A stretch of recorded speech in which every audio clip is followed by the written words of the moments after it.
Good morning, everyone. We're on the record in case number 2025-00208, electronic application of East Kentucky Power Cooperative for a general adjustment of rates, approval of depreciation study, amortization of certain regulatory assets, and other general relief. My name is Angie Hatton. I'm chair of the Kentucky Public Service Commission. Joining me today are Commissioners Mary Pat Regan and Andrew Wood. And for those in the hearing room, if you would please check your cell phones to make sure they're either off or on silent. For those witnesses who will testify and counsel who will participate in this hearing by video conferencing, please keep your mics off until it's your turn to speak. The hearing today is for the purpose of taking evidence in this matter, and at this time we'll have entry of appearance of counsel. For applicant, Allison Honaker Law Office here on behalf of BKPC. Heather Temple with Honaker Law Office. Meredith Kay with Honaker Law Office. and for the Attorney General's office. For the Attorney General, Lawrence Cook and Tobin Lacey.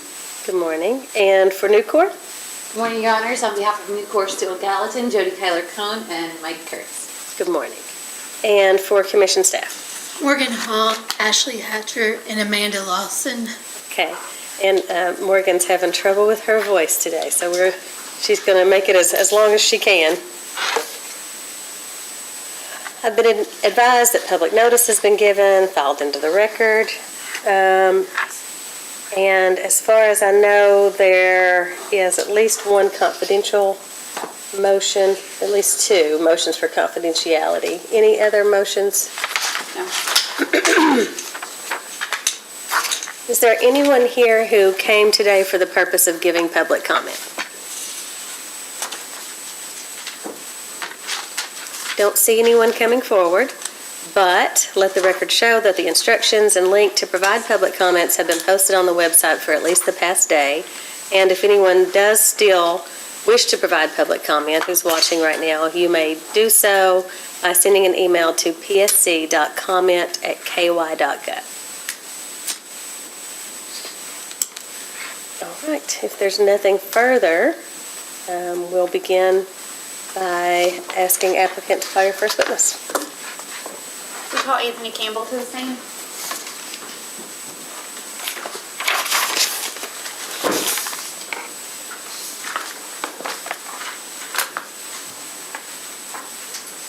Good morning, Mr. Campbell. Would you raise your right hand to be sworn?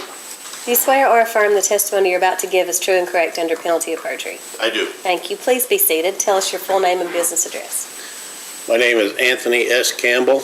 Our business address is 4775 Lexington Road, Winchester, Kentucky. Counsel? And can you please state your title for the record? I'm President and Chief Executive Officer of East Kentucky Power Cooperative.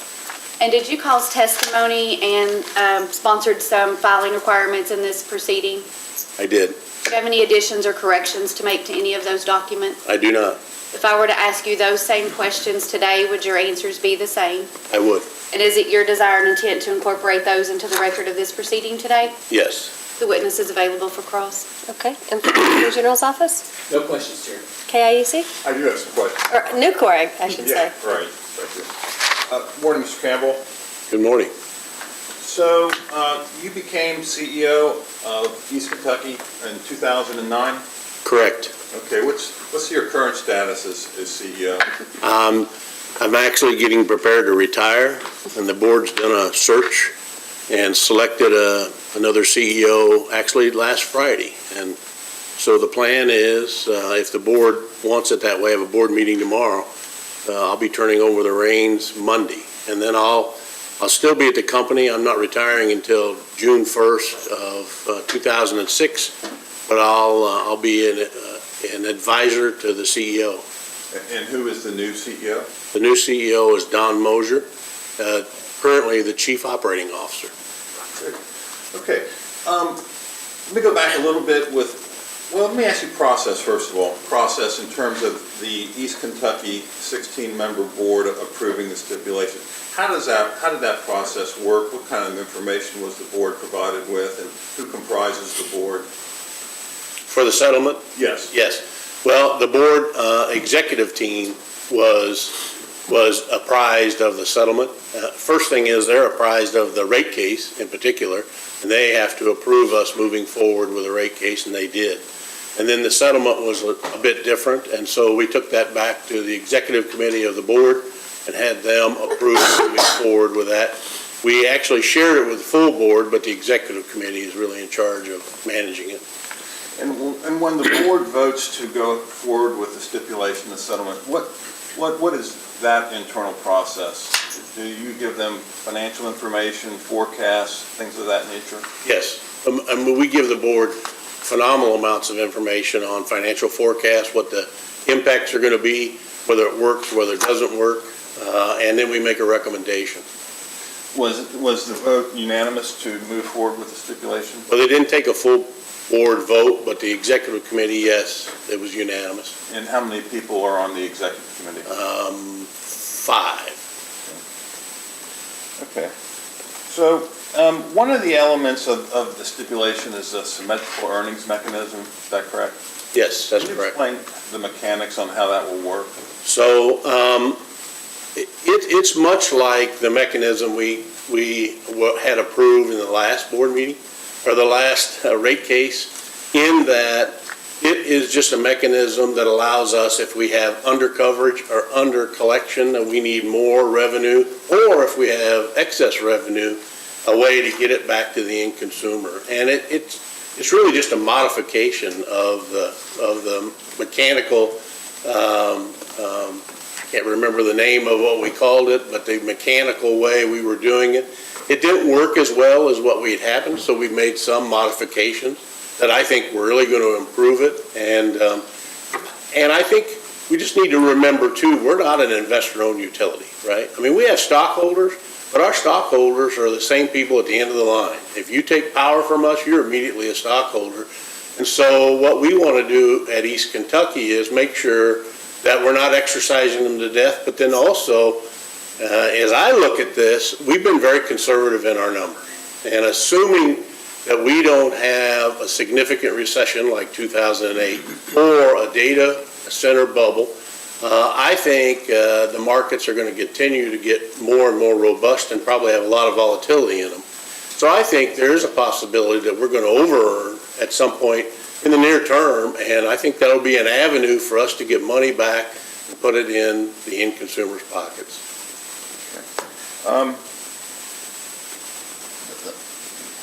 Let me back up and go through a little bit of history. You were brought on by East Kentucky in 2009, essentially to solve a financial crisis that East Kentucky was facing at that time. Is that correct?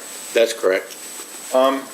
The commission commissioned the Liberty Report to study the financial situation of East Kentucky. It came out, it's on the front page of the commission's website, April 20, 2010. That's correct. That was a manager and a board audit. Okay. What the financial crisis that East Kentucky was facing at that time was the company over 2004 and 5 had lost money, about $72 million.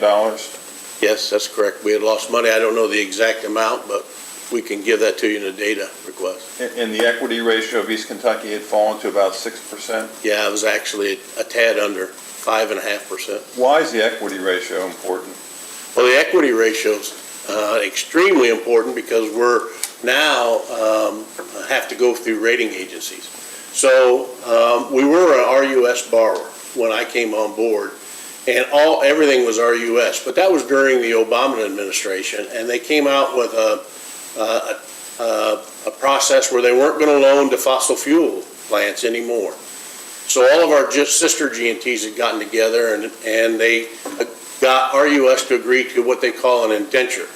And in that indenture, the part of it is allows, if you need to go to the capital markets and borrow money, it will allow you to carve those assets out so RUS isn't encompassing everything and get money from those banks. And to do that, they required us to have two rating agencies, ratings from two rating agencies, and we chose Fitch and we chose S&P. And when we started, we were junk bond.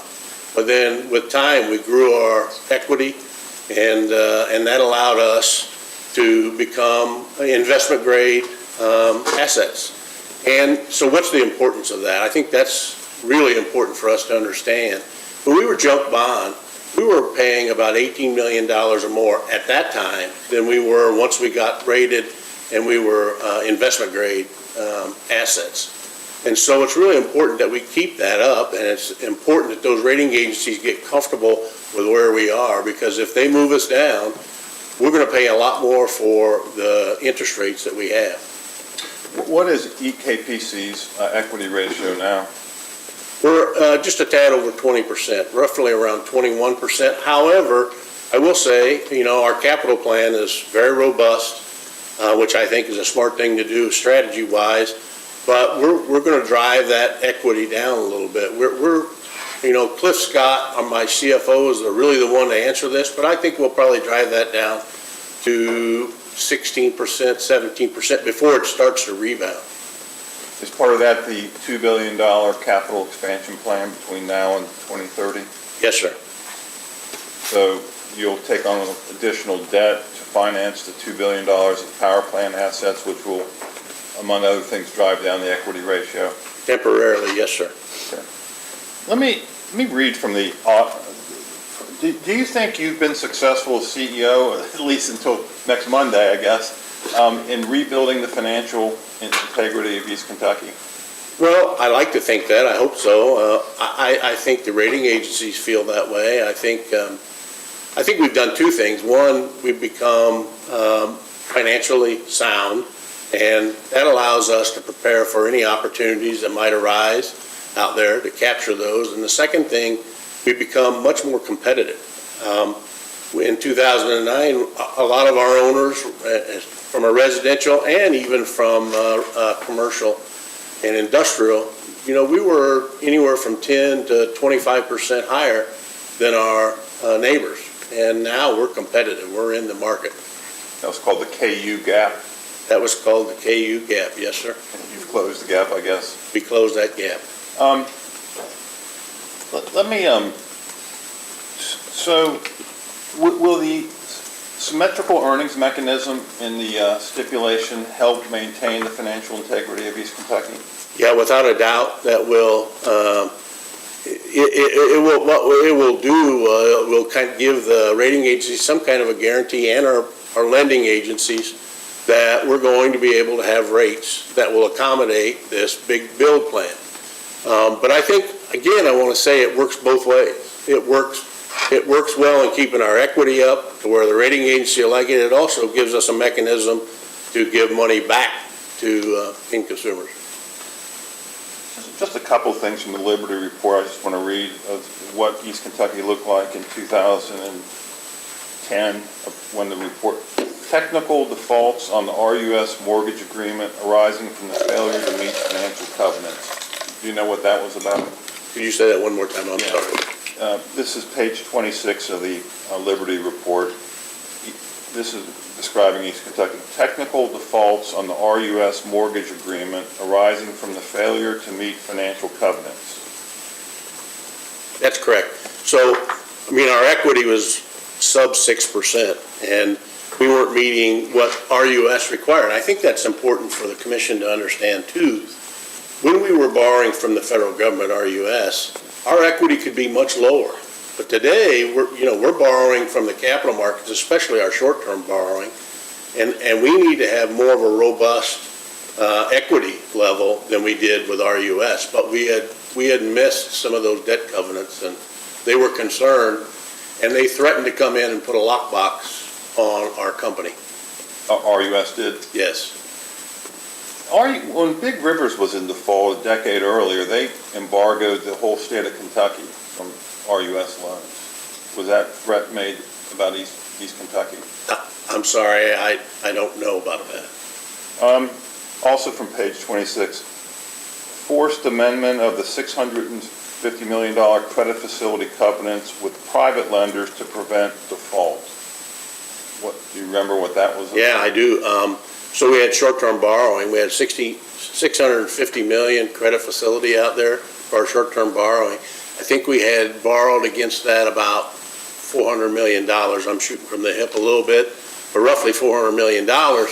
and that had to be re-upped by those banks. In other words, the end of that term was coming up, and when the audit came out, a number of those banks, Mitsubishi in particular, said, we're out, we don't want to do this. And so we went out, and that's where our interest rates got driven up, because we had to find banks to replace those banks that didn't want to participate in our credit facility. And at the time, I had meetings here with the commission, and I said, look, if we can't replace these banks and we don't find a way to finance this, it will drive us into default.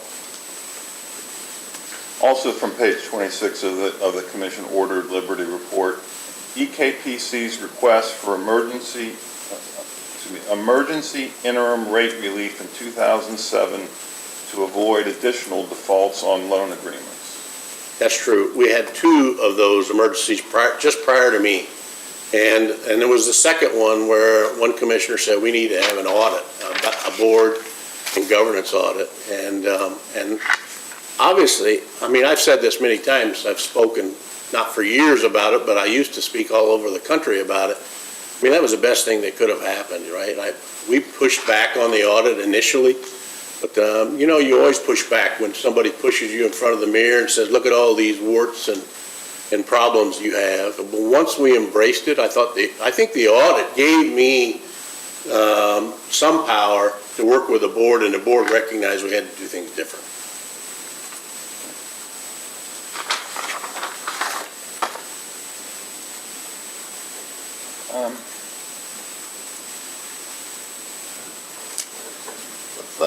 Let me, Chairman, can I have an exhibit marked as Newport Exhibit 1? Of course. Mr. Campbell, this is the October 16, 2025 Fitch earnings or ratings report. Are you familiar with this? I am. Okay. We could have this marked as Newport 1.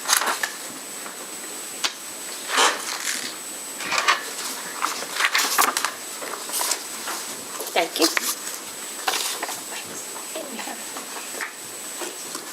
Mr. Kurtz. Oh, did I give you mine? No, so you have extra money. Did you need an extra money? I've got it. No, they're all, I don't know, nothing. This looks like it's the, sorry, this looks like it's the original highlight.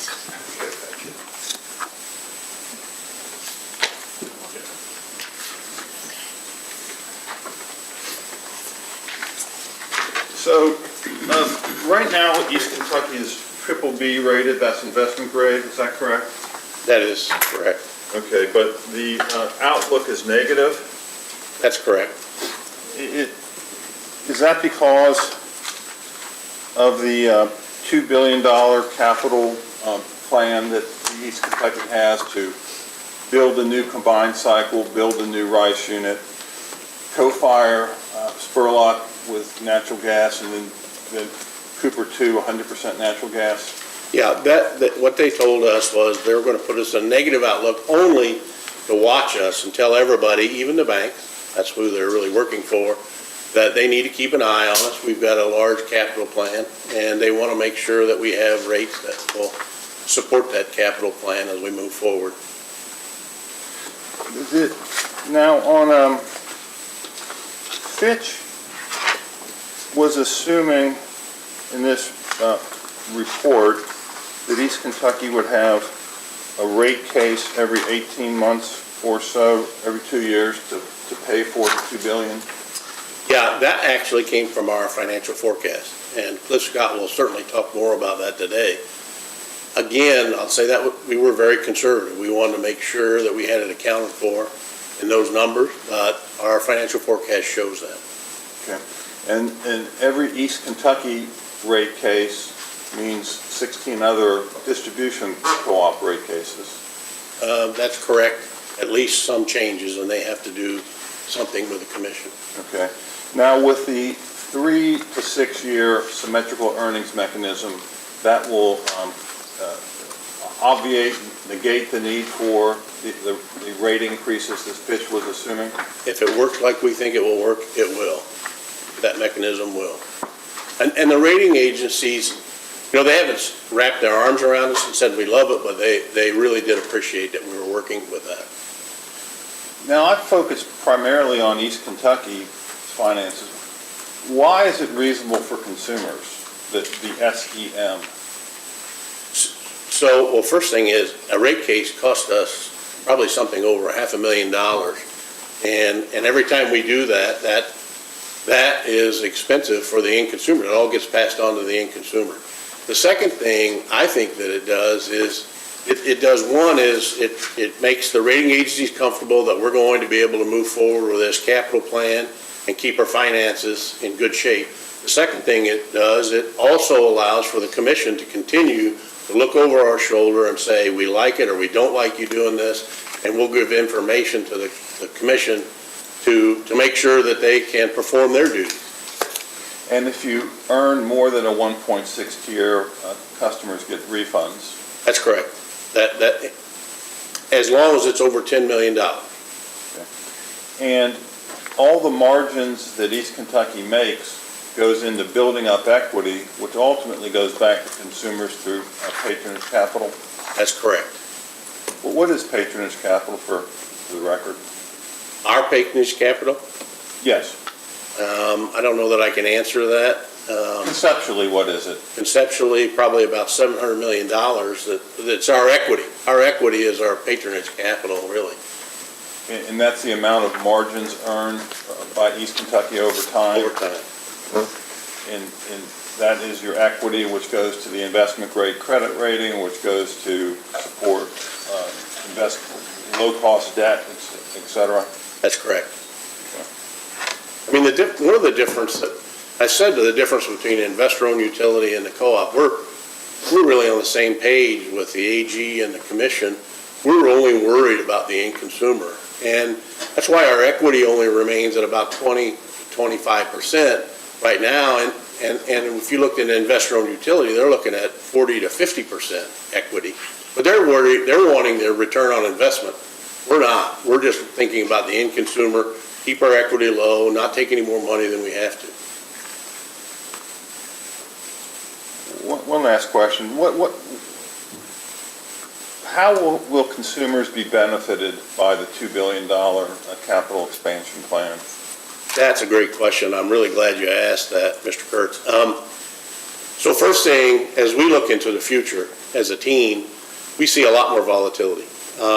They've been closing way too many baseload plants early, and with this run towards renewables. And renewables won't support the system. For the last 6 or 7 years, I was saying, look, we're running into crisis, but it's probably 10 to 15 years away. Now with the data centers injecting and taking so much power, I'm saying that crisis is going to be within 7 or 8 years, and maybe sooner. It very, very well could be sooner. We just don't have enough power. We're not replacing the base load power that's been closed early, and not only that, we're not replacing it with base load power. And so I'm really concerned about that. I think you're going to see a lot more volatility in the markets. You don't want to be short in a very volatile market. I've done that one time in my career. I don't ever want to do that again. I mean, I think really kudos. The state really deserves kudos because they say you need steel in the ground if you have load. And we found ourselves when we closed Dale Station during the polar vortex of 2014 where we didn't have enough steel.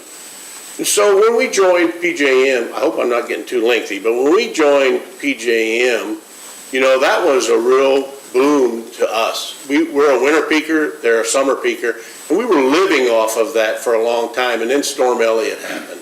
And so we were driving our reserves down, right, because we didn't need all of them.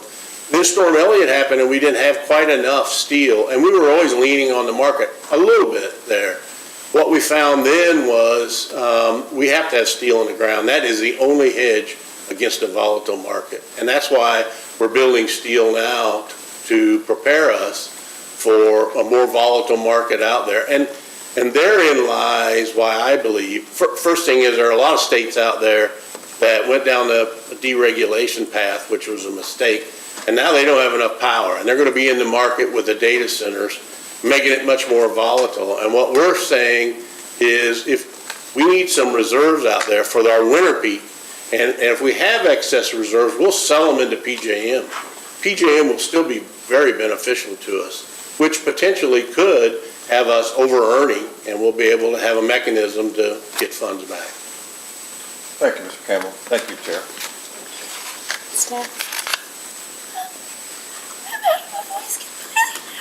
It's okay. Do you want a break or do you want backup? It's not gonna change. Okay.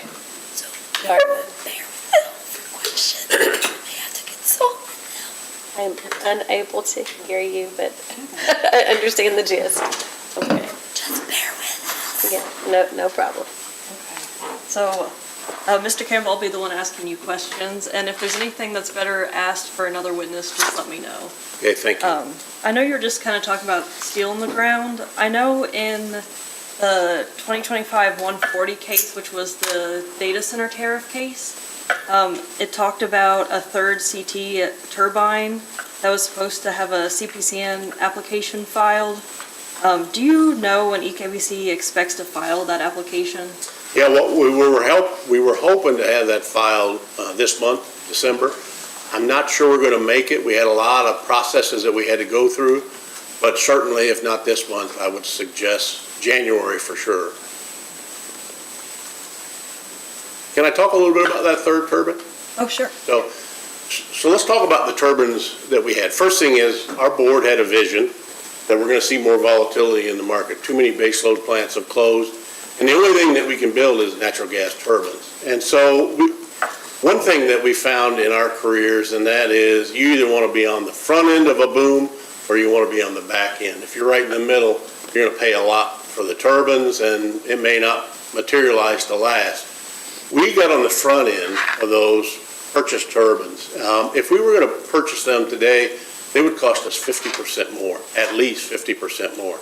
Not only that, we built in some time, some flexibility on those turbines, those three turbines, that we had them early. We wanted to make sure we had them and had them in a facility that they were ready to be installed early, and we had 8 to 9 months flexibility on that. The turbine manufacturers contacted us and said, look, we've got people that are really wanting these, would you delay it 6 or 8 months? And after some negotiation, we said, yeah, we'll delay delivery 6 or 8 months. We put LDs, liquidated damages, in the contract, and that will bring us in, right now, $20 million cash. We're going to get a reduction in those turbines, and then we're also getting a $10 million additional guarantee on those turbines. So it's been a real boom, and I think that will continue. The third turbine that we had was because we had it, first thing we had it scheduled, the second thing we had bought it on the front end, and I don't know what will happen with that. I mean, we're going to need it at some point, there's no question, and we'll show that in our CPCN, but I mean, the data center right now that we've been working with certainly could purchase that third turbine. And I think there was an article in Lex 18 about, there is about $8 million for a farm offered to the data center project. And is that the same data center you're just talking about? It is. How do you anticipate kind of currently that data center not being able to purchase that farmland impact the possibility of the data center coming into your territory? Yeah, that's a great question. So I don't know if that will negatively impact it or not, but I think they want to solve that. I think right now the big challenge they have, and we're supporting them, in that they need local support right now up around Maysville to build this data center. I will say that this is an excellent place. The energy's there, the transmission's there, and the water's there. So it's really good for this mega load. And then, as you well know with the tariff, I mean, we're not going to allow them to put any expense back on our current consumers and our members. So they're going to have to pay all up front. And I do think, as we've traversed through this, they're starting to recognize that volatility is going to be here to stay, and it's going to get worse. And there's also transmission issues. I mean, we could have transmission congestion. So steel on the ground, just like Kentucky says, is probably the place they're going to want to end up. And Is kind of the issues going on with the data center right now have any impact on the planned generation build-out? No, it has absolutely none. That's because we've kept them separate. And our tariff specifically says we're going to keep them somewhat at an arm's length in that all the risks that they have is borne by the data center. And they cannot get to any of our generation, our current generation or our new generation build plan, unless we would sell them the third turbine.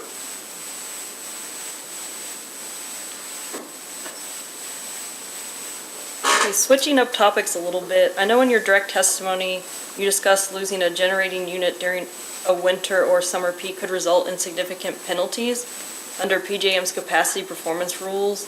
Has EKPC received such a penalty in the past? We did during Storm Elliott. Okay. So we had two, there's a penalty and then there was an additional revenue. One was during Storm Elliott, we had the natural gas line that went down, a 6-inch valves, what they told the state legislature, the gas company, and it shut down our generation, it shut down LG&E and KU's gas generation, it shut down a big chunk of TVA's generation.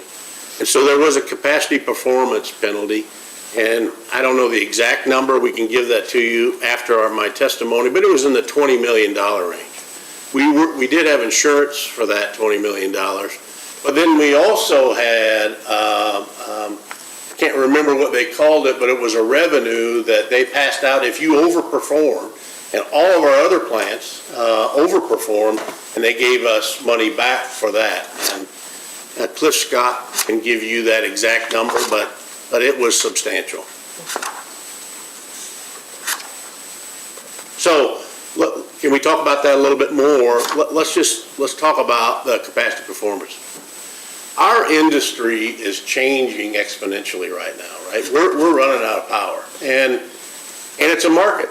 It's no longer that we're all pals and we used to bank, years and years, decades ago when I first got in the business, we would sell to a neighbor and bank it, and that's over with. It's just a market, and it's an instantaneous commodity. And when you have an instantaneous commodity that can't be stored, like corn and beans and cattle and hogs, it becomes very volatile when you run out, because people will pay anything to keep the lights on. Everybody worries about costs. And that's always been that way in my career. Everybody worries about cost until the lights go out, and then you have to have the electrons, so you'll pay whatever it takes. And we're seeing more and more volatility come into this. I mean, if you look at our costs, there are a lot of things we're here for. This rate case doesn't have anything to do with our capital plan. It has everything to do with inflation and interest rates that are going up. And we've added some people. I mean, I went for way over a decade, probably a decade and a half since I started, at really driving our employee base down. But now I'm starting to have to add people in certain areas like our market operations center. During Storm Elliott, they were dealing with probably $5 to $6 million a day. We have to have really talented people because the risk is going up. As that risk goes up, we got to make sure that we're prepared to mitigate that risk. And the risk in our industry, which was really stale for a long time, is now becoming more and more. And we need to have people to respond to that. We also need steel in the ground. That responds to that risk. And I know we've talked about data centers. I know in your direct testimony you talked about a lot of economic development successes. Since this case began, has there been any additional economic development projects that have been moving forward in your service territory? Yes, we have. And did you want to talk about those a little bit? Yeah, well, we've seen, so that's part of the capital plan. We've seen a lot of industrial customers coming in our territory. First thing is the cooperatives have all of the investor-owned utility grounds pretty much surrounded. So if you're going to see new investments in the states, there's a high probability that's going to be in a cooperative territory. We're seeing a lot right outside of Louisville. We're seeing a lot around Lexington. And there's two things that are happening. First thing is the economy is very strong. So we're seeing existing industrial customers expanding, which we're assisting them with. But we're also seeing a lot of onshoring. I think, and this is Tony Campbell's thoughts, not East Kentucky's, but I believe that there are a lot of manufacturers overseas that are starting to say, look, we need to come back to the United States. I think the COVID 2020 period kind of woke up some manufacturers saying, hey, we need to be back in our country. Some of it may be the tariffs, but we're seeing a lot of onshoring of generation of industrial customers. And I'll give you an example of one that was just a few months ago, looking at an industrial site in our territory, and they'd never ever had a manufacturing plant in the country. And now they're looking at putting their first manufacturing plant, and they told our economic development team they're just wanting to diversify their manufacturing so they're not caught cold offshore. So barring a significant recession, I don't see that slowing down right now. And I'm going to switch up topics a little bit. I just have a couple questions about how the sharing mechanism would work on the cooperative level. I was wondering if you could kind of explain how you see that working for the co-ops. The symmetrical earning mechanism Yeah. with our owners. Yes. So what we had planned, and we want to work through the details, the devil's always in the details, and we certainly got to get the commission comfortable with that as we work through it, because we want this to be a win. Well, at the end of the year, we're going to take our non-audited books, and we'll say we've over-earned or we've under-earned, and we're going to get that back through the next year. That will, and it has to be plus or minus $10 million. That was a part of the problem with the early mechanism that we had. It has to be significant because the early one, our owners were having to give back $1 or 75 cents. The postage almost was more than what they were giving back. And so that's why we put the $10 million plus or minus. And then over the next year, that will be passed through to our owners. Our owners then will come up with a plan on how they're going to do that. It can be done in their base rates. They don't want a line item, that's for sure, because the end consumer will have a hard time understanding that. They have a hard time with the FAC, fuel cost adjustment, and then also the environmental surcharge. But then they'll report back to this commission on how that's going to happen. So you're going to get a report from East Kentucky that we're doing this, and then you're going to get a report from our owners on how that mechanism is going to be used. Because all of our owners are different. They're all unique, and they need some flexibility on how they're going to do that. Now, there is one owner that's going to be required to pay back to an industrial customer. But all the others are going to get some flexibility. What we were discussing and is in the settlement is if they're close to a rate case, they got to come into the commission for a rate case. Possibly they could delay that 1 year with this mechanism. They could do that if we're passing money back. And then the other thing we want to, if we under-earn and they're going to have to pay money over the next year, we want to spread that over as many months as we can so we don't have any rate shock to the end consumer. When you talk about flexibility, are you talking about flexibility for each owner member to be able to do something different with the earnings mechanism, or are you talking about the owner members having flexibility to change what they're doing at, like, between years? No, I was talking flexibility that each owner will make a decision on how they think best to pass that along or not pass that along, but to report that to the commission so the commission can say thumbs up or thumbs down. Okay, that makes sense.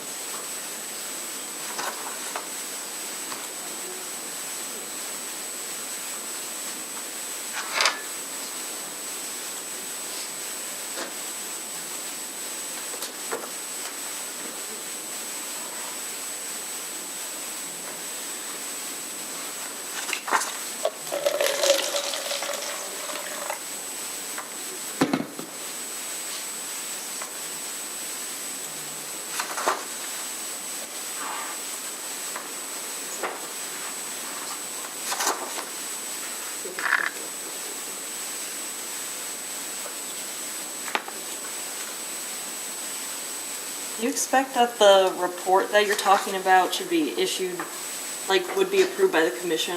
I'm sorry. The report that you were talking about that the owner members are going to give to the commission, do you expect that to be subject to commission approval, or do you think that the tariff covers that? I don't know that we got that deep into it in the settlement, and I may be wrong about that. Cliff Scott was totally involved with that, and he's here to testify about that. But I think we were wanting the commission to be able to take a look at it to say, hey, this makes sense. This makes sense to the end consumer. But that's not been built into the proposal at this point through the stipulation. I'm not the guy to answer that. I don't think so, because we had some details that are going to have to be worked out. But I'm not the guy to answer that. Cliff Scott's the fellow to answer that. I'm sorry. I just don't want to lead you astray.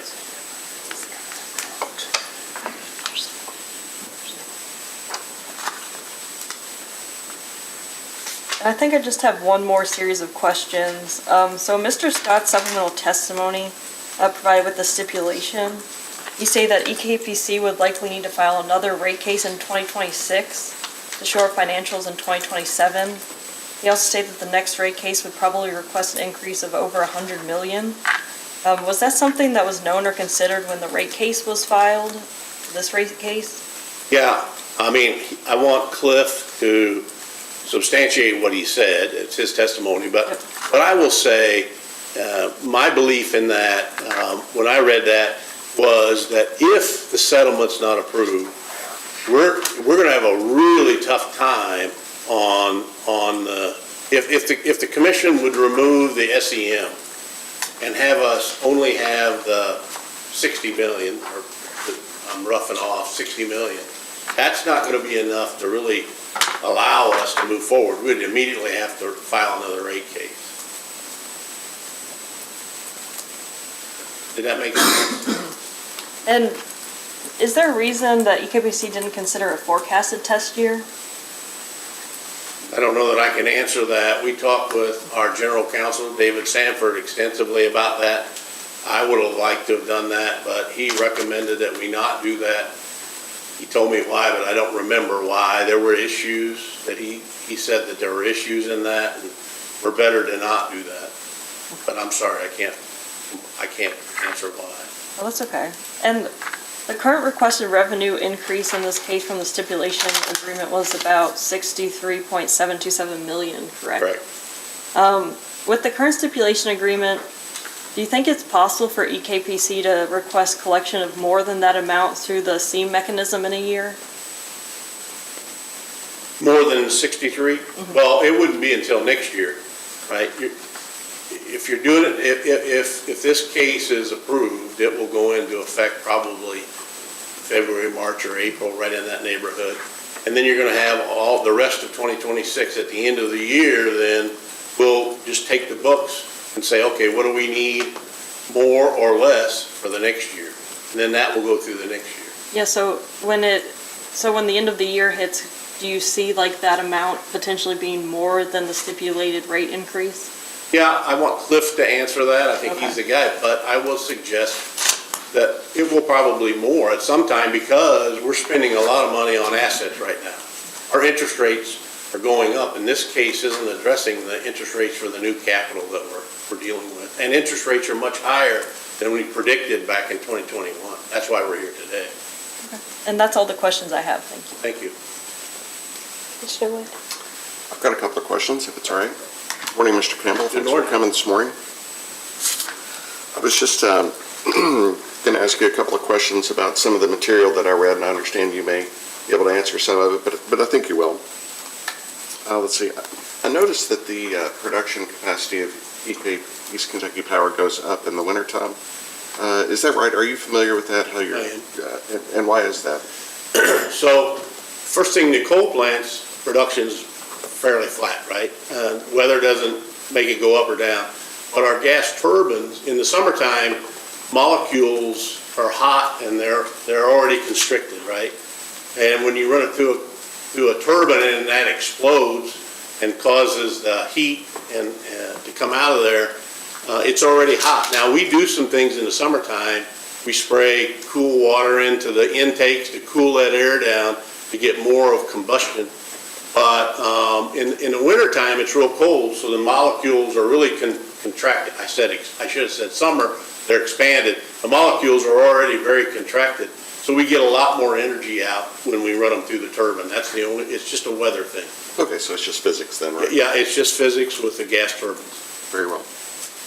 I noticed some different classes of customers in the tariffs, I think is the right word for it. And I noticed you had a contract for steam that I have not seen in other utilities applications. Can you tell us what that is? Yeah, before I came back in 2009, International Paper wanted to build a paper plant, and they wanted to build it right next to Spurlock.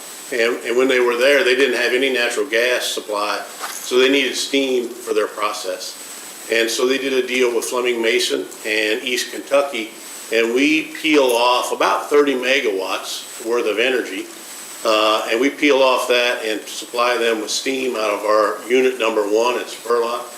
And we're there, and we also have the capability to switch over in emergency to unit number 2. So we supply them the steam they need for their processes. During the CPCN, when we looked at new natural gas line up to Spurlock, to give us the flexibility to run dual fuel there, we're also going to be approaching International Paper, say, do you want to just, now you've got natural gas, do you want to provide your own steam for the plant? Okay, what do you think they'll do? Just out of curiosity, do you think they'll take the gas, or do you think they like the way they're doing things? I would have said they'll probably want to do it themselves, although we've been so reliable, that might not be the case. The other thing that I think is a twist right now, I just read the other day, International Paper's closing a plant, I think in Louisville. And so I don't know if they're constricting or not, if they have issues. So I don't know what they'll do. And I would hate to project what I think they will do. It will be economic, so. I understand completely. One of the other customers that I saw in there was pump stations. Yes. And I didn't know what the pump station customer class was. I don't know that they have a specific class, but I will say, so let's talk about the pump station. We have one large one in Fleming Mason's territory, up in the northern part of Kentucky, that their natural gas pumping station, I guess they don't have to be natural gas, could be fuel that they're pumping through those major transmission lines. And we supply them to pump and repressurize the fuel that they have in those lines. They have a capability of doing that or using their own fuel. But in the last rate case, we had suggested that we would adjust their rate. And that's all on me.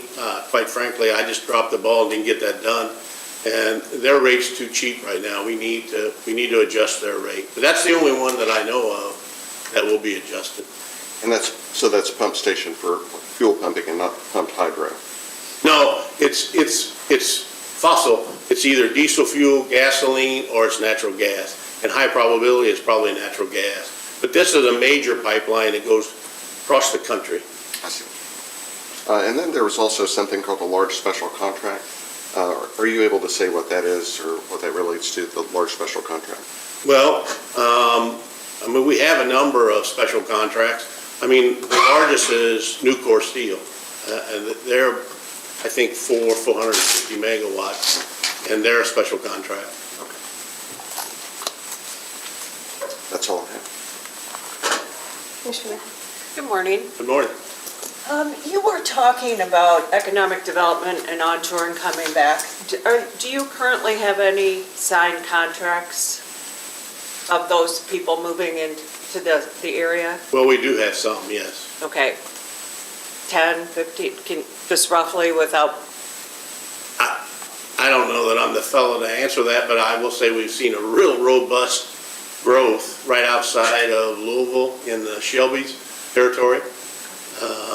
If you look just along the highway there, we're getting a lot of looks. Veland built a new facility there that we're serving, and they're talking about expanding, I think doubling their size right now. There was a hospital that was looking at building there. There's just a number of projects along that. The solar, they've announced, they're building right now. The solar, they're going to make solar panels, Canadian solar panels up in that territory. They're kind of all over.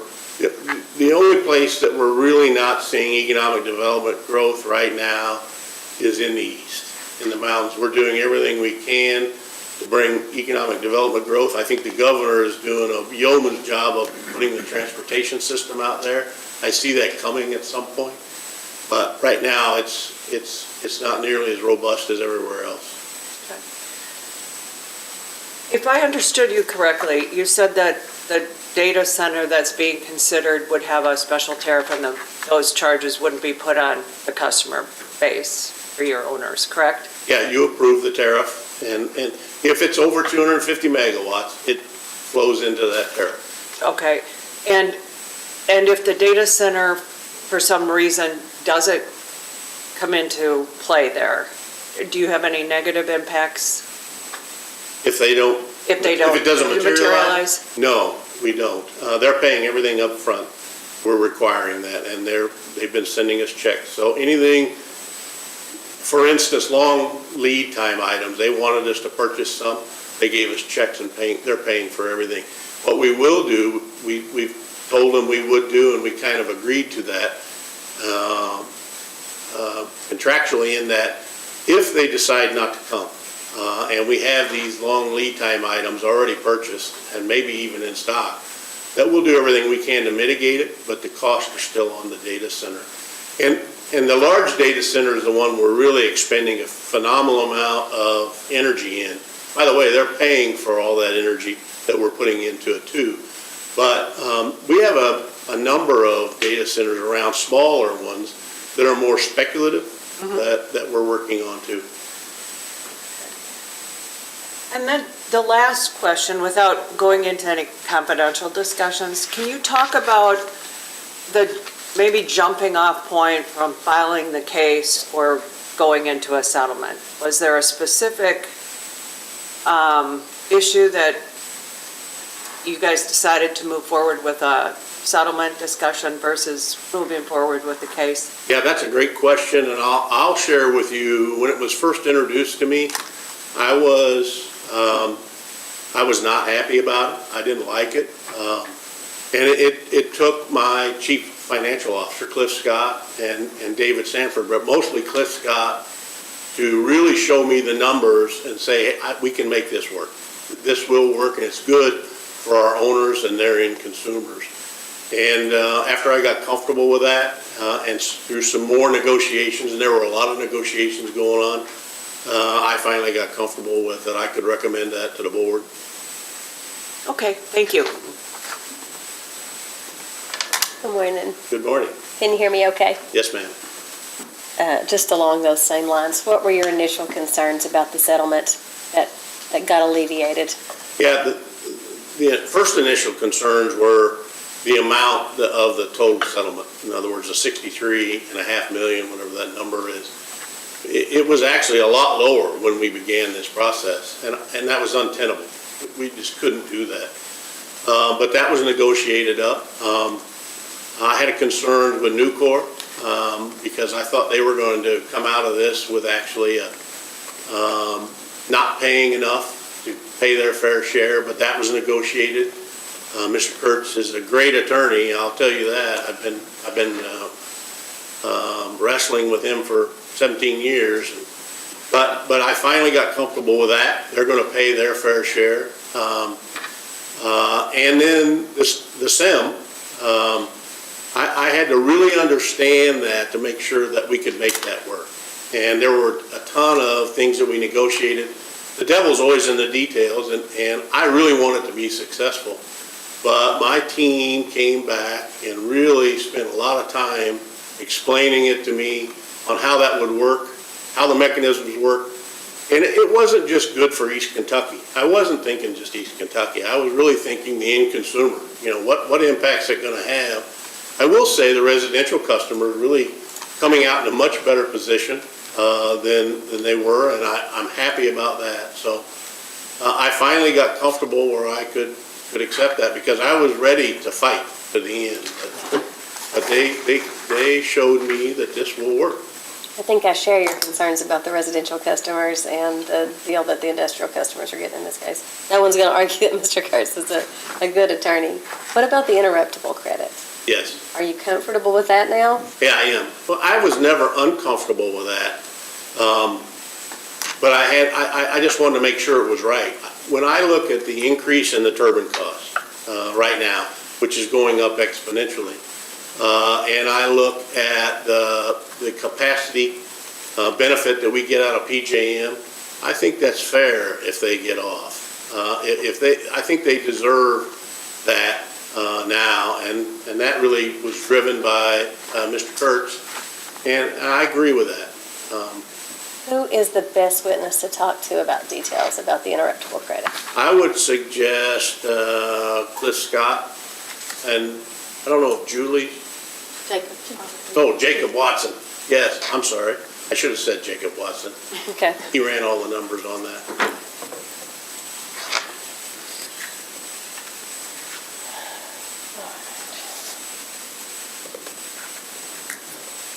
Earlier you were, and this is going to skip around, I'm sorry. That's all right. I was taking notes all through the testimony, and so it may not be as organized as it might have been originally, some of these questions. You were talking about a data center that's already sending you checks. So that sounds not very speculative at all at this point. And the checks are designed to make sure that all of the increased costs to serve this customer are borne by that customer. Are those checks non-refundable at this point? Yes. I mean, they're refundable in that if it's for our labor and our engineers and that are working on a project, it's not refundable. But if it's a transformer or something, long lead, a breaker that we needed, that we purchased for them, we'll do everything we can to mitigate that for them. But if there's any cost, it's non-refundable. Okay. If you can't use that transformer. That's or correct. whatever specific part that you've ordered, That's correct. just to blend that in and serve your other customers without additional costs. That is correct. That portion will be non-refundable. That is correct. So I'm assuming we're talking about a data center, but we don't have a lot of the details yet. Yes. PSC will ultimately have to approve that special contract. And I guess at that point, we'll see these details. Yes, well, you're going to have to prove two things. First thing is a term sheet.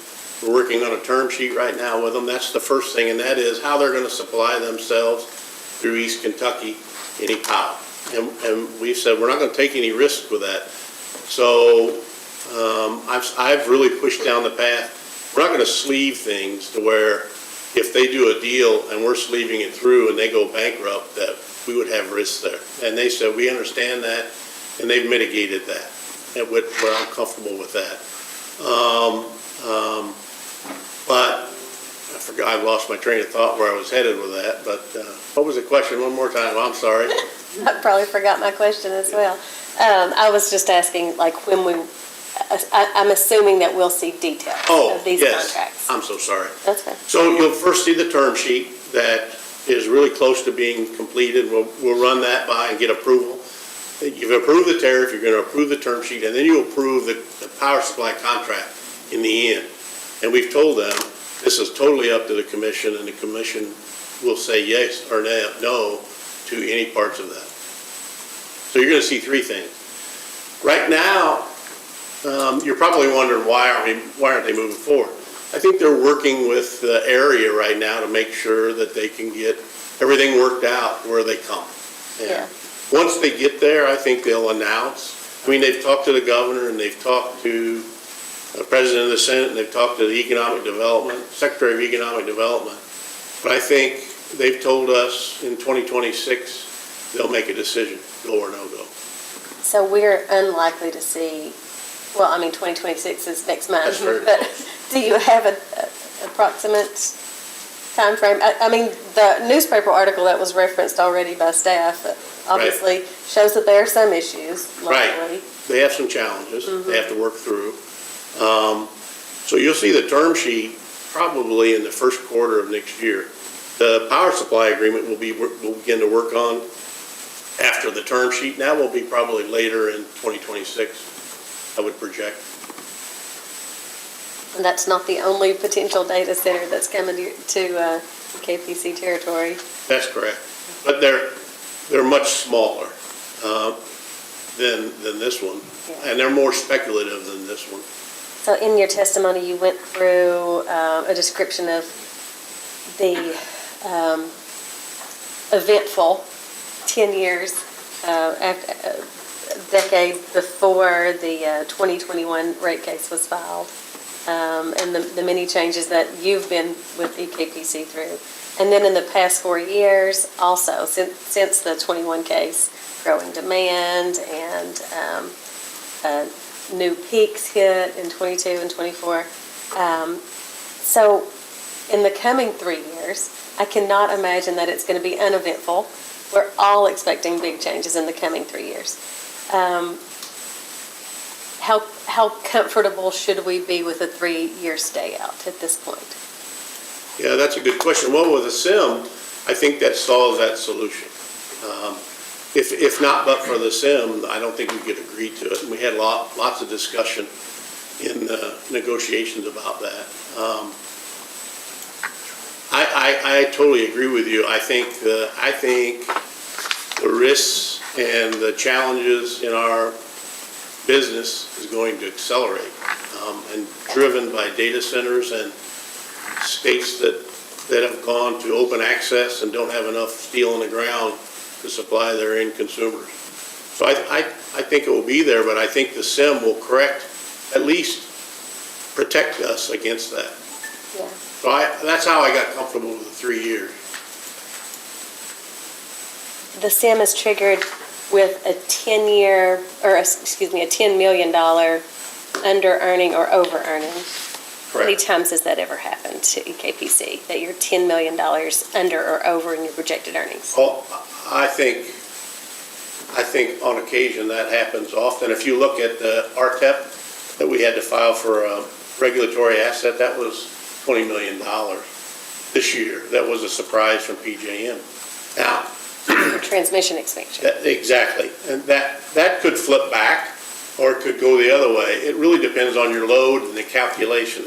And we have Darren Adams here can explain that much better than I can. But we've seen that before. And if you look at, let's look at capacity payments that we're getting out of PJM right now. That went up by $50 million. What we were earning like $29 a megawatt day, and that went to like $350, the cap that was put in by Pennsylvania. By the way, we fought that cap. We thought that was unfair to us, states that really put steel in the ground and invested in ourselves. But that cap will go off, and I think that could go up even more. I think the governor's just wrote a letter maybe this week or last week requesting that it be reinstated. Yes, and we're going to really push back on that. I mean, what you're doing is manipulating the market. They're manipulating the market, and it's hurting us. Yeah. That have invested in ourselves. And I'm totally jumping around here, but That's all right. I remember that there was a fairly large increase in lobbying expenses, and I wondered if that wasn't because of, not that we allowed them to be recovered, but that was because of the work at FERC and PJM and at a national level in Washington. I don't know all the details of that, but I would suggest, yes, mostly the national level. For instance, the greenhouse gas rule. We expended a lot of time and resources to push back on that, stating that you can't continue to close baseload plants, these coal plants. We need everything right now. And they also had restrictions on natural gas. By 2030 or 2032, I think natural gas plants could only run at, a combined cycle could only run at 40%. So you're going to have to build 2 combined cycles to supply enough generation that one would do. The other thing, we ran some analysis on our Spurlock plant, the greenhouse gas rule. It was going to cost us over $10 billion. We don't have anywhere to sequester greenhouse gas, CO2, in our state. I mean, we have a course, geography, and so the closest we could find was Southern Illinois. We're going to have to build a line to Southern Illinois to sequester CO2. It just doesn't work. And so we expend a lot of resources pushing back on that. And the federal government was pushing back on the state, the ozone rule. We spent resources on that to push back and say, look, the state came up with a good plan. It's a sound plan. We should be all right with it. And then we pushed back on carbon capture and not carbon capture and sequestration, carbon rule, carbon residual rule, and that is we've clean closed our plants, but they wanted us to monitor some of these clean closed areas for decades. It didn't make sense. The state and federal government already come in and said, you're clean closed those ash ponds. So that's where most of that probably came within that lobby.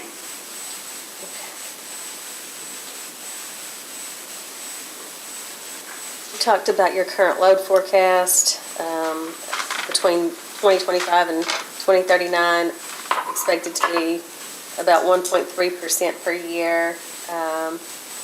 And then all the different investments that have been approved by this commission, $500 million for the Liberty Rice, 1.3 plus billion for the NGCC at Cooper, $260 million additional natural gas co-firing for Spurlock and Cooper Unit 2. And then your testimony at that point talked about how this did not even account for any megaloads.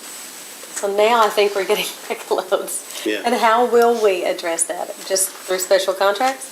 Yes, and keeping them at arm's length, so they can't put any burden on the existing customers that we serve, and owners that we serve. And I think we've done a really good job. I think I'll give you an example. The tariff that you approved, I mean, that's being routed around all over the country to our sister G&Ts that are taking that and wanting to pass their own tariffs. I think you did a really good job of approving that and recognizing that we're not going to take risks for these hyperscalers out there. We are seeing a lot of growth. If you remember over the last 17 years or 15 years of my career here in East Kentucky, we were growing at sub 1%, probably 0.5% per year now. And that's for onshoring and robust economy right now. We're seeing a phenomenal amount of growth. That growth takes money, but it also brings a lot of assets and employment to the state. So it's a double-bladed sword. And we think it's a good thing. It will also help keep rates down, right? When we have growth, we don't have stakes. What we recognized after 2008, 2009, the crash, was our economic development we were actually growing almost none, and we had stagflation. So in other words, inflationary costs were just having to be passed on. We're going to have to raise rates just for inflationary costs. You need load growth. That helps you offset those economic. It helps you offset the I'm looking for the word. Not doing a very good job, but it helps you offset the inflationary costs by having growth. That helps all the customers. Mm-hmm. Now, excluding the hyperscalers because they bring risk. That's why we're keeping them separated. It'll still be good for the state, but we don't want them to have put any risk in our end consumers. Yeah. We also need probably a cold winter while we're trying to predict the future. How's that looking? Yeah, it looks like a cold winter, but we're well prepared right now. I mean, all of our plants have been maintenanced, and if you look around the state, I think we're one of the top utilities as far as maintaining our plants and ready to go. So it will be a cold winter, but we need it. I mean, I hate to say that about the end consumer. If I'm disheartened by anything, I'm disheartened at the upward pressure we've had on rates, mostly from federal regulations. And, we serve a lot of poor people, and they have a hard time. They have a hard time paying their bills. And that's the tough thing that we all have. We have to face it and you have to face it, and it's like this capital plan. Here's what I told the board. We're either going to raise rates and have this capital plan and control our destiny, or we're not going to raise rates and the markets will raise our rates and we'll have no control and we'll have no assets to show for it other than market costs. And our board made a strategic decision. We're going to control rates to our end consumers. And it really has proven well so far. They've been on the front end of the big bill plan that's really exploding. For rapid expansion of economic development in your territory. Yeah. Lots of. Well, not only that, but also we had lived off PJM, right? We were picking low-hanging fruit and extracting value out of PJM, and we dropped our reserves down, right? So our load had grown past all those, and so that was good. But now with a volatile market out there, we need some reserves, we think, to even protect us from that in the wintertime. Let's be able to sell it back in. That's correct, and still have the opportunity to capitalize on monetarily from PJM. It's a tough time to do your job, tough time to do our job, That's correct. but I feel like at least we're not in a deregulated state. Thank God for small favors. Okay, so in your testimony, you were talking about the speculative nature of the $679 million in ERA funding. Yes. Do you have any update in the status of that since your testimony was So, held? I'm sorry, I didn't mean to interrupt you. That has slowed a little bit because of the shutdown, federal government shutdown. But we have made some changes. They've allowed us to make changes because of changes in the investment tax credit. We have to have the investment tax credit and the ERA funds to make the solar work. I And was we going to had two ask you solar about projects. that ITC next, so, Yeah. yeah, if you can just wrap that together. So we had 5 solar projects. We had 2 that you'd already approved that we needed, and we needed them because our end consumers wanted to buy that, and still do. They wanted to have some renewables in their portfolio because they could make a widget and say this was made green. So we needed those no matter what. We removed the other 3 solar projects because we can't comply with the investment tax credit. You know, they really restricted that when you're going to get that. You have to start construction within a certain time period. These 2 projects we're moving forward with, we'll have that, we'll comply and still get the investment tax credit. The other ones, we didn't think we could. Tom Stacknick's here, he can talk, he's really running that and can talk a lot more. But they allowed us to change the portfolio to a certain degree. So we added, we removed the hydro. We lost that one. Some European country took that. But we added 100 megawatts of nuclear PPA into that, and that really assisted us in meeting the reduction in CO2. And then we added some more transmission. We removed some transmission that we didn't think we could get completed by September 30th of 2030. And we added some others that we thought we needed and we could get completed. So we made some changes. I don't know that we're going to get the whole $679 million. And what I've told the team and the board's told the team is, look, let's not do something speculative. If we're not confident we can get it completed by that date and comply with the investment tax credits for the solar, we're not going to do it. And so it may shrink down, but I think we're pretty confident now. In fact, I've been reassured by my team that we're going to get a large chunk of that. And then I'll add one other thing that you don't know about, and that is the Department of Energy came out with funds to assist in coal plants, keeping them online, lengthening their life. And so we've applied with the Department of Energy for about $90 million to assist with the co-firing, because that really is, the reason we're doing co-firing is to keep those coal plants alive. We think we need these in our country. And some other things, some transmission on Cooper 1. You know, it had an end of life, but the Department of Energy would like us to extend that. And we said, look, there's some costs that our end consumers shouldn't have to bear. And so we've applied for additional funds, about $90 million from the Department of Energy. Just recently, I think that was Friday. So that's the piece we didn't know, is that you had applied for an additional 90 million. That's correct.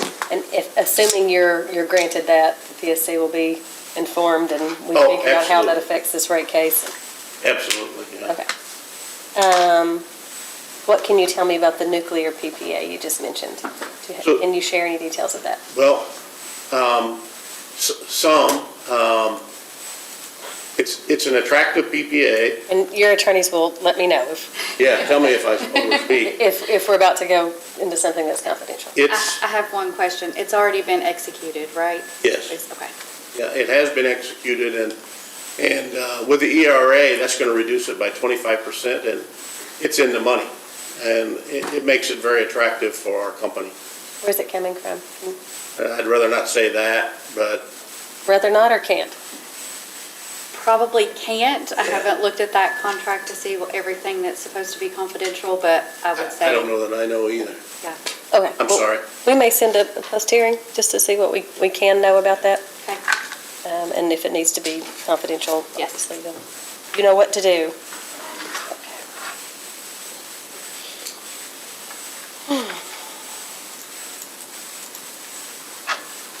Bear with me a moment here. I said I was jumping around, and I really have.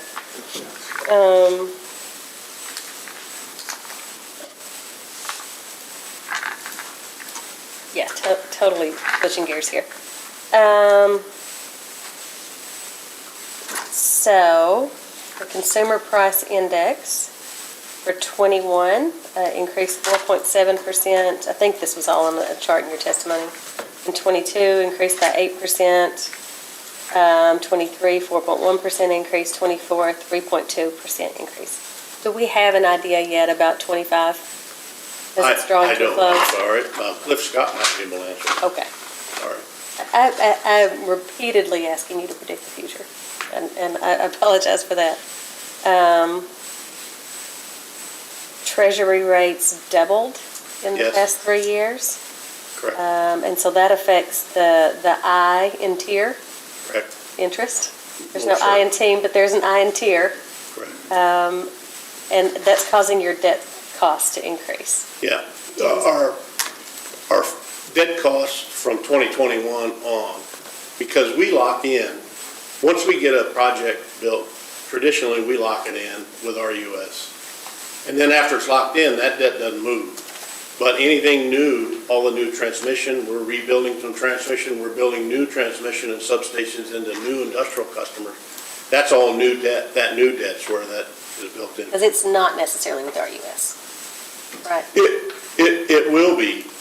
Our intention is, but, so historically, always, you had to borrow short-term, you had to get it built and have it online, and then RUS would come in and take them out, take out the short-term lenders and do it for 30 or 35 years.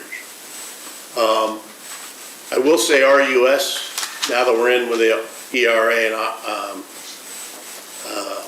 IRA, ERA, I think they've made potentially a change. What we've really talked about, and we've used CFC, our banker, that's one of our co-ops that's a banker. We've gone to them and talked about, look, we got these big capital plans, and you're supporting these capital plans. We need some bridge financing. And Tom Stacknick will talk about this with you in detail, but they've, for the first time in my career, has said, we may be willing to give you some bridge financing, which would take out some of the short-term financing, which is traditionally a little higher. And is that something that we're seeing as a trend for utilities across the state and country, or I'm sorry? is that something we're seeing as a trend across the state and country, this bridge financing? Or it sounds new to me, so. Yeah, it is new, and I don't know, I'm sure some of our sister GMTs are doing the same thing, but I don't know, I haven't talked to them about that. Yeah. Switching gears again, I think at some point either in your testimony or in your direct, I made a note that we talked about how all of these plans for how the stipulation will work and the symmetrical earnings mechanism, you believe now that it will work, assuming we don't hit a recession or a data No. center bubble. I'm sorry, even if we hit a recession, it will work. The SIM that we're proposing will work even with a recession. What I was suggesting was that our capital plan, I think, is the right thing to do because it looks like we're going to see a lot of volatility in our markets. But that assumes, the volatility in our markets assumes that we're not going to see a significant recession like 2008 or a data center bubble that pops. Because if that does, then it could be pushed out that a little bit, right? Remember, I was saying 4, 5, 6 years ago, I thought we were going to be at a crisis in 10 to 15 years.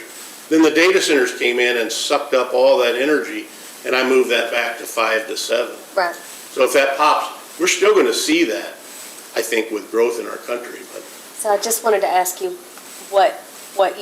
how you would describe a data center bubble, and how do you plan for that? well, Like, tell me what you think that is. the whole country is struggling with that. How do we plan?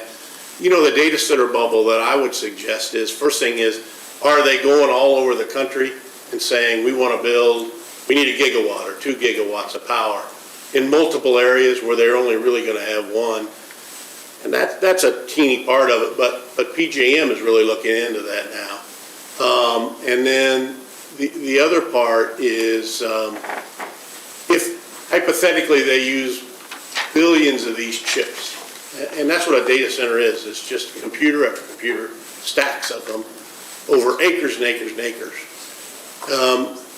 My hypothesis is, what if they come out with a chip that uses half the energy, right? And so we've actually talked to the hyperscaler data center about, what if they come out with this chip and you only need half the energy, and we've already got this prepared? There's two things. First thing is, they said, if that happens, we'll double the number of chips that we want, right? We're not going to back down. We don't think it'll go backwards. But I think we've gotten comfortable with, we're covered either way. Even if there's a data center bubble, it's going to be their money. Because It's not of your gonna be anybody. EHLF tariff. Because of the tariff, the term sheet, and the power supply agreement. Go ahead. So if you don't see the data center boom, where do you see the volatility coming from? Just not being able to generate enough power? Yeah. That's requested? Good question. Two things. First thing is, we've closed too many baseload plants in this country, and we haven't replaced them. And if they were replaced, they were replaced with renewables, and renewables are intermittent, not baseload. The second thing is, I think onshoring of manufacturing in our country is going to continue. And so I think our normal load growth will continue to be fairly robust if we don't have a major recession. And I mean a major recession being like 2008, not just a dip. A little dip, we'll work through that, and I don't think that'll be a problem. I'm talking a crash almost, like 2008, September 2008. We're getting used to a dip a day lately, Yeah. and a spike a day. Correct. And then I think just one final question suggested by previous testimony, the exhibit, the Fitch ratings, on page 3, talks about how Fitch expects EKPC to file additional rate cases roughly every other year through 2030, as the utility offsets rising debt service associated with the utility's expanded capital expenditure plan. Do you expect the 3-year stay out to affect this rating, or do you think the SEM is taking care of that? I think the SEM will take care of it. In fact, my team convinced me and made me comfortable with that. That it would give them some comfort? Yeah, you're right. Then enough flexibility that we can weather that storm. Congratulations on your retirement. Thank you. And that's all the questions I have. Anything further, Commissioner Wood? I was going to ask just a couple more about the conversion to natural gas at the Spurlock station. Yes. I happen to live in the shadow of the Spurlock station, almost literally. I get to see the lovely blinking lights every day and every night. But I heard that you were going to switch to a cogeneration for that plant. Whatever is existing coal is also going to be able to fire natural gas. Is that right? That is correct. And so will that, tell me the benefits of having that set up there. So, pardon me, that came about during the greenhouse gas rule that came out of the federal government that said you were going to have to you were either going to have to do carbon capture and sequestration or somehow get your CO2 down, or you had to shut down by 2030 or 2032. And so what we made a decision was, let's build a natural gas line in there and we can co-fire. So if that legislation comes back or anything, we can run natural gas because that CO2 emitted from natural gas is half as much as the coal. But then we can also run coal. And so we think there'll be three things that'll be advantageous to us. First thing is it keeps that plant alive should more greenhouse gas rules come out, because we think the country can't live without these baseload plants. The second thing it will do, we like running coal if it's cheaper. It kind of keeps natural gas and the coal competitive, right? Neither one's going to get too far out of whack, but we'll run all coal if we need to. The plan is not to get away from coal. It really is to protect the plant. The third thing is we have transmission capability up there, which Darren can talk about much better than me, but we can build a combined cycle up there. And then if you look into the future, we can build more generation that we're going to need in our system, assuming we continue to grow at the rate we're growing. I know that at times there's been an anti-coal sentiment in the country, or at least with legislators. Yes. But me, for one, when I drive by the plant and I see that mountain of coal over there, I know that if a valve goes bad in a gas line, that we're going to be just fine in our cooperative. Fuel security we found that out in Storm Elliott. When a 6-inch valve shut all our generation, not all of ours, a chunk of our generation down, LG&Es and TVAs, that was fuel insecurity. And we can't fix that without coal. I noticed in the materials that I read that it said that PJM was on the brink during Winter Storm Elliott. Can you explain what that meant? Or and you might not have authored those words, but do you have any thoughts on that comment? Yeah, well, so during Storm Elliott, they were on the brink of having rolling blackouts. We did not have to do rolling blackouts, even though we lost our bluegrass plant, and we couldn't get it started on gas. There have been a lot of changes there. We added another 1 million gallons of diesel fuel there. We're confident we can get those units started now. We've spent a lot of money making sure, but because it's a dual fuel. When some of our neighbors had to have some rolling blackouts, and nothing against them, we were on the nice edge of having rolling blackouts. That's what PJM's suggesting. If we have all this natural gas shut down all of a sudden in the coldest day of the year, that they can't hold the system. But it's worse than that. Let's just look at this summer of 2025. We've had some really hot weather, dry weather. PJM, one day I remember, every morning we have a market call. All the generation plants in our market operations center have a call in the morning to say, in a market operation saying you're going to run or you're not going to run, these are the risks. And then we have natural gas, the natural gas guys are on there saying this is what we're supplying to your gas turbines. But they talk about PJM, and there was a day this summer that PJM was down to 2% reserve. The normal is about 15%, right? They were on the nice edge then, and that's driven by data centers in some of the states that just don't have steel on the ground.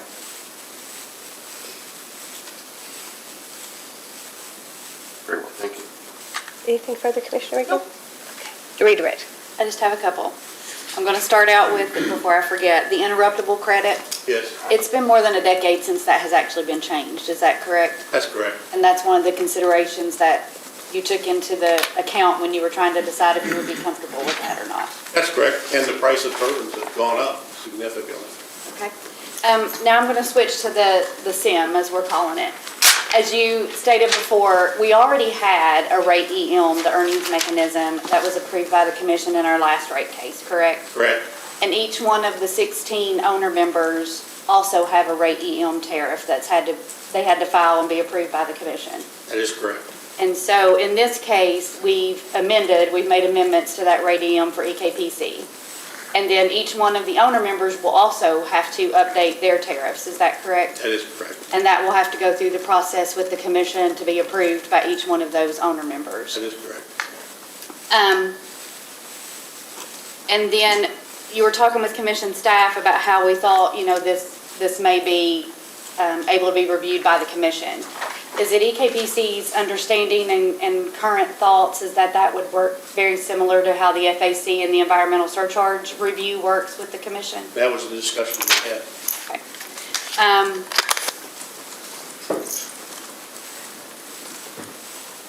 And then, one of the reasons you said that you were able to become comfortable with the settlement was the SIM, once it was explained to you. And is some of the benefits of that is that your credit rating agencies are comfortable with it after some discussions with them? That's correct. And that you believe that will assist you in keeping those credit ratings, and it will also allow you to have some, keep your interest rates lower for your customers, for your end-use consumers? That's correct. And so that will save them some money without having to pay that higher interest. Yes. And I believe in some of the CPCNs that we did, in particular, maybe 370, the co-firing case, the Cooper co-firing, we had stated that we anticipated having to come in every 18 to 24 months for rate cases. Yeah, that's what our financial forecast shows. And that's what we had told Just our... through this bill cycle, by the way. Right. And so we've told the credit rating agencies that we would do that, but then we've also explained to them what this SEM is, and they're comfortable with that right now. That is correct. All right. And you believe that the SIM is a material element of the settlement, correct? Yeah, absolutely. If that doesn't work, then the settlement doesn't work. And overall, do you believe the settlement is fair, just, and reasonable? I do.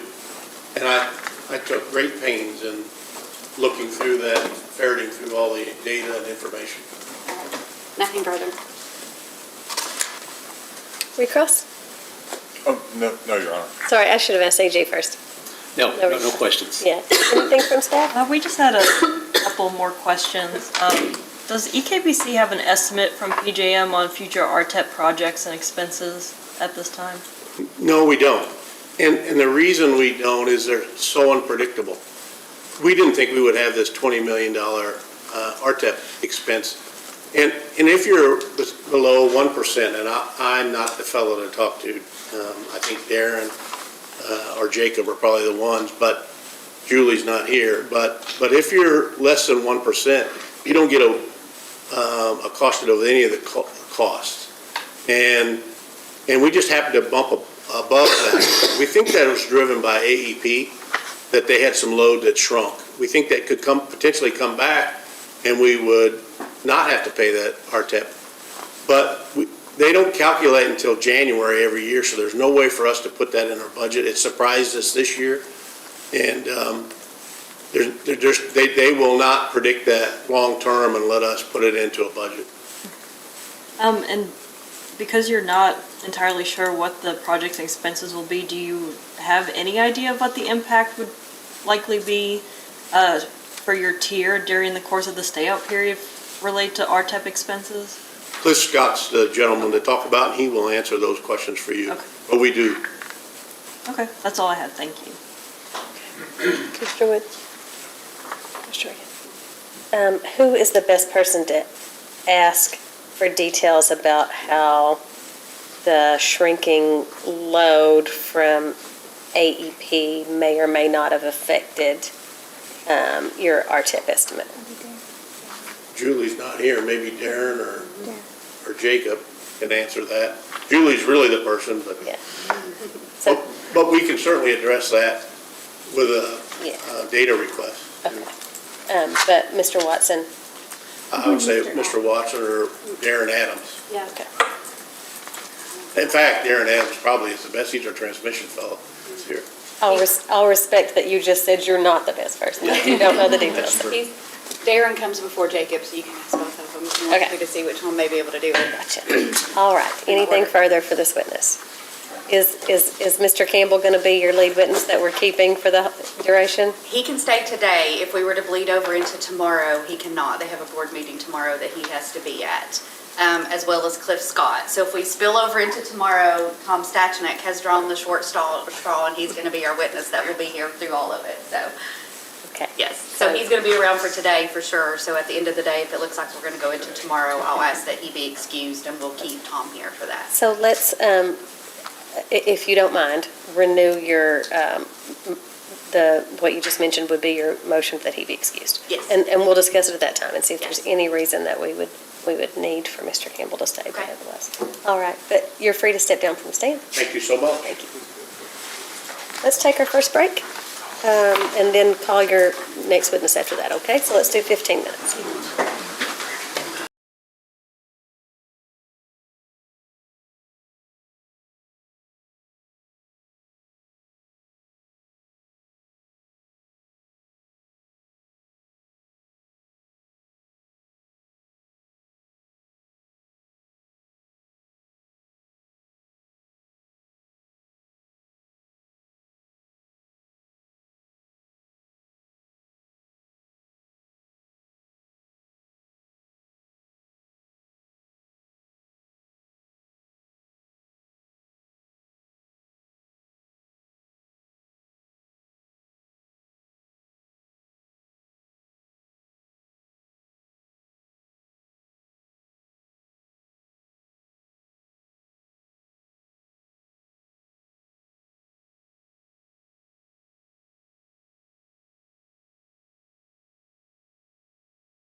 in case number 2025-00208. And council, you may call your roll, please. We call Thomas Stackman.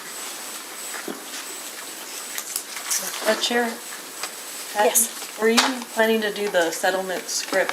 Thank you. Mr. Stackman, do you mind just hanging out a moment? And while we do, I didn't do the settlement script. And, you guys are all too polite to tell me when I'm about to do something like that. But I did not do the settlement testimony that we needed to Bring do. them all in. Do you want our witnesses that participated in here as well, instead of just council? Yeah, and I'm sorry, you probably just sent them to the You're fine. breakout room. I sneak this way. Yeah.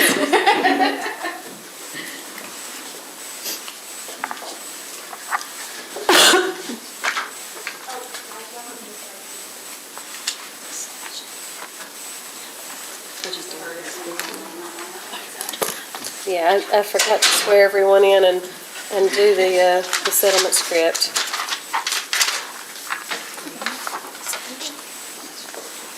Just let me know when you've got everyone. Meredith doesn't have to swear.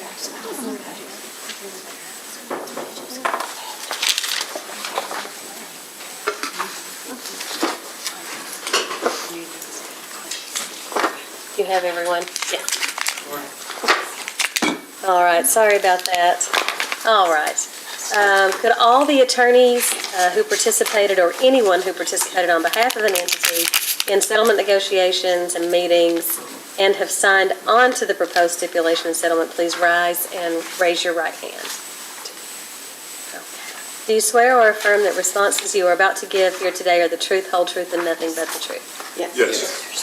In order to ensure that the responses are accurately recorded in the record, just please make some sort of a motion. You may lower your hand.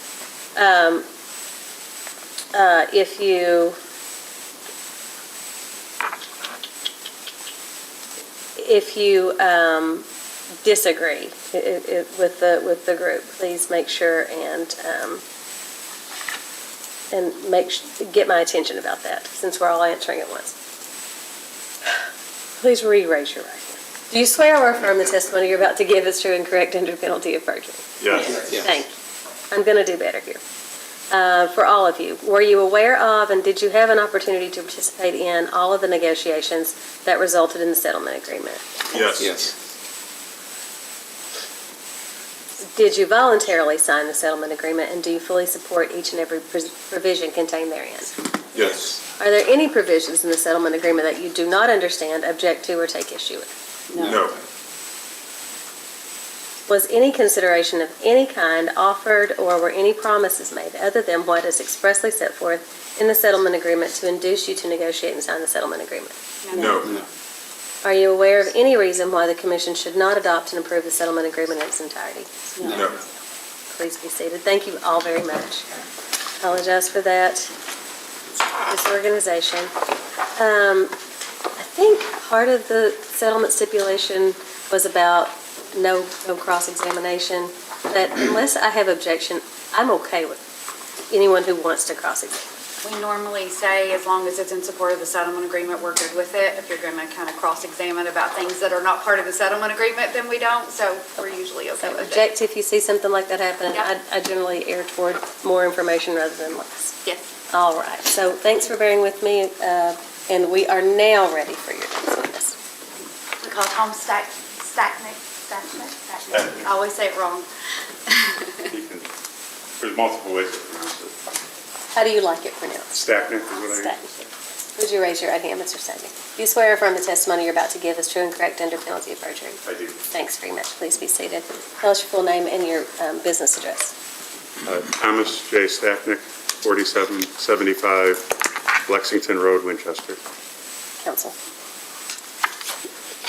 And can you state your title for me, please? Vice President of Finance and Treasurer.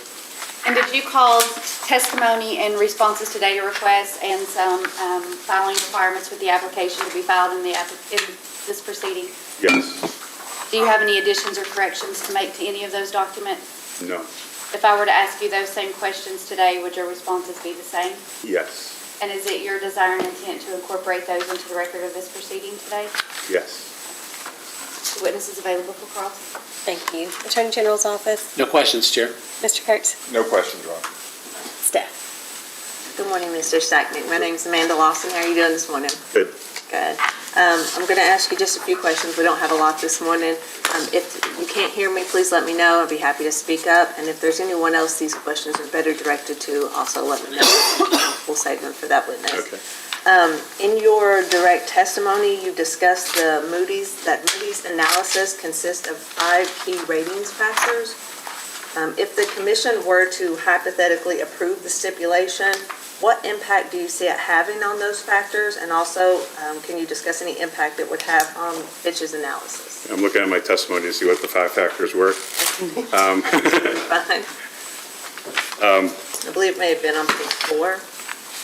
Yeah, so, and while we're not rated by Moody's, it's a good data point of how the rating agencies look at us, and they have a very thorough methodology.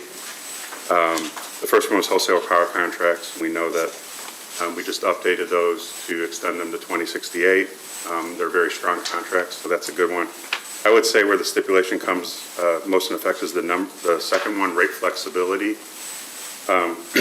So the SEM gives us that flexibility to adjust rates each year to be able to meet those requirements. So I would say that would be a strong positive. And then the member owner profile, I'd say, is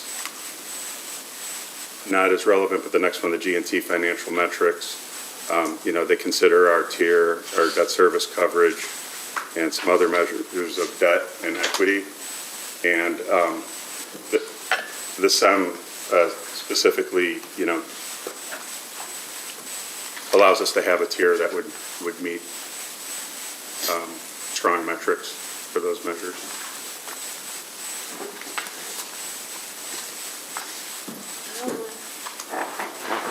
Can you discuss what changes to EKPC's credit rating, including changes in the outlook for debt ratings, have occurred since EKPC's last base rate case in 2021?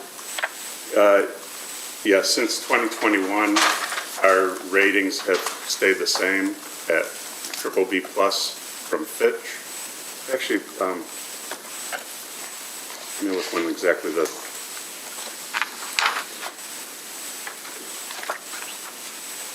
I have my, yes. Now, last fall, we met with them to share with them the capital plans that we have. And because it does add a lot of debt, that is when they changed the outlook to negative. The rating agencies have 2 things. They have negative outlook and negative watch. Negative watch is a more immediate, something's going on, we think we might have to downgrade you, we're going to evaluate that right away and resolve that within a matter of months. The negative outlook can be something that's part of your rating for a while, and it just means, in layman's terms, a downgrade is probably more likely than an upgrade in the next 3 to 5 years.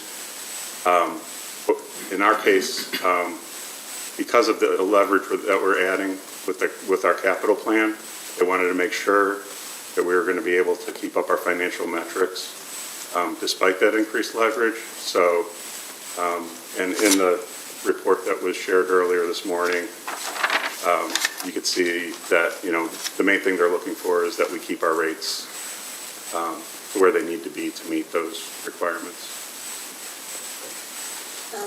In Mr. Campbell's testimony this morning, he discussed how when he was first presented with conversations about the SIM, that he was a little hesitant about it, but it was explained to him in a way that helped convince him, get him on board with that entire mechanism. Do you think that you could walk us through that conversation or how that was explained to him? I think Mr. Scott would be a better, since Mr. Scott was the one who directly talked to Mr. Campbell about that, I think he would be a better witness to ask that.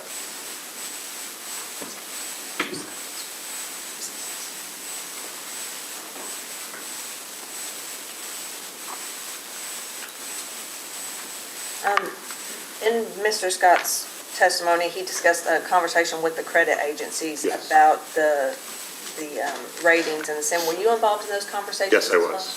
It was Mr. Scott and myself and one of the analysts from each of S&P and Fitch. Can you tell us a little bit about what was involved in those conversations and what came from those conversations? Yeah, we went through what the SEM would entail. I think at that point, it was 1.35 and 1.4 that we had discussed with them. And overall, they were supportive. There was a little bit of, we'll have to see the numbers, we'll have to work the numbers out for ourselves, but, initially it seems like a good idea. In the case of Fitch, they run a sort of a baseline analysis of where they think our ratios and financials are headed, and they also run a stress case. And one of the things that was discussed was the fact that with this mechanism in place, the difference between that baseline case and the stress case would be a lot less. In other words, the ratings mechanism would smooth out some of the potential unexpected events that could cause that stress to our rating. So they thought that was a positive. And other than that, they just said, yeah, we'll have to run the numbers. Since it's only guaranteeing the 1.4 and not guaranteeing the 1.5, I mean, some of the financials we show them kind of assume that we're going to have rate cases to reach that 1.5, so there was a slight difference there that they said they'd have to run the numbers on. But I think the benefit of having the 1.4 floor outweighed that.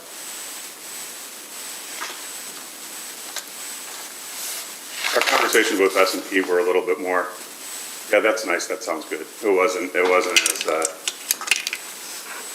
wasn't as deep of a discussion as what we had with Fitch. So does the SEM help with the financial outlook at all?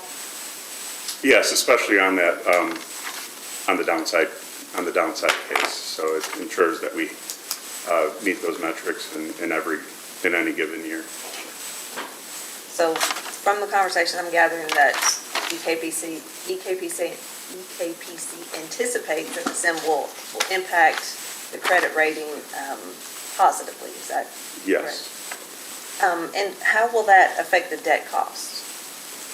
There's an immediate effect on our credit facility where we pay 10 basis points more in drawn cost and a couple basis points, it's 2.5 basis points more in undrawn costs for both our, the drawn costs would be both on our credit facility and our term loan agreement, which are together they're a little over $500 million. So that would be an immediate effect of a one-notch downgrade. The bigger effects is if we get downgraded more than that into, where we're not investment grade anymore, that's where, we could see, just more difficulty in general and even finding the lenders that would want to lend to us. So there's an immediate effect of any downgrade.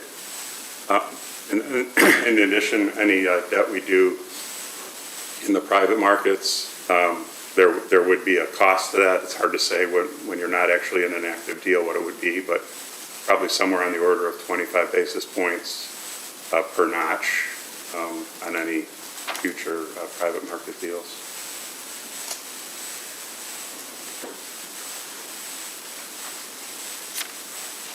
Considering that EKPC anticipates increased borrowing as a result of the Commission's approval of CPCM projects for new generation, can you explain the timeline and impact the change in ratings would have on EKPC's debt costs for those borrowings? Can you repeat that one more time? Considering that EKPC anticipates the need for increased borrowing for incoming CPCNs related to new generation, can you explain the impact to the timeline and the change in the credit rating, the positive change that you anticipate, how that would have an effect on the timeline and EKPC's debt costs related to borrowing that would be necessary for those projects? On the timeline, I would say our timeline is the same. We would borrow the money when we need to be able to fund those projects.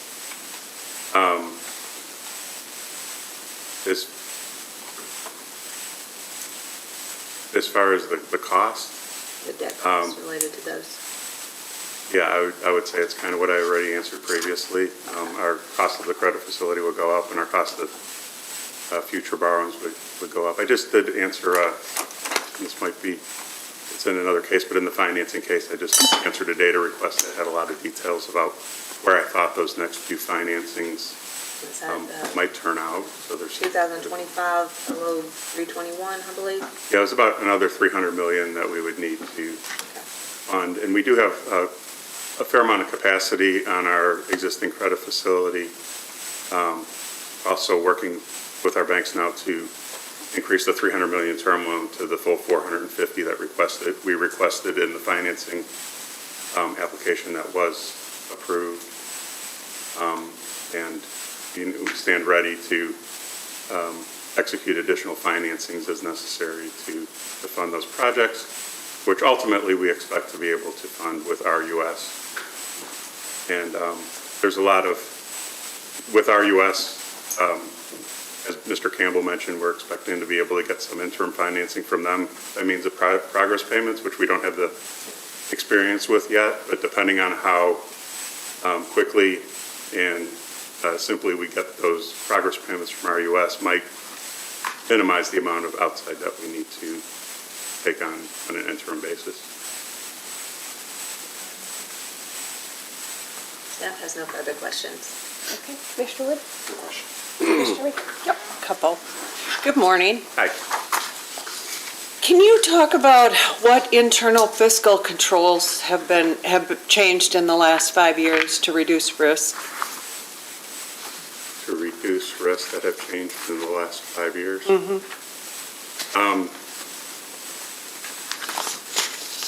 As far as changes, I would say we've always had a pretty robust risk management process. We have a risk register that our director of risk handles too, or once a month we meet internally, our internal risk management committee, and also with our board risk oversight committee, and bring up the different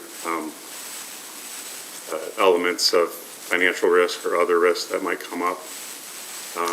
We have an annual budgeting process where we, kind of consider where what our next year is going to look like, and what we might need to do to make sure we meet all of our financial covenants.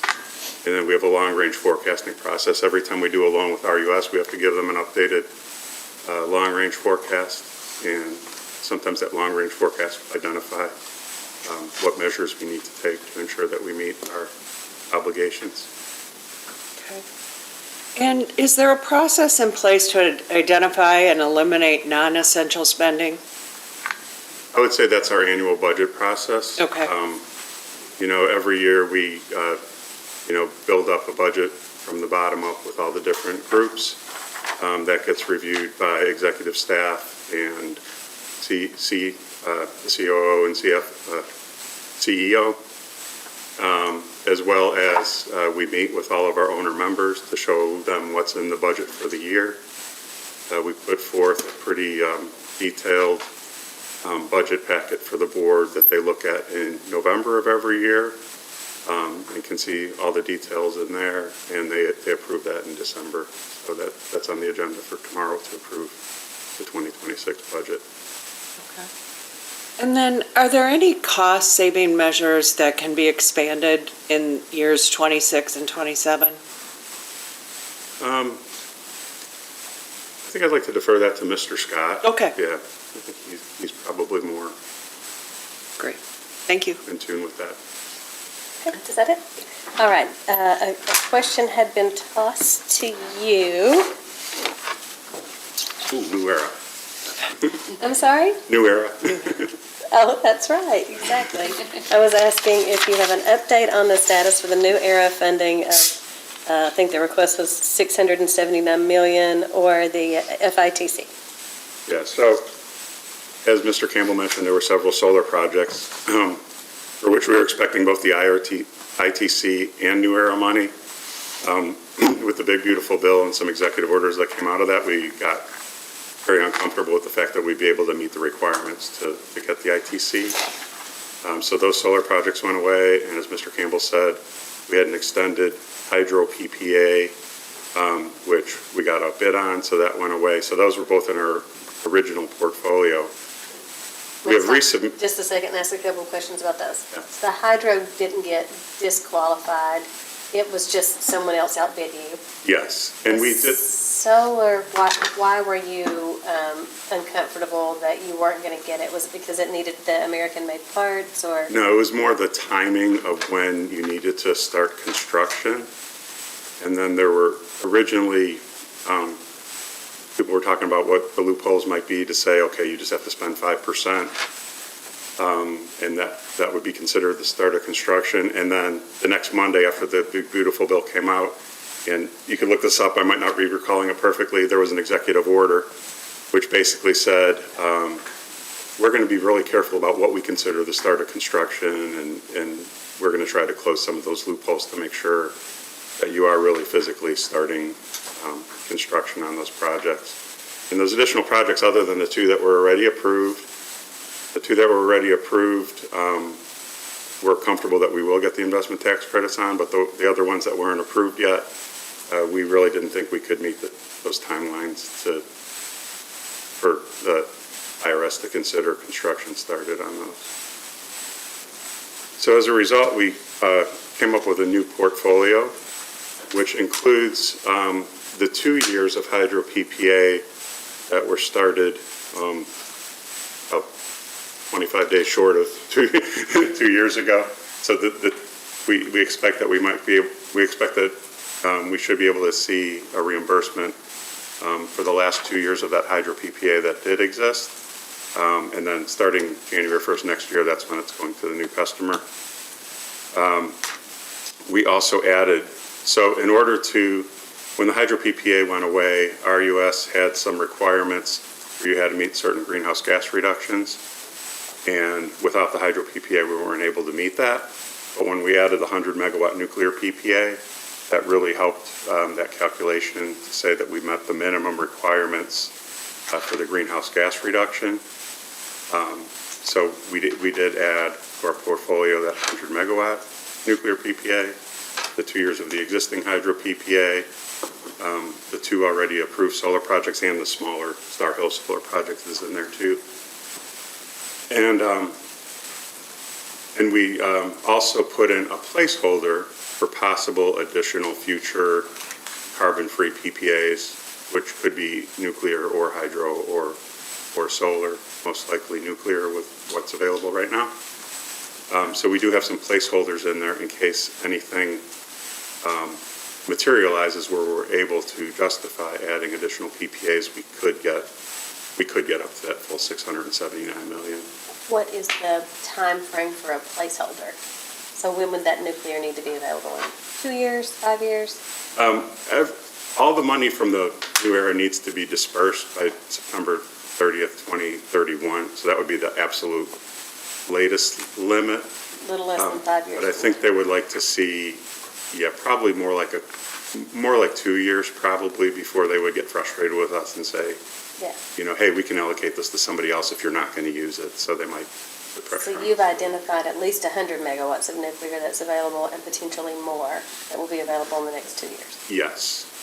Yeah, and that, other than the 100 megawatts, that's all, I guess, a placeholder for future possibilities. So you've actually signed something for the 100 megawatts. And we'll ask questions post-hearing, because I understand some of that's going to need to be confidential for now. Okay. So we did submit that new portfolio to RUS sort of in the middle of the shutdown.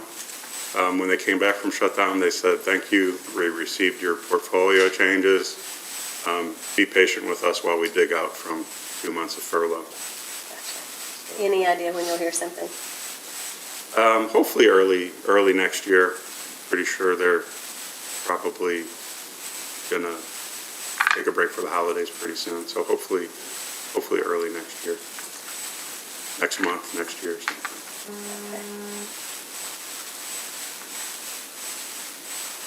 Next year is next month. Yeah. Okay. Anything else to add that we need to know about that, the status of the funding? And, well, I guess I would ask,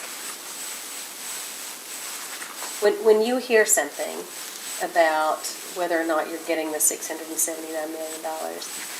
That's going to affect the status, the financial condition, all sorts of things about the way the utility's being run. You'll notify the PSCs when you know, I assume. And then what comes next as far as procedurally here? This is my first experience with a massive amount of federal money being put into a utility like this. But how do you see it affecting your filings here at the PSC, assuming you get it? Yeah, I would say that,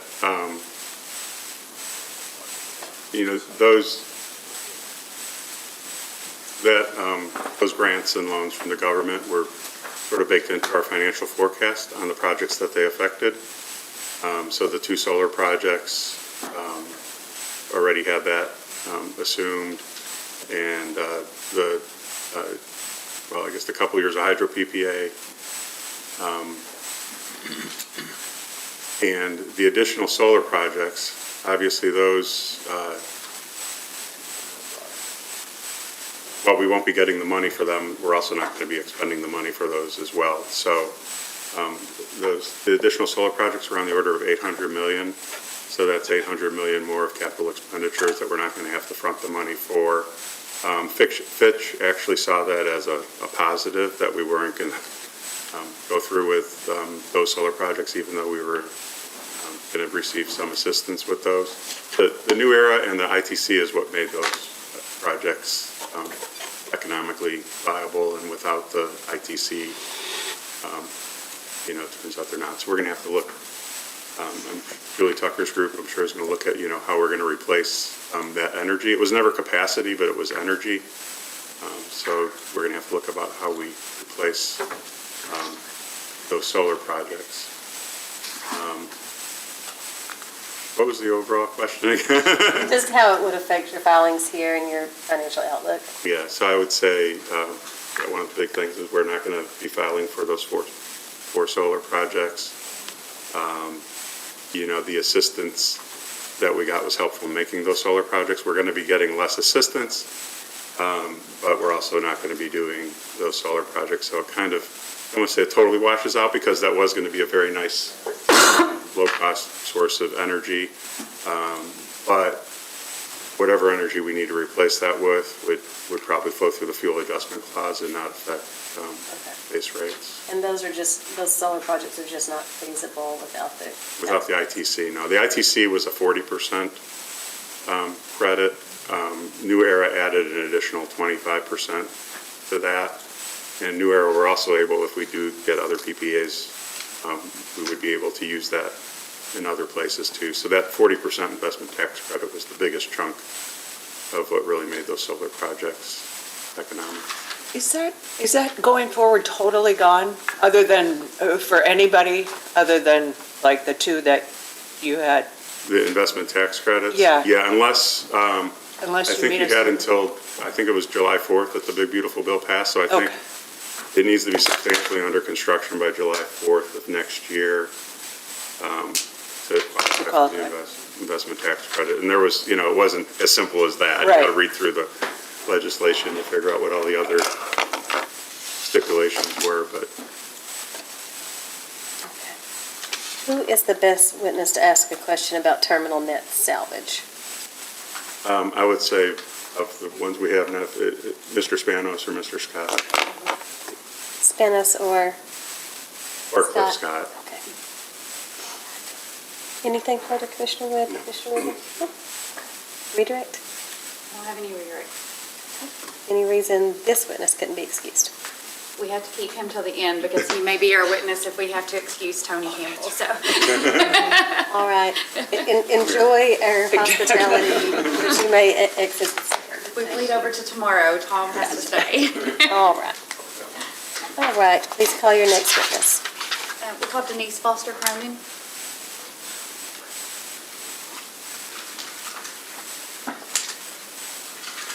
Good afternoon, or is it still morning? Still morning for a few more minutes. Close enough, Paul. Yeah, raise your right hand to be sworn, please. Do you swear or affirm your testimony is true and correct under penalty of perjury? I do. Please have a seat. Tell us your full name and business address. Sure, I'm Denise Foster Cronin. Our address is 1477. 14, I'm forgetting our business. Starting right in with the hard Exactly. Okay. 4775. 4775 Lexington Road in Winchester, Kentucky. Okay, counsel. Ms. Foster Cronin, can you please tell me your title? I'm Senior Vice President of Federal RTO Regulatory Affairs. Thank you. And did you cause testimony and/or data requests to be filed in this case? One subpart of a data response I supported. Do you have any additions or corrections to that? I do have a minor correction to that. So it's the AG Nucor request number 1.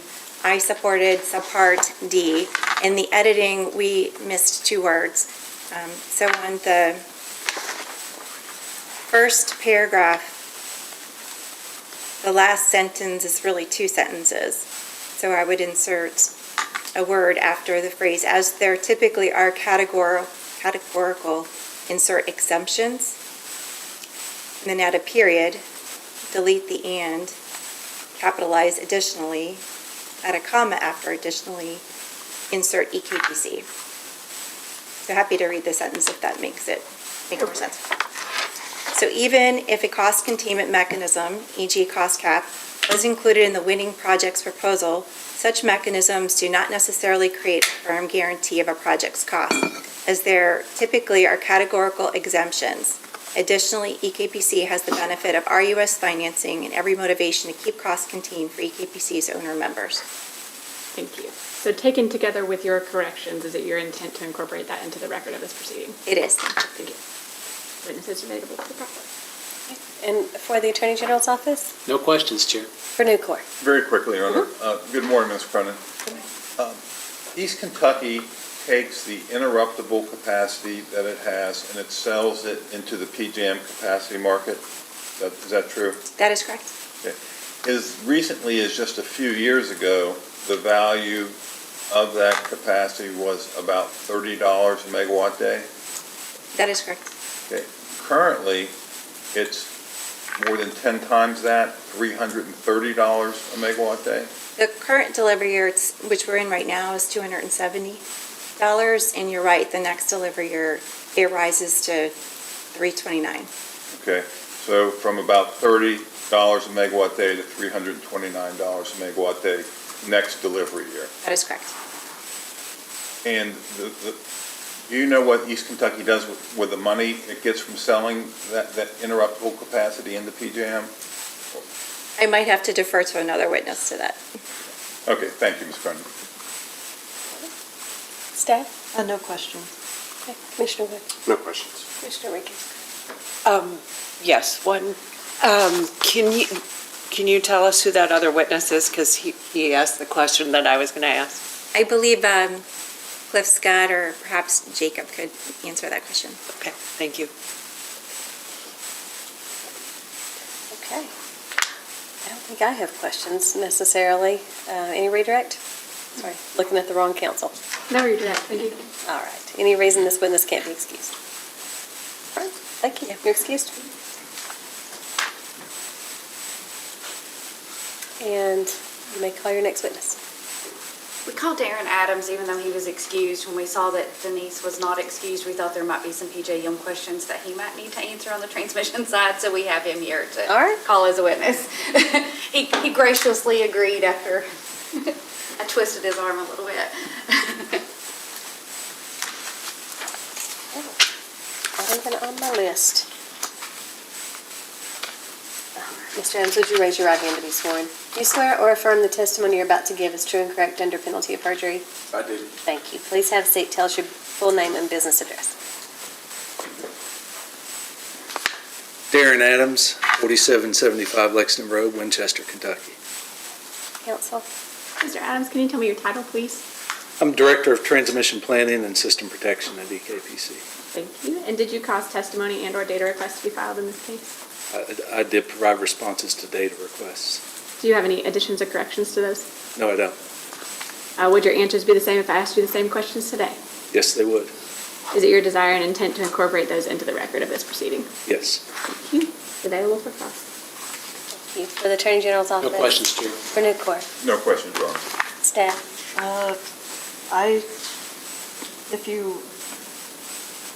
Sorry, I'm just going through our questions to see if we have anything that we Oh, it's okay. might have given. Yeah, take your time.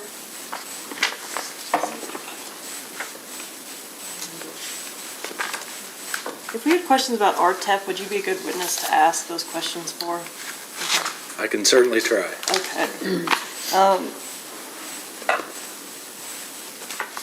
Do you know how EKBC anticipates RTEP expenses will impact EKBC's tier during the course of the stay-out period?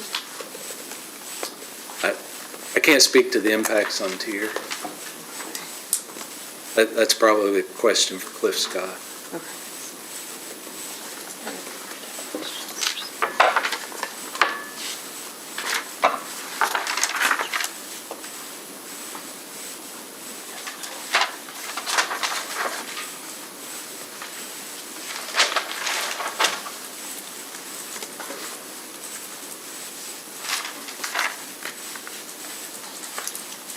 Are you able to explain the process of how EKBC's RTEP expenses are flowed through to EKBC from PJM? Yeah, I think I can explain that at a high level. So each year, PJM calculates so there's generally two components to most of the RTEP projects that are cost allocated at a regional level. Most of the projects, they're baseline projects, they're allocated 50% based on low ratio share. So each year, PJM identifies the non-coincident peak for each zone in PJM and calculates the load ratio share of each zone based on those non-coincident peaks divided by the total of those peaks. So that's 50% of cost allocation. That's determined on the cycle begins in November the preceding year and goes through October. So we just concluded that period for cost allocation for next year. The other 50% is based on a solution-based distribution factors analysis, which is it's a very complex analysis, but PJM performs that analysis in December of each year for allocation of costs for the next year. And essentially, it's a usage-based metric that determines how much of the flows on each RTEP project facility are caused by a zone's load. And there's a component there. It's based on a combination of internal generation and imports into the zone, and delivering all the generation in PJM into that zone based on what the import level is that the zone requires in order to meet their 1 in 10 year loss of load expectation. So that calculation is done to determine the usage for each zone. That comprises the other 50% of the cost allocation. Thank you. I think that's all that we have. Okay. Okay, Commissioner Wood? What are the biggest issues with transmission planning right now? What occupies your day? That's quite a question. It's become very hectic. I would say in a good way. There's obviously Mr. Campbell talked about all the economic development opportunities, particularly data centers. So we're seeing loads on a scale that we've never seen before, and that's challenging to develop a transmission system that can serve those types of loads. And when just one large load on that scale, that could be 50% or more of our existing load, requires massive transmission studies in order to determine the reinforcements would be required to serve those. But then, we're seeing not one, but we're seeing, 10, 15 of those that we're trying to accommodate. And then the other side of that is you have to be able to supply those loads. So, looking at adding generation within the system and the transmission that's required associated with that, or being able to import those massive amounts of power, that also requires large transmission reinforcements. And on top of that, we're looking at that at an East Kentucky level, but PJM is looking at the same thing going on across the region, and we have to make our piece of the puzzle fit with everything that's going on in the larger PJM system. So like I said, it's kind of a puzzle that you're putting together and trying to make sure that your piece of the puzzle fits with what's going on with everybody else's. Is there any talk about upgrading the conductors that are already there to increase capacity without having to build new build-outs or new lines? Absolutely. So, that's, I know the FERC just had a technical conference recently about those grid-enhancing technologies. One of them is advanced conductors that allow you to use existing structures, existing rights-of-way to increase the capacity without the need to build new lines. So that's something that East Kentucky has been doing for the last 20 years. We were one of the first utilities in this state to use some of those advanced conductors that allow you to operate at higher temperatures without damaging the conductor and being able to get 50% more capacity out of the line versus the traditional conductors that have been used previously. So we're continuing to do that. We've got several lines planned that will use those types of conductors in order to maximize the capacity of our existing rights-of-way. Thank you. Sure. Nope.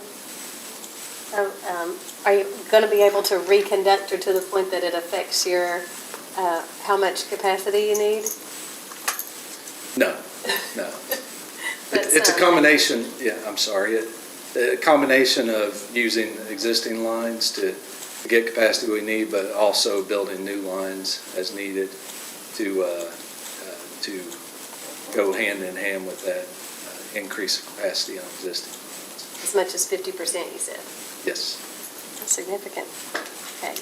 Earlier, when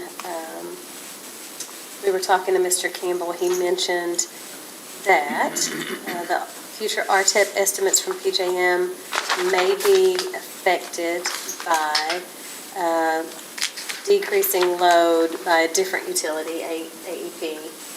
Can you talk about that a little bit and how AEP's predictions are affecting East Kentucky Power? Sure. So, as I mentioned earlier, the process that PJM uses, they calculate a distribution factor for each zone for all of these RTEP facilities. So, its impacts in other zones change the relative flow. So, load reduction in AEP could mean that, well, now AEP, the flows into the AEP system are less, but that means the generation has to go somewhere else. So, it can impact East Kentucky Power, Duke Energy, Dayton Power and Light, all these other utilities that are adjacent to AEP. So that's part of the issue. And then the other piece I mentioned, and this, we saw this become a big one this year. Each year, PJM calculates they call it, it's the capacity emergency transfer objective for each zone. So it's how much generation needs to be imported from the rest of PJM for each zone in order to avoid that exceeding that loss of load expectation. So this year we saw a big change in the Allegheny Power System in that capacity emergency transfer objective. It doubled for that zone. So the calculation required the Allegheny Power System to import twice as much as they had been importing in previous years. Because of that, flows on one of these RTEP projects into the APS zone reduced significantly. And they were eliminated. Mr. Campbell mentioned the 1% de minimis threshold. So because their impacts on this project that's in the Dominion Energy Zone dropped so significantly, essentially all of the costs that they were being allocated for this project shifted to East Kentucky because our impacts remained above 1%. So it's not just load, but it's also what PJM expects each zone to import in their calculations. So is that something that you could have and did predict? No. That shifted? That's the problem. It's really a black box. As I said at the beginning, it's a very complicated calculation. PJM use a production costing model to simulate every hour of the year to determine directional flow. They calculate this CTO, and that's based on how much capacity is in a zone, and then how much additional energy needs to be imported to meet that loss of load expectation. And that capacity value can change significantly from year to year as generators are retired, maybe solar projects that were supposed to be in that zone cancel, so that capacity is no longer there. So, as I said, the APS is a great example where we saw that import amount change significantly from year to year, and that's not something we would have predicted without knowing everything that PJM knows. Remind me what APS stands for? Allegheny Power. Okay, Allegheny. And when that cost shifted to EKPC, do you have an idea of how much that cost? Yeah, so there was an increase of about $20 million from 2024 to 2025. So we were allocated approximately 6% of the cost in 2024 for the DFAX portion. The load ratio share stayed the same. The DFAX portion, we went from 6% in 2024 to about 52% in 2025. And this is a $500 million project, so that change was significant. And no real way of knowing what'll happen in '26? That's right. Because it's a black box. Until probably in 2 or 3 weeks, PJM will file their annual cost allocation update with FERC, and that's when we will know. And then the costs will begin being allocated in January. So essentially no warning, just a little bit of notice before we start getting a bill. And you'll know something in 2 to 3 weeks? Yes. Okay. Can we follow up with a request? All right, thank you. I appreciate it. Anything further from the commissioners? Redirect. None for me. All right. Any reason Mr. Adams can't be excused? Thank you for being here, although you didn't necessarily have to be. It's a pleasure. May I call your next witness? We called Jeff Bernert.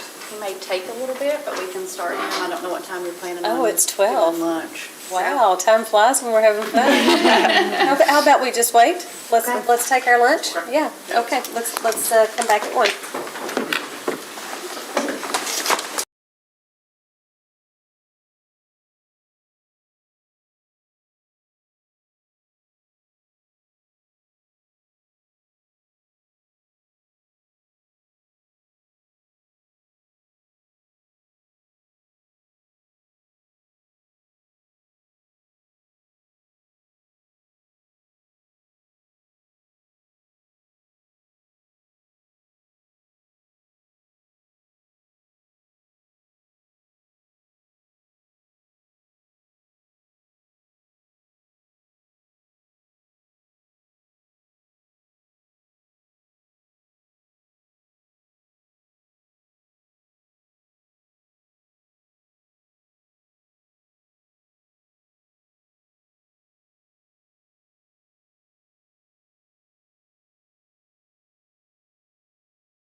Are back on the record in case number 2025-00208. Ms. Honecker? I was going to go ahead and call the next witness before you brought us to order.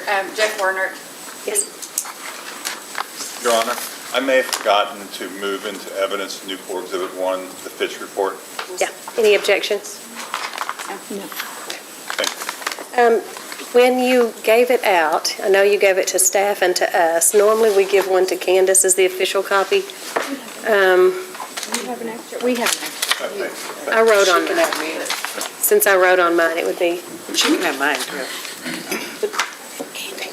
Okay. Thank you. I'll mark it.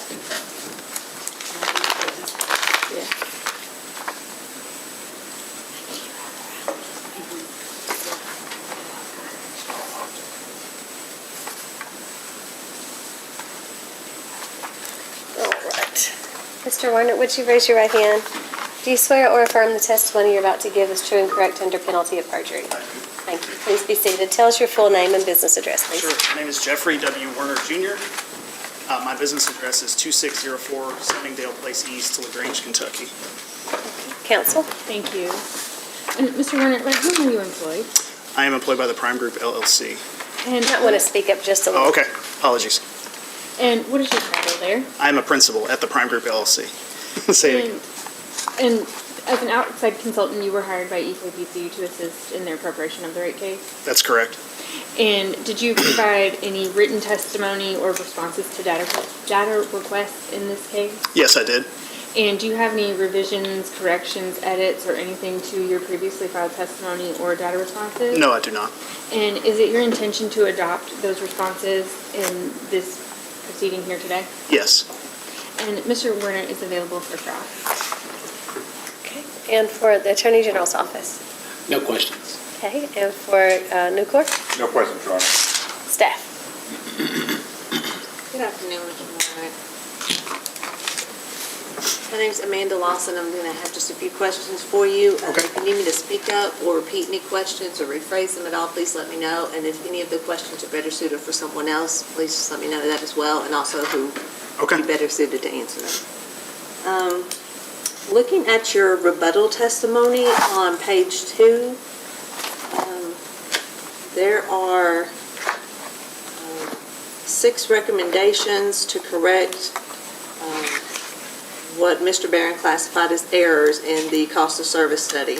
Looking through that testimony, it didn't look like number 3, the propose an alternative treatment to the fuel adjustment cost, revenue, and expenses in the cost of service was addressed. Could you explain EKPC's position from a cost of service perspective on the Attorney General and Nucor's proposed alternative treatment of the FAC revenues and expenses in the cost of service study? Sure. In my view, the treatment that Mr. Barron proposed is an alternative methodology that could be used to evaluate FAC. So his proposed alternative was to essentially net out the FAC expenses and revenues that are included in the cost of service, so that the impact of the mechanism is effectively zero for all rate classes. That's a reasonable position to take. That's given that the FAC, there is some lag associated with the FAC collection. The proposed allocation in the EKPC study was there was a slight difference between the revenues and expenses for each rate class, given that there is some regulatory lag between when the expenses are incurred and when they're recovered through the FAC mechanism. Looking at this list also, number 6, the proposal to modify the cost to reflect AG and Nucor's weather normalization adjustment. Could you explain EKPC's stance from a cost of service perspective on the weather normalization adjustment in the cost?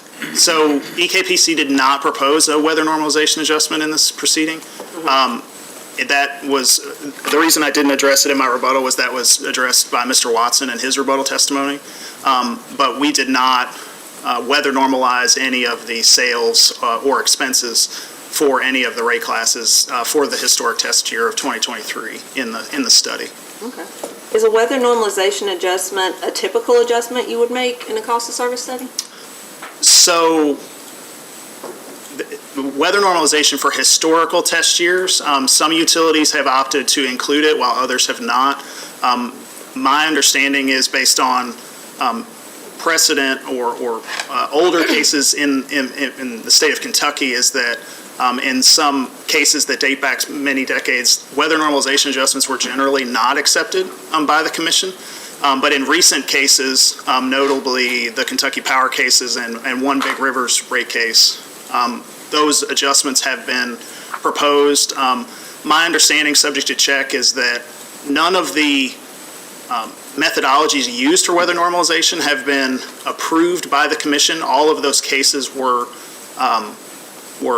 completed via settlement, and my understanding is that the commission did not opine on whether the weather normalization piece of the settlement or the proposed methodology by those utilities was adopted. But there has been recently some utilities have proposed a weather normalization adjustment as a part of a historical test year for base rate proceedings. I'm going to move down your rebuttal testimony to page 4. Is it EKPC's recommendation that ignoring the settlement that the 10-minute interruptible credit should increase to $5.94 per kilowatt? No.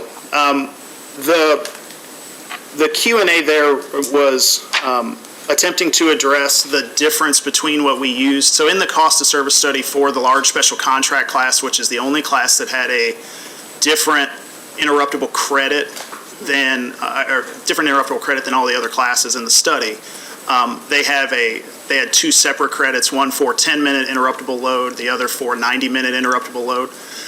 In the cost of service, we used $5.60, which is the rate D 400-hour interruption credit that is applied for the 10-minute interruptible load.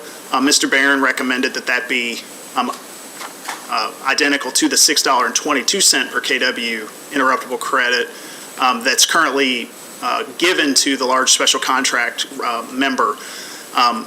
In the cost of service, given based on the testimony of Mr. Watson, who had a calculation for what the credit was from East Kentucky's perspective in the application, we applied the $5.60 to all to both the 10-minute and the 30-minute interruptible credit, which is what the rate D credits are based on. So the $6.22 credit, in our view, at least in the application, was slightly higher than the imputed cost savings that were applied in the cost of service study. In reviewing the 2010 East Kentucky rate proceeding, where that $6.22 credit was negotiated and implemented, the $5.60 credit was applied, or was present in that case, and then there was a reserve margin that was proposed and then subsequently agreed to in the settlement for that case that raised the 10-minute credit from $5.60 to $6.22. And that was based on a 12% reserve margin. So the $5.94 value that I have on in my rebuttal testimony on page 4 represents the difference between the reserve margins in that proceeding and what East Kentucky's reserve margin is today based on events that have taken place since then. East Kentucky was not a member of PJM in the 2010 case, if I'm subject to check. But since then, their reserve margin has come down from 12% to 7% based on information that I was provided. So that's where the $5.94 credit was mentioned.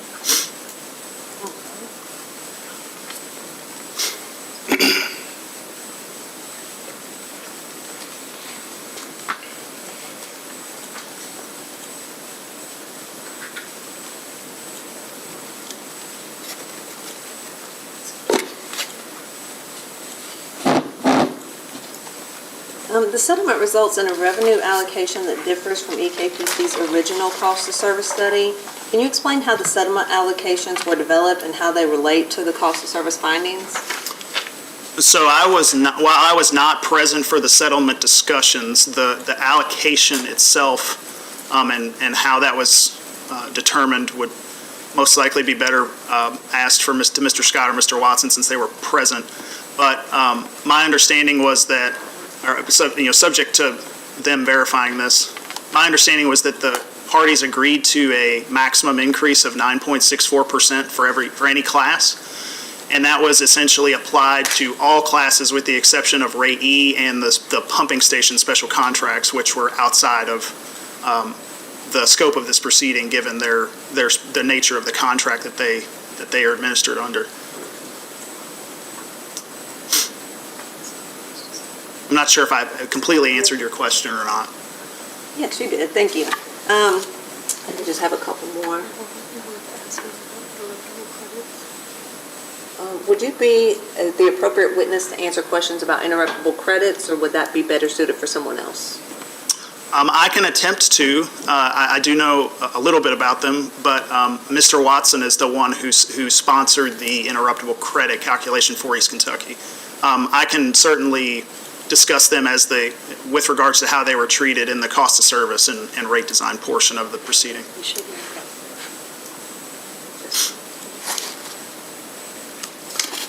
Of the 28 interruptible, let's see.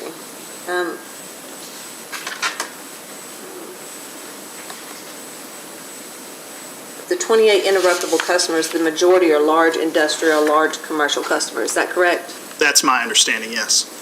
How many residential customers in EKPC's system can realistically take service on the interruptible tariff? I do not know the answer to that question.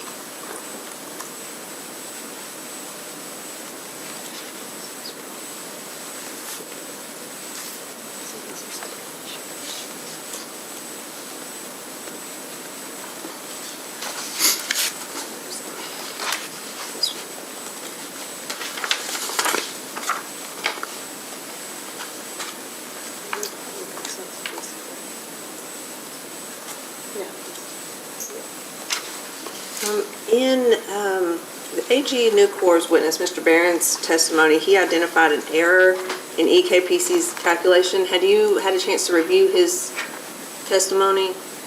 In the calculation for the interruptible credit? The calculation of the interruptible revenue credit, that when corrected increased the reported rate of return for large special contracts? Yes, I have.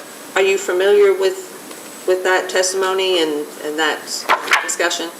Yes, I think that's tied to the discussion that we just had with regards to the credit being applied in the cost of service study. So in the cost of service study, we applied a credit of $5.60 when in reality, the large special contract member receives a credit of $6.22 a kW for 10-minute interruptible load. Okay. Remaining questions about that in regards to the $2 per kilowatt per month credit. Would you be able to speak to that if we have questions about that, or would that be best reserved for someone else? I can certainly, I believe I can answer that question, but if not, I can defer that to Mr. Watson, who's most likely. Before the stipulation's additional $2 per kilowatt per month credit, the interruptible customers were already receiving a significant benefit from the existing credit structure. Is that correct? That's correct, but I would include in that East Kentucky's other members also receive some benefit from the fact that those interruptible customers provide the ability for East Kentucky to interrupt their load when called upon, whether that's for economics or for reliability. And therefore, there is a generation avoided cost benefit that is also that gets spread to the entire system. So there is a benefit to everyone for those members allowing East Kentucky to interrupt them if needed.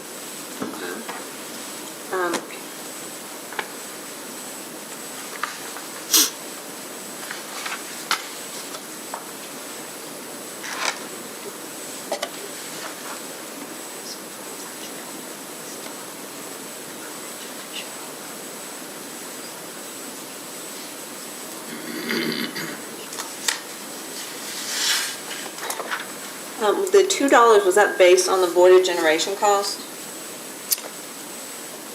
So my understanding is that the $2 was a recommendation from the AG and Nucor with regards to increasing the interruptible credit based on their analysis, and it was agreed to by the parties as a part of the stipulation.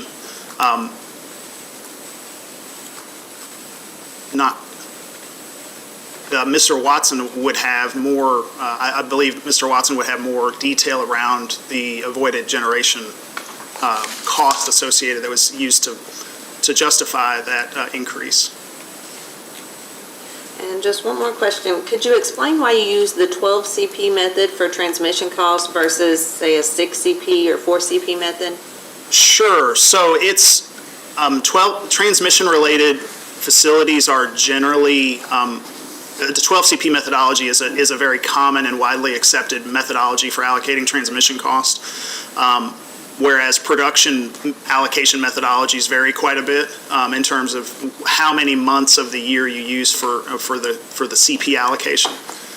Transmission-related costs are serve as essentially an extension of generation, but also they have to provide capacity for all months of the year in terms of meeting both summer and winter peak months, but also during the shoulder months. So 12 CP has been a precedent for East Kentucky in terms of allocating transmission costs for several rate cases. It's also, in my experience, the same methodology that FERC uses in a lot of transmission formula rate templates, as well as many other utilities use 12 CP to allocate transmission cost to each of the different rate schedules in a cost of service study. Staff has no further questions. Okay. Commissioner Wood? I don't have any questions, Chair. Commissioner Rico? Just a couple. Sure. Good afternoon, and just let me know if you're not the right person for Okay. these questions. Have any of the project scopes increased or decreased since the original document? The original cost of service document? Yeah. No, they have not. Okay. And how much of the capital budget is reliability versus load growth? Do you know? I do not know the answer to that question. Is there someone who could? Mr. Scott would probably be a good person to ask that question. The one thing I will say is that the capital costs included in the cost of service study are historical, so they're based on the 2023 test year. We did make pro forma adjustments to those to bring them up to 6 months after 2023. So effectively, from a historical perspective, they are up through June 30th of 2024. I'm not sure that the budget, with regards to the budgeting and forecasted capital plan, none of those costs are included in the cost of service. Those are future costs that would be included in a future case.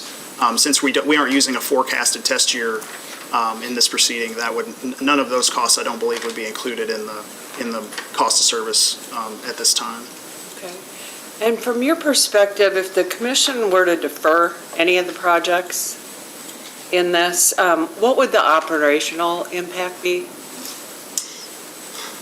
That I don't know. To the extent that they defer projects, my understanding is that would potentially impact the capital plan, which could impact the interest expense, the debt taken out and used to finance those projects. So there could be potentially a interest expense impact to that. But other than that, I'm not the right person to talk about what the operational impacts of that would be. From a finance perspective, there would be some changes in terms of the interest that would need to be paid if those projects were delayed. But that's really to the extent that I would be able to discuss that. Okay, thank you. Yeah. Mr. Wernert, in looking at your testimony, the original direct, I learned that a lot of generation and transmission co-ops have just a single rate that they offer their members, but that EKPC does offer optional rates for member co-ops. The percentages that were, I guess, being allocated in the original proposal in your direct was 11% to Rate G, special contracts, the classes with the lowest returns, 9% to B and C, which was like the near break-even customers, 2.5% to STEAM, and 6.94% to Rate E.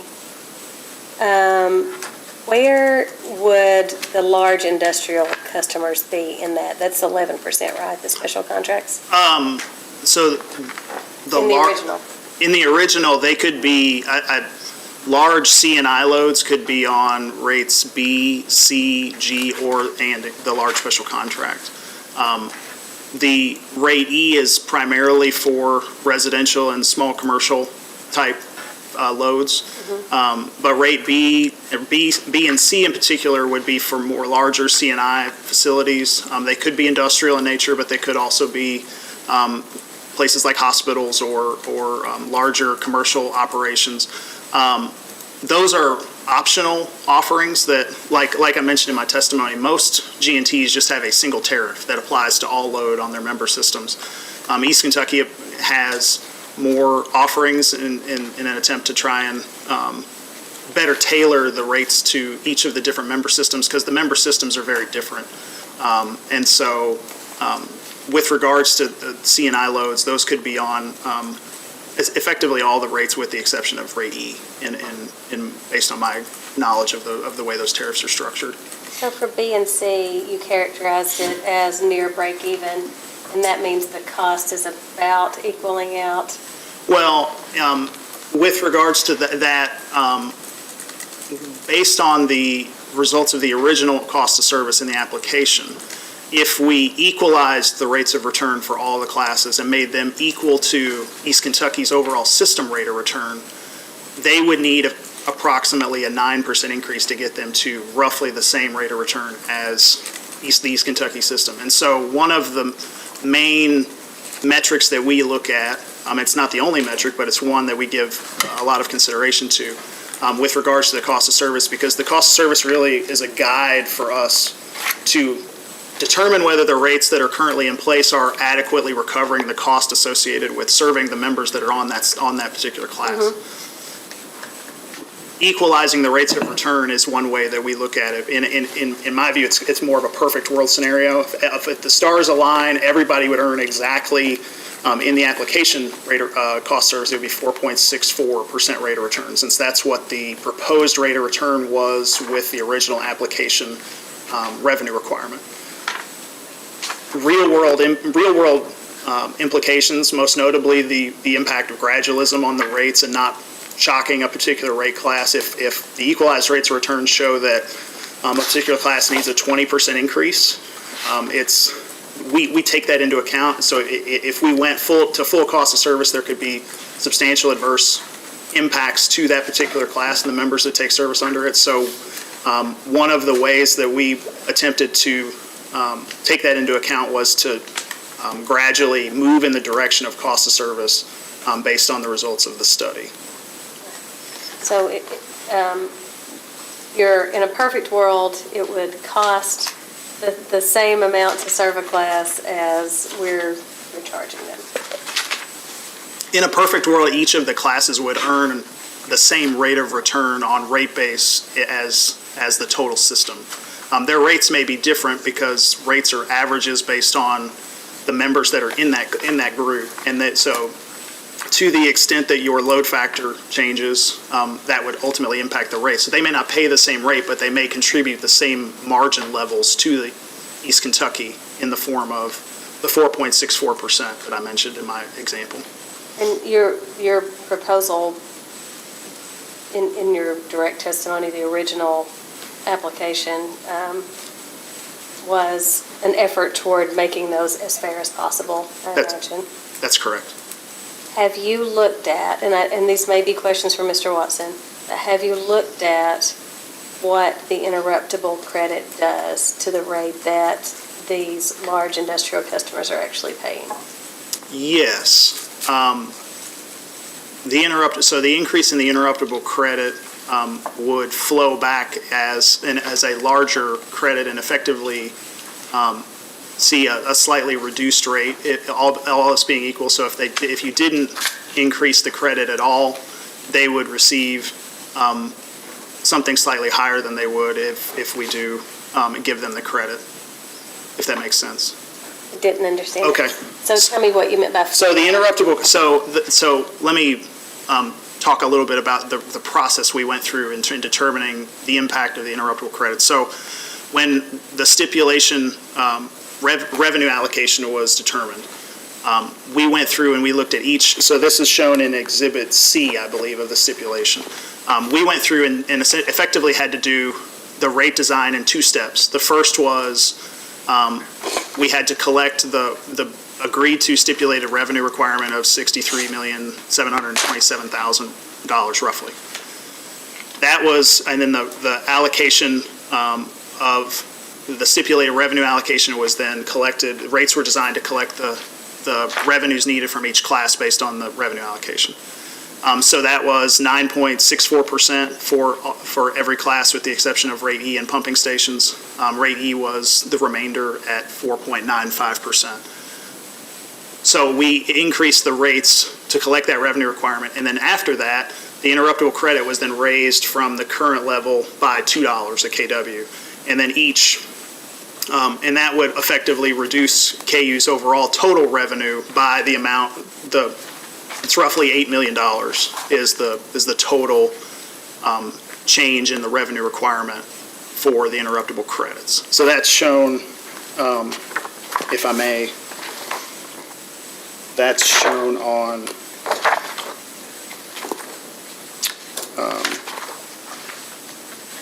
well, the summary is shown on page 1, or I'm sorry, yeah, page 1 of Exhibit C.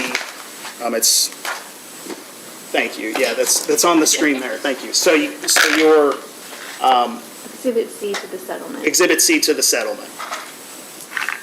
So the impact of the interruptible credit increase is shown there in what's labeled as column D as in dog, where you have $8,093,981. That is the total revenue impact from the interruptible credit. And so effectively, you take the base, or the rate increase shown in column C, plus the impact of column D gets you to the overall net change in rates for each of the different rate schedules. And I'm still not sure I answered your question. Are you able to express in percentage what the actual increase is now going to be for those large industrial customers? Yes, on each of the well, not for each individual interruptible customer that's served under rates B, C, et cetera, but for the total rate schedule as a whole, that is shown on each corresponding page for in that exhibit. So rate B, if you look, there's a total. Can they see this? Rate B? No, they No, can't. they- Oh, they can't see it. Okay, I'm sorry. So if you look at the second page, we'll look at what use You rate. want us to share? I'm sorry. Sure. Yeah, That'd be handy. I don't my know if apologies. staff- I think it's easier just to look at it. I don't know if staff has the ability to pull it up. We are not connected. 0.77% across all classes. That's correct. Right. So the Okay. 0.77% is the Are you able to share? increased revenue that's required from all the classes. Okay. But the net impact for each class is shown on each individual page for the particular rate. Got it. Hold on a minute, let's see if we're able to Sorry, share. Are you able to share the screen? They mentioned there's a It's- device over here that can get hooked in, but we didn't There get is a device, instructions it's on how to do that. It's fine. Sorry. Okay. I'm sorry I'm making this difficult. No, it's fine. I'm sure that, It should be on the website too. We filed it as a separate Excel attachment, Exhibit C. I pulled it up. Yeah. We over here not connected into anything It's to fine. share without that little device. It's over here. They left it. I just was not given instructions on how to do it. I don't. If it makes, I could put that together and provide that as a post-hearing data request. no, I'm sure you've already provided it, and you offered to put it up, and I was going to let you, but Just a not going to go summary. to this much effort. I'm sorry. I was trying to be as helpful as I could. I know, I appreciate that. Plugged in over there, but I don't know how to plug it into a computer. That's fine. Thank you for offering. Not necessary. So in particular for Nucor, I think they're pretty much their own category because they're the largest customer. Do you know what their percentage increase is going to be now? Yes, so the net increase for Nucor after the interruptible credit is applied is 2.25%. And that's what I thought. That's a significant change from the original proposed increase. It's a change, yes. Is it still fair? I believe as a part of the entire settlement, it is fair. And so the settlement was unanimous, and given that it's a part of the settlement as a whole, in my view, is fair, just, and reasonable, given all of the different pieces of the settlement, which are all, interlaced and ultimately, I believe from that perspective, it is a fair, just, and reasonable allocation to them. And that is how we always look at a settlement, else they would never get approved. But if you weren't looking at it as a whole, is that cost recovery for that class? So one thing that is worth noting is the increase in the credit will have a cost of service, the $6 million increase in the credit will have a cost of service impact, which will stand to improve the rate of return for that class substantially. And the reason for that is because the interruptible credit is effectively a avoided cost calculation, and as I mentioned in my testimony, the interruptible credit value would increase. Therefore, the imputed expense savings that's applied to the large special contract class would also go up. So their rate of return would be improved because the value of their interruptible load is now more than it was in the original historical in the 2023 test year. So while I have not looked at what the ultimate rates of return are for each of the classes as a result of the stipulation, my expectation would be that their rate of return would improve as a result of the increase in the credit, because now that capacity is more valuable, as has been mentioned earlier today. The capacity is more valuable now today than it was in 2023, and it's going to be more valuable as capacity continues to be volatile for East Kentucky.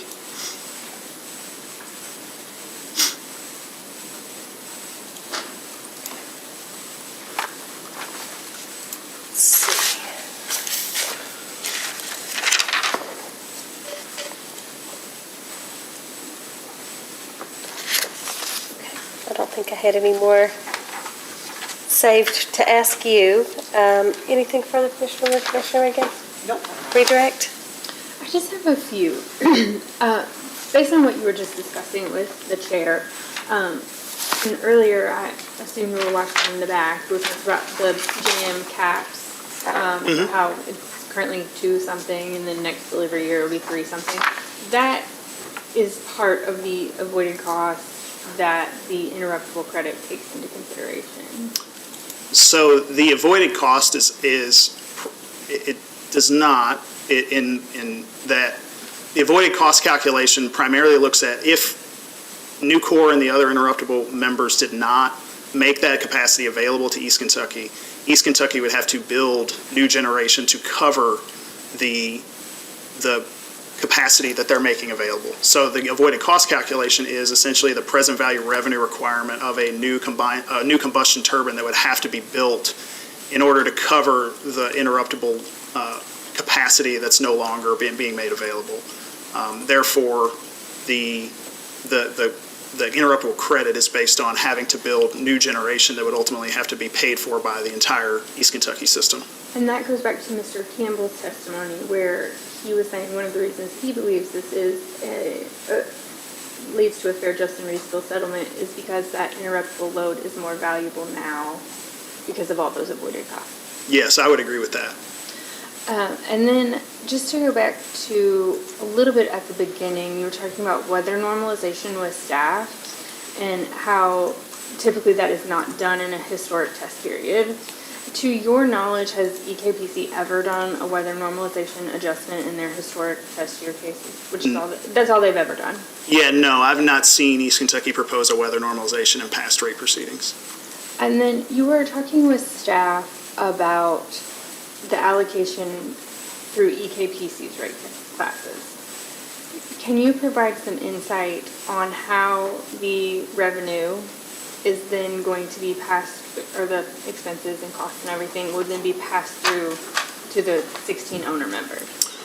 Yes, so it would, each owner member system, the increase relative to the overall 5.99% increase for East Kentucky would be dependent on what rate schedules each system takes service under. And there's actually we put together just a quick example, Allison, if you wouldn't mind.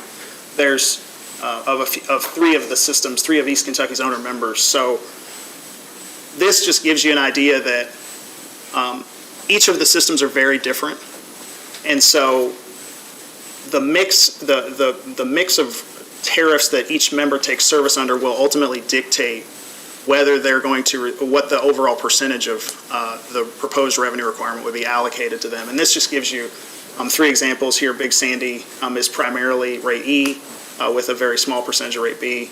Jackson Energy shows mostly rate E with some B and C sprinkled together, and then Fleming Mason Energy has pretty much everything. I'm sorry to interrupt you, Yeah. but just to make clear, because it's called something different everywhere, from EKPC to each cooperative, EKPC's rate E is equivalent to every owner member's residential, whatever it's called. So EKPC rate E is owner member's residential. Correct. Okay. Yeah. Sorry for interrupting. Residential members take service under rate E almost exclusively.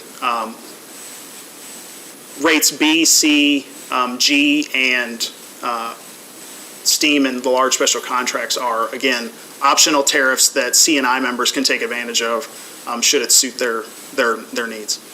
So the overall increase for each system will ultimately be dictated by how much of their load takes service under each rate schedule. So based on that, Big Sandy's allocation of what is going on with EKPC is going to be very different than Fleming Mason, because Big Sandy basically only has residential customers, where Fleming Mason has basically every rate class EKPC has, Fleming Mason also has. Correct.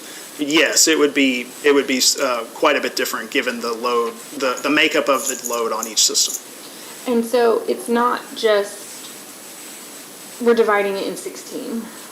No, it would be dependent on, again, which tariff rate. So each member isn't going to get 1/16 of the overall revenue requirement. They're each going to receive varying amounts based on what tariffs they take service under.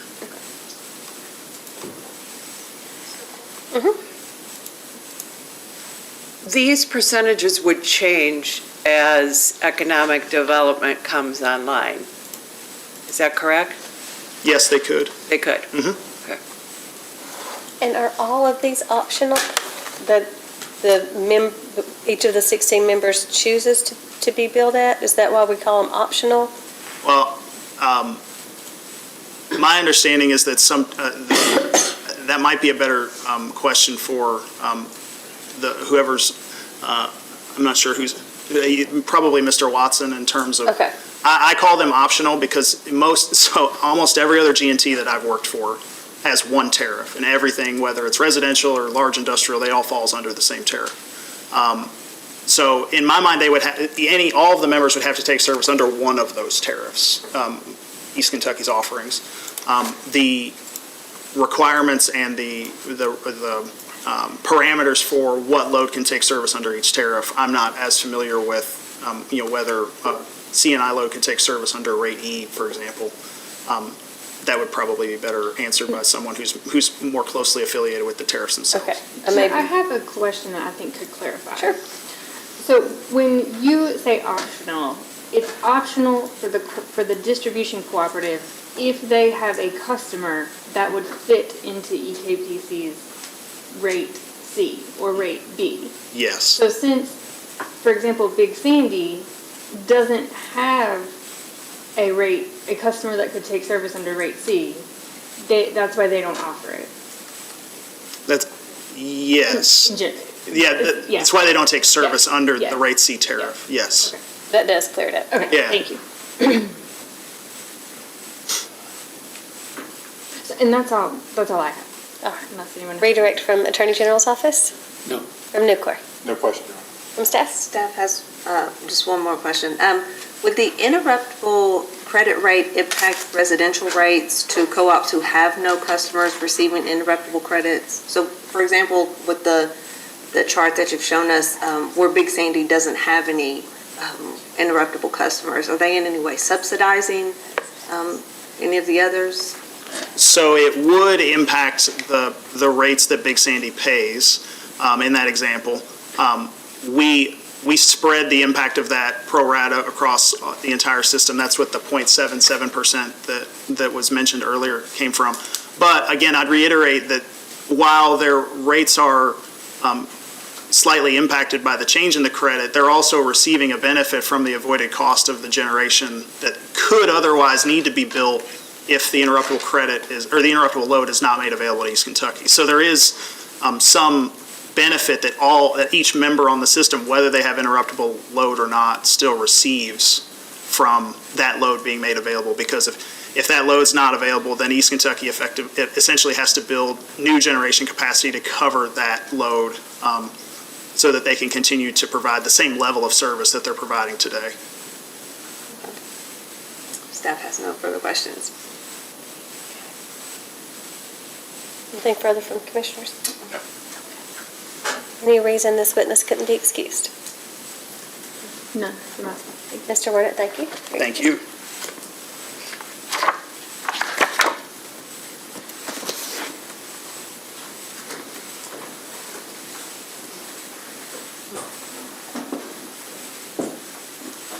All right, and when you're ready, you may call your next witness. Greg Cecil. Or should I say Gregory?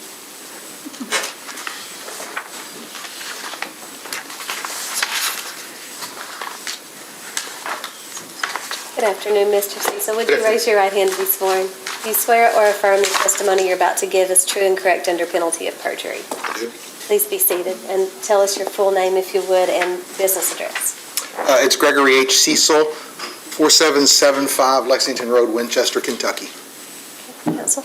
Mr. Cecil, can you tell me your title, please?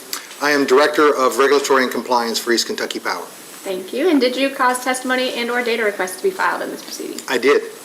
Do you have any additions or corrections? I do not. If I were to ask you the same questions today, would your answers be the same? They would. Is it your desire and intent to incorporate those into the record of this proceeding? It is. Thank you very much. Okay. And for Attorney General's office? No questions, Chair. For Nucor? No questions.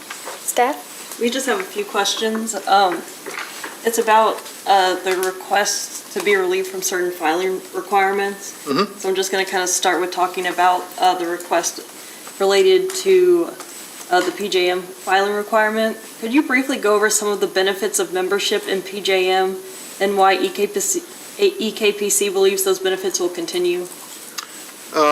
Yeah, so I mean, one of the benefits is the system's being jointly dispatched with the other generation inside the footprint. So to the degree that East Kentucky has a generator that's more costly, but there's someone else who has a generator that's in between there, that generation's, and East Kentucky gets the benefit of that.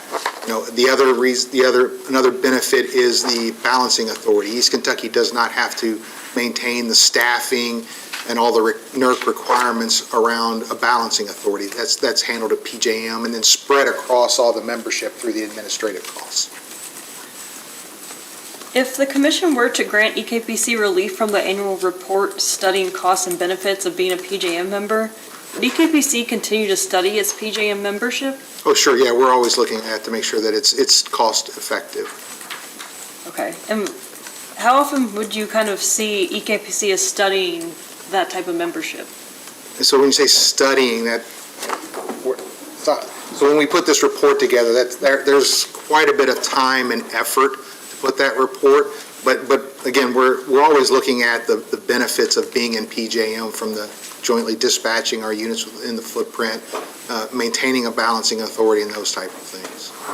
And do you think there would be any value in having such a report within the context of an IRP proceeding as opposed to an annual requirement?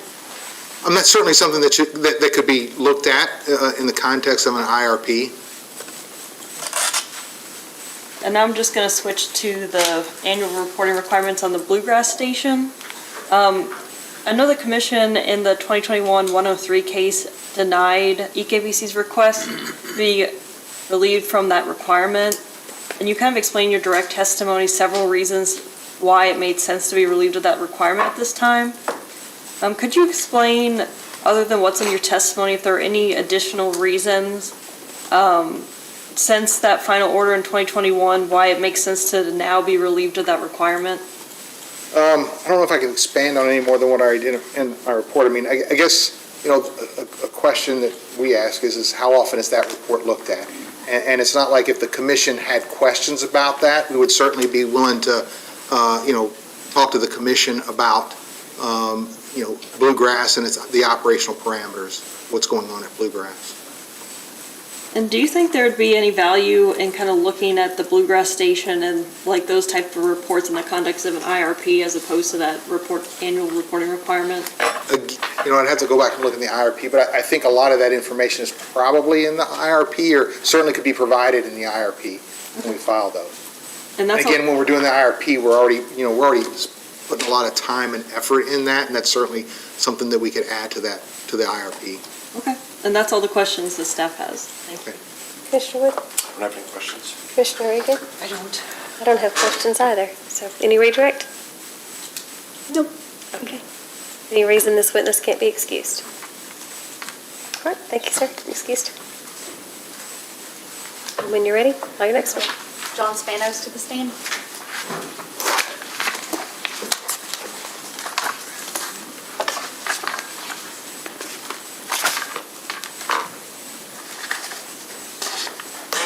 Oh, Mr. Spanos, you already have your hand raised. Do you swear or affirm the testimony you're about to give is true and correct under penalty of perjury? I do. Please be seated and tell us your full name and business address, please. John J. Spanos, 300 Sterling Parkway, Mechanicsburg, PA, 17050. Okay, counsel.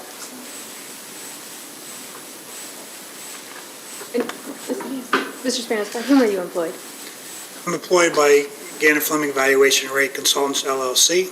And what is your job title there? I am president. And did you cause testimony, rebuttal testimony, and responses to data requests to be submitted in this matter? Yes, I did.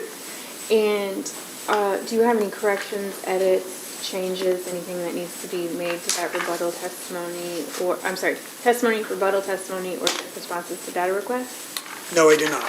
And is it your intent here today to have the testimony and responses to data requests incorporated into this proceeding? Yes, it is. And Mr. Spanos is available for cross. Okay. Mr. Cook? No questions, Chair. For Newcourt? No questions, Your Honor. Staff? I have just a few questions. Hello, Mr. Spanos. My name is Amanda Lawson. I have just a few questions for you. If they are better for someone else, just let me know. And if you need me to rephrase them or speak up, also let me know. I'll be happy to repeat myself. Okay. You've testified before the commission on numerous occasions, correct? Yes, I have. Okay. Can you tell me, to the best of your knowledge, historically, what's been the commission's practice in regards to terminal net salvage? How far back historically do you want me to go? Whatever you're comfortable speaking to as far as your personal historical knowledge. Back through, prior to 2005, there was a component of terminal net salvage. However, it was described just as net salvage for generating facilities because they had, at that point, did not have formal decommissioning studies in line. And then from 2005 until probably 2018, a terminal net salvage component was included in all the depreciation studies that I was involved in and any that I'm aware of. After that point in time, in a few recent cases, there have not been terminal net salvage included based on some rulings that have been going on in the state. But that's the history for Kentucky. I think there's a lot of other things going on within the country, but that's the history of Kentucky that I think is probably as accurate as I have. Sounds like you have a good working knowledge of that area, so that's great. Have you had a chance to review the stipulation? Yes, I have. Okay, can you explain whether your concerns about insufficient recovery of the actual costs are alleviated by the provisions of the stipulation, such as the SIM? In my opinion, having the full components that I propose would be the most ideal scenario. But when you have those settlements, there are ways to recover those investments and those costs in a fashion that, in my mind, are reasonable under where we are today.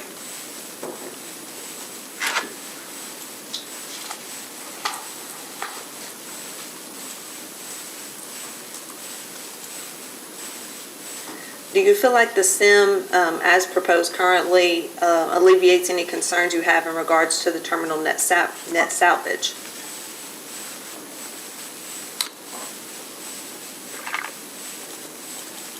I have concerns when you don't necessarily incorporate all of the cost in a systematic and rational manner. However, for terminal net salvage and the component of terminal net salvage and the way it's calculated and recovered, I'm not concerned that eliminating terminal net salvage at this point in time is harmful to anybody. I think that it, again, I would like it to be continually reviewed to make sure that the full service value of all assets are recovered while they're in service. I think that's the appropriate thing to do. But as far as I'm not worried about any concerns because of all the other components that are incorporated in depreciation expense right now. In your rebuttal testimony, you talked about how coal-fired generating units that were built prior to 1980 generally have lifespans between 55 and 65 years, and reaching that period of time requires certain upgrades. Do you recall that part of your testimony? Yes, I do. Okay. You also state that coal-fired units built after 1980 have an average estimated lifespan of less than 50 years. Can you explain what causes the difference between useful lives before and after that 1980 timeline?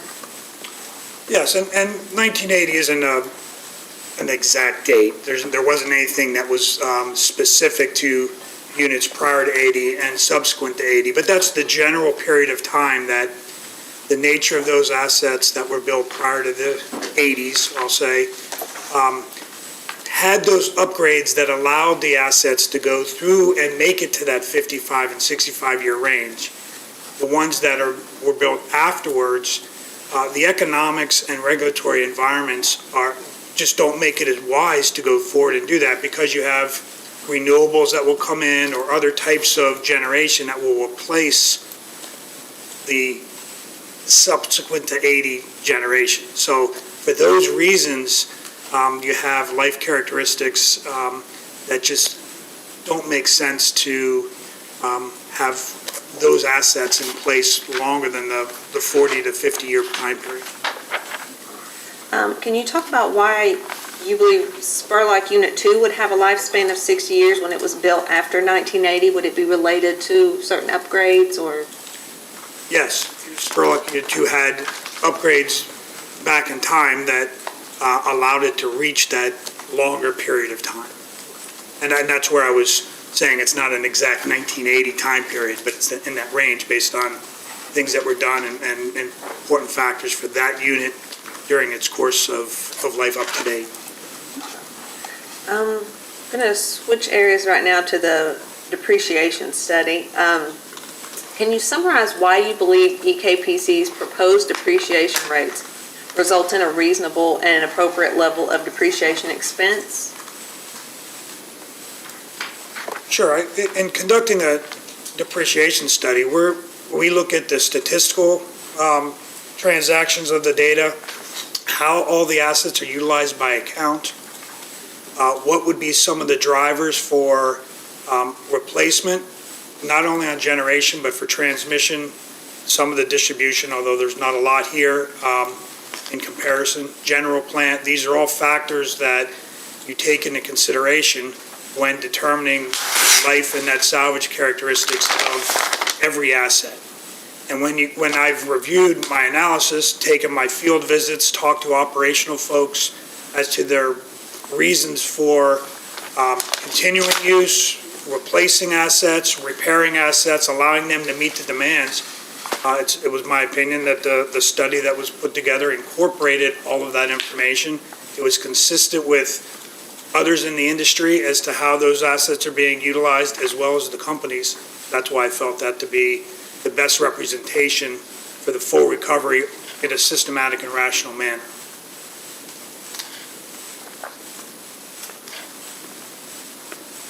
AG and Nucor recommends alternative service lines and terminal net salvage assumptions. What would be the overall revenue requirement impact if these recommendations were adopted? Can you repeat the beginning part of that question? I'm sorry. There were alternative service lives and terminal net salvage assumptions that were recommended by the Attorney General's office in Nucor.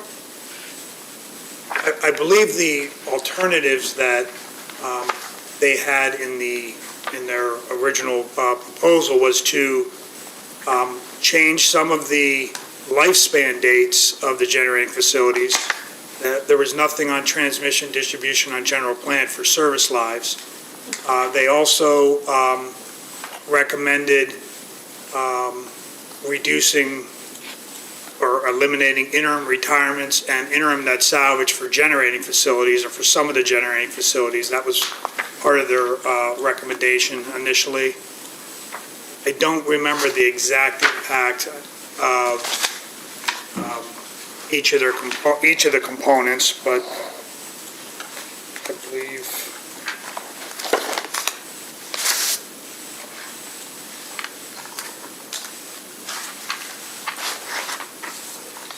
in Mr. Collins' testimony, he references $2.5 million for terminal net salvage,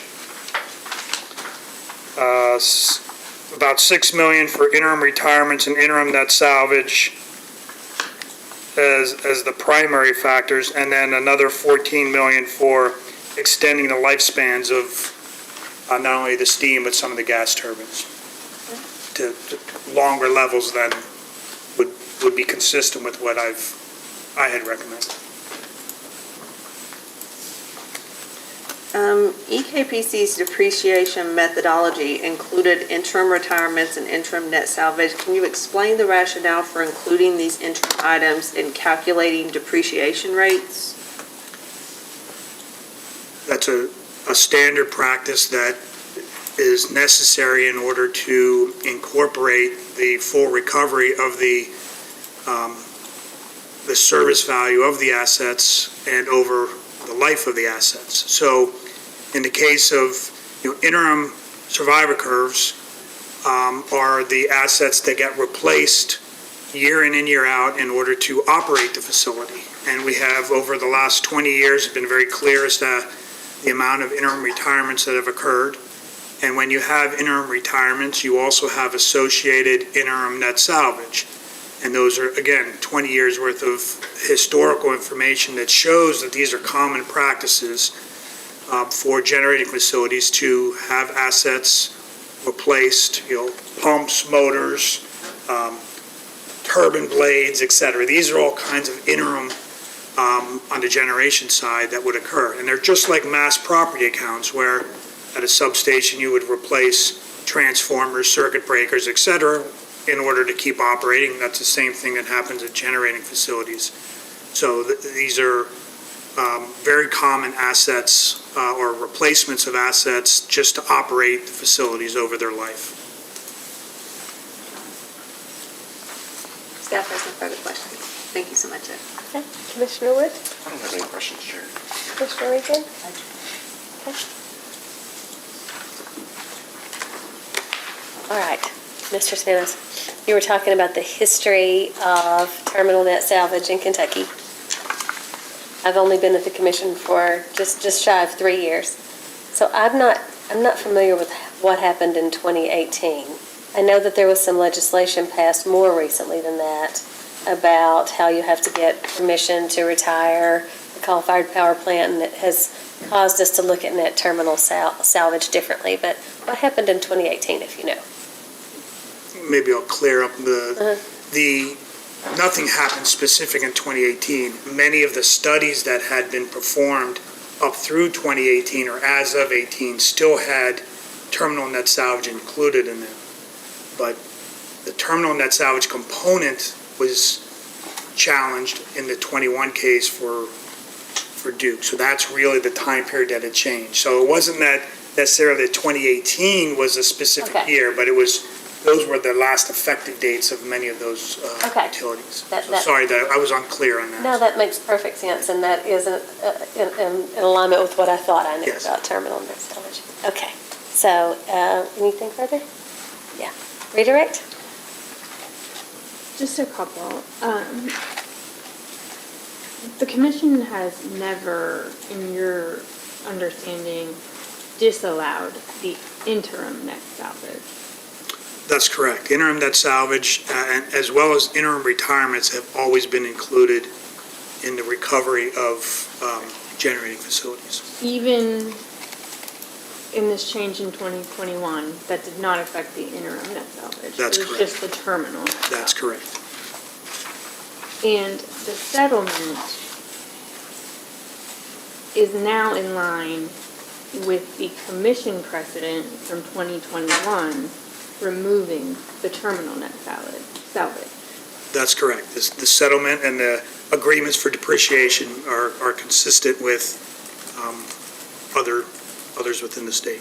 And so when you say it may not have been what you would have proposed, it is in line with the commission's precedent, and that's why the settlement results in a fair, just, and reasonable resolution on all issues. Yes, that is correct, yes. Thank you for the clarification. And so with that, I don't have any other questions. All right. Recross? Yes. Recross. No, Your Honor. Staff? Anything else? Any reason Mr. Spanos can't be excused? No, ma'am. All right, thank you, sir. You're Thank you. excused.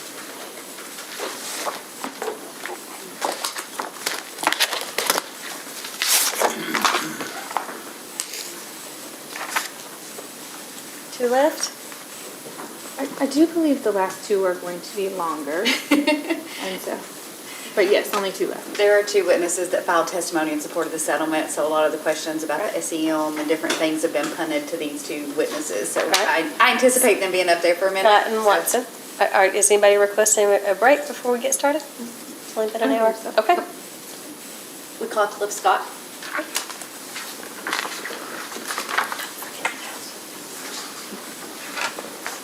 Afternoon, Mr. Scott.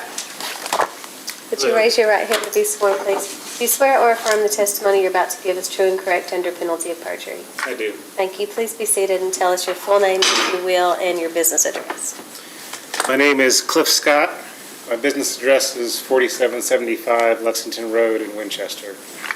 And I was really nervous about forgetting that, and then Denise forgot hers earlier. Counsel. And can you state your title for us, please? I'm the CFO for East Kentucky Power.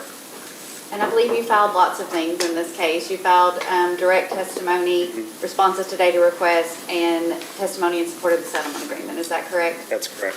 Do you have any additions or corrections to make to any of those documents? I don't. If I were to ask you those same questions today, would your responses be the same? It would. And is it your desire and intent to incorporate those into the record of this proceeding today? It is. The witness is available for cross. Okay. Mr. Cook?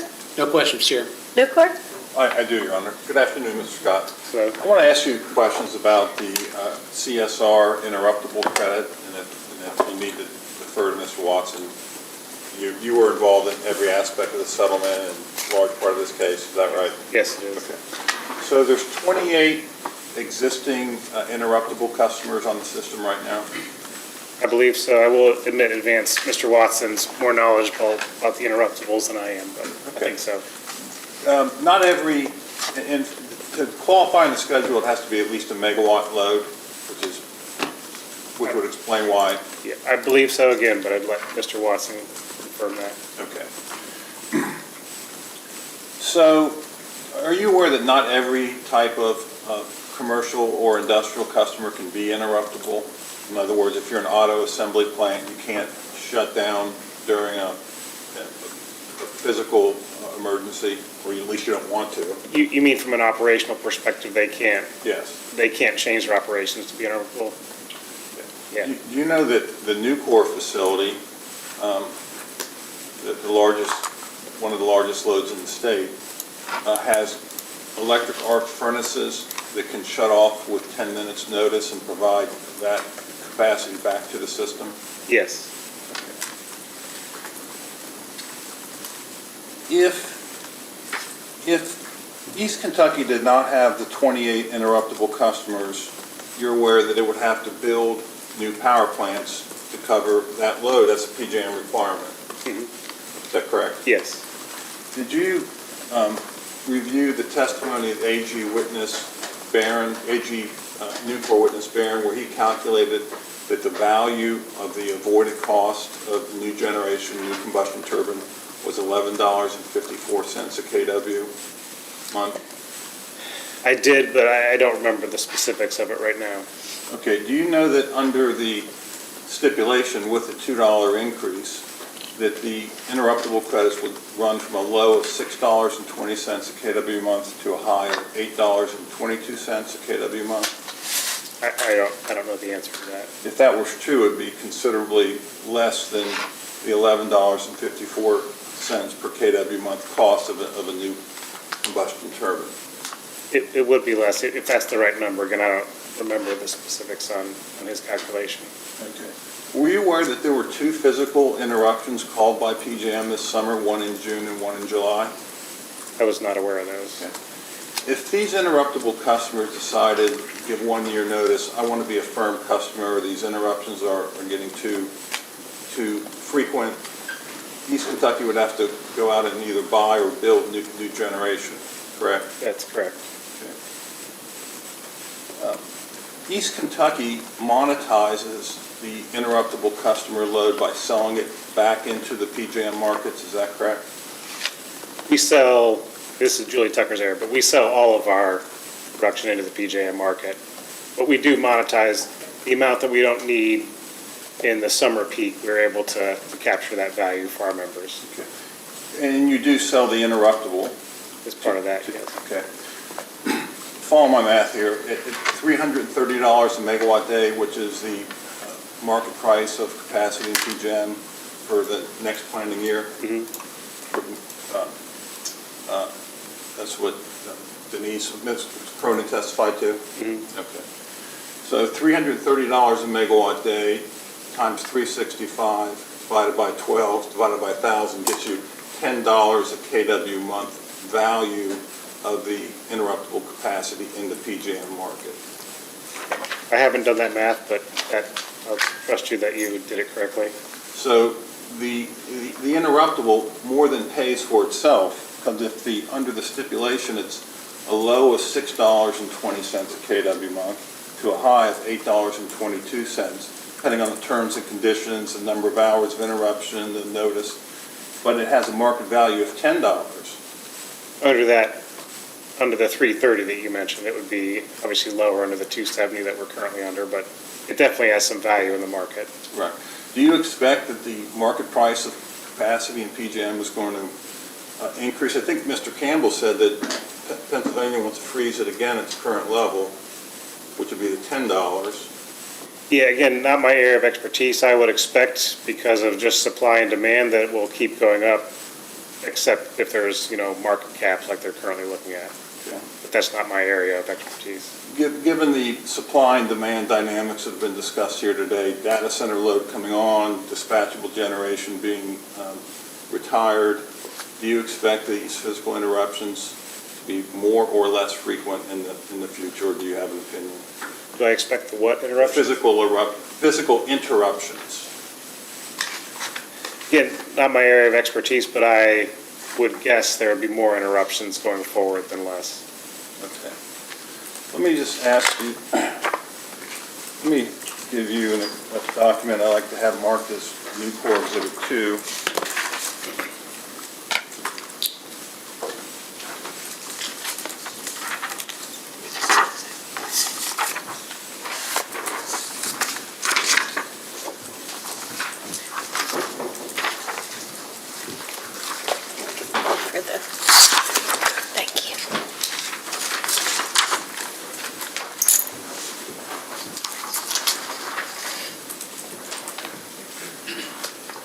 Are you familiar with this statement of operations document? Yes, it looks familiar. Okay.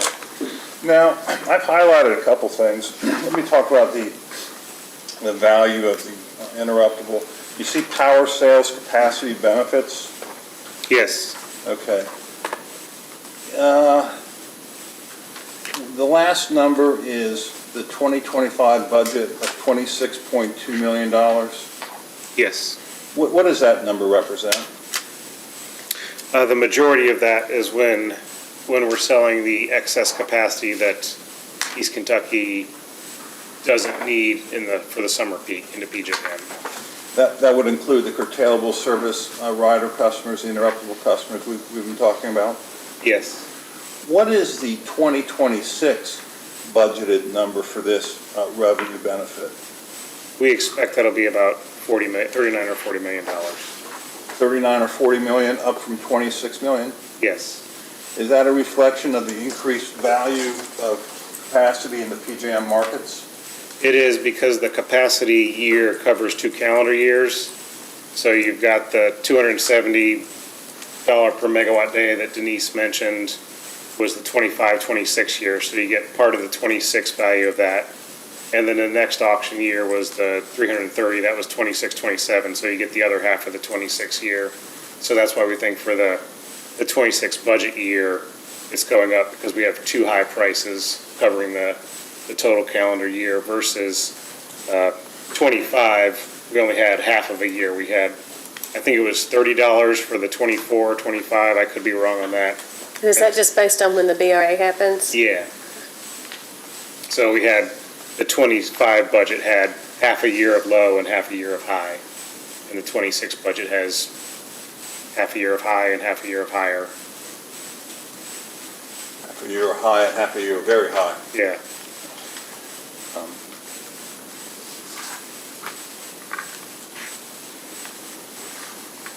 The other thing that is highlighted is the tier sharing mechanism. Second line, do you see that? Yes. Okay, that's under the currently existing rates of East Kentucky. It is.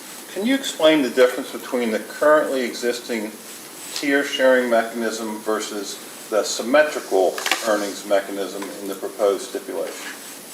Yeah, the symmetrical is, in my view, an adaptation of that. So the current one, which was put in place before I joined East Kentucky, I joined East Kentucky in the middle of 2023. The current one, if East Kentucky earns above a 1.4 tier, we need to give that excess back to our members. And so the roughly 1.4 million you're seeing in 2022 reflects that we earned a little over $1 million more in margin that year. So our tier was, I think, a 1.41 or something like that. So we had to bring it down to the 1.4. We booked a liability to give that $1.4 million back to our members in the future. And so the current symmetrical earnings mechanism takes a similar concept, and the reason why we called it symmetrical is because it's above and below our target tier. So we have a 1.5 target tier, and we went 10 basis points below to say the minimum would be 1.4, and 10 basis points above to say the 1.6 would be the band. So it's a similar concept of anything sort of above or below a tier mechanism will result in either a cost, in this case, the new case, a cost being passed onto our members, or if it's above, a refund going back. So it's an extrapolation of the current earnings mechanism. Were you involved in the meetings with the rating agencies, Fitch and S&P? I was. Okay. Well, I guess, are you talking about the meetings to discuss the SEM or our normal annual meetings that we have with them? To discuss the SEM. Yes, I was. And what was your takeaway? How did they react to the SEM? We really presented, it was early on in the process, so we presented conceptually what the symmetrical earning mechanism potentially work like. Didn't have a lot of details. I thought they liked the concept.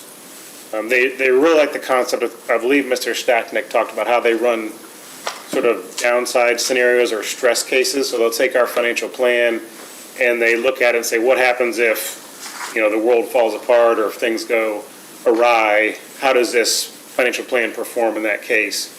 And having the SEM in place gives them a lot of comfort that there is downside protection. If weather gets really mild or something happens, usage contracts, we'll still have a good enough amount of margin coming in to cover our credit metrics and things like that.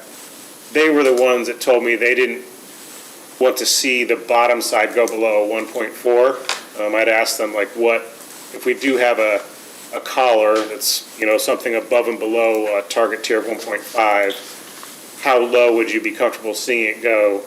And they told me that the 1.4 was about the minimum they were comfortable seeing, which is why we proposed that level when we were in settlement negotiations. And in your opinion, would the symmetrical earnings mechanism provide the revenue stability that East Kentucky needs to finance the $2 billion of capital between now and 2030? I think it will. In addition, I think it will be, allow more gradual increases. So it's been mentioned, we expect to have to file rate cases every 18 or 24 months as part of this generation build-out, which obviously there comes a cost with that. But those rate cases, let's say we did it every 2 years, every 24 months, you're going to have bigger bumps every time you go. The step up every 2 years is going to be larger than if you could do it every year. And so by having the symmetrical earnings mechanism, I don't think the overall increases for our members, if you look at a 5 or 6 year period, will be that much different over the long term. But if we're able to do an increase every year, you'll have a more gradual increase. Again, in the long term, I think the overall increases for our members will still be the same, but by having an annual increase, it'll allow them to have that gradual increase versus having the bigger bump. So I do think the revenue will help East Kentucky out.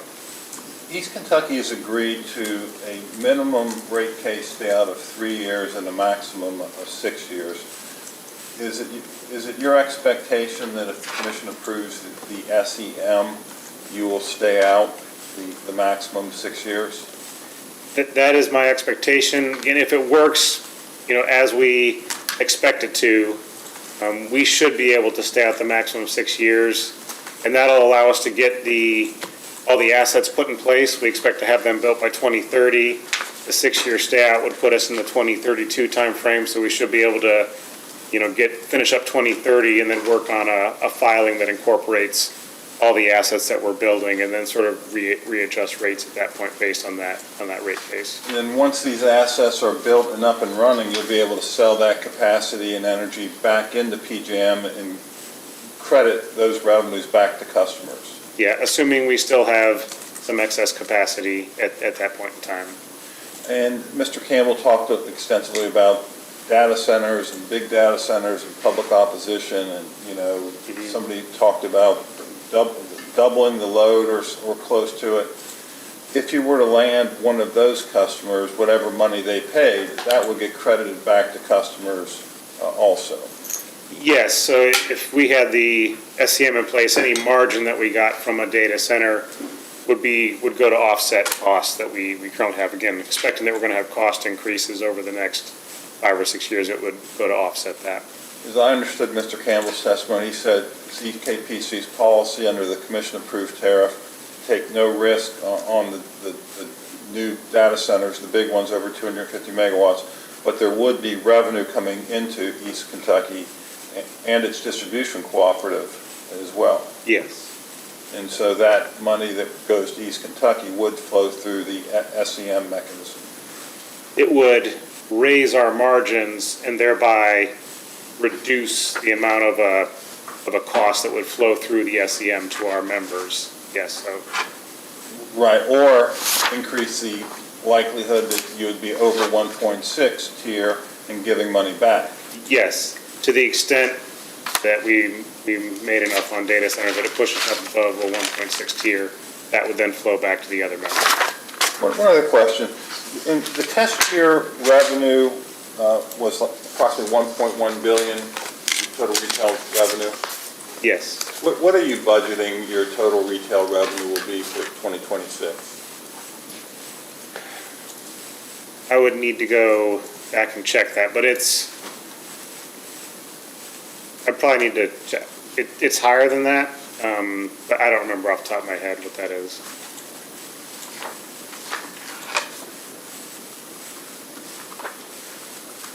Thank you, Mr. Scott. Chairman, no more questions. Staff. So staff, we have several questions for you, as I'm sure you anticipated. Yes. If anything's better suited for Mr. Watson, please let us know. I think we're going to start with talking about the symmetrical earnings mechanism. Okay. So the previous request was to remove the former version of the earnings mechanism. And I know Mr. Watson kind of talks about how the earnings mechanism proved to be burdensome to implement, and it would continue to be burdensome in the future. Mm-hmm. And could you kind of explain what made that earnings mechanism so burdensome to implement? Yes. A couple things. One, our owner members had to adjust their billing systems to deal with it, and it was really a small amount. So we talked about the 1.4 million that we passed back.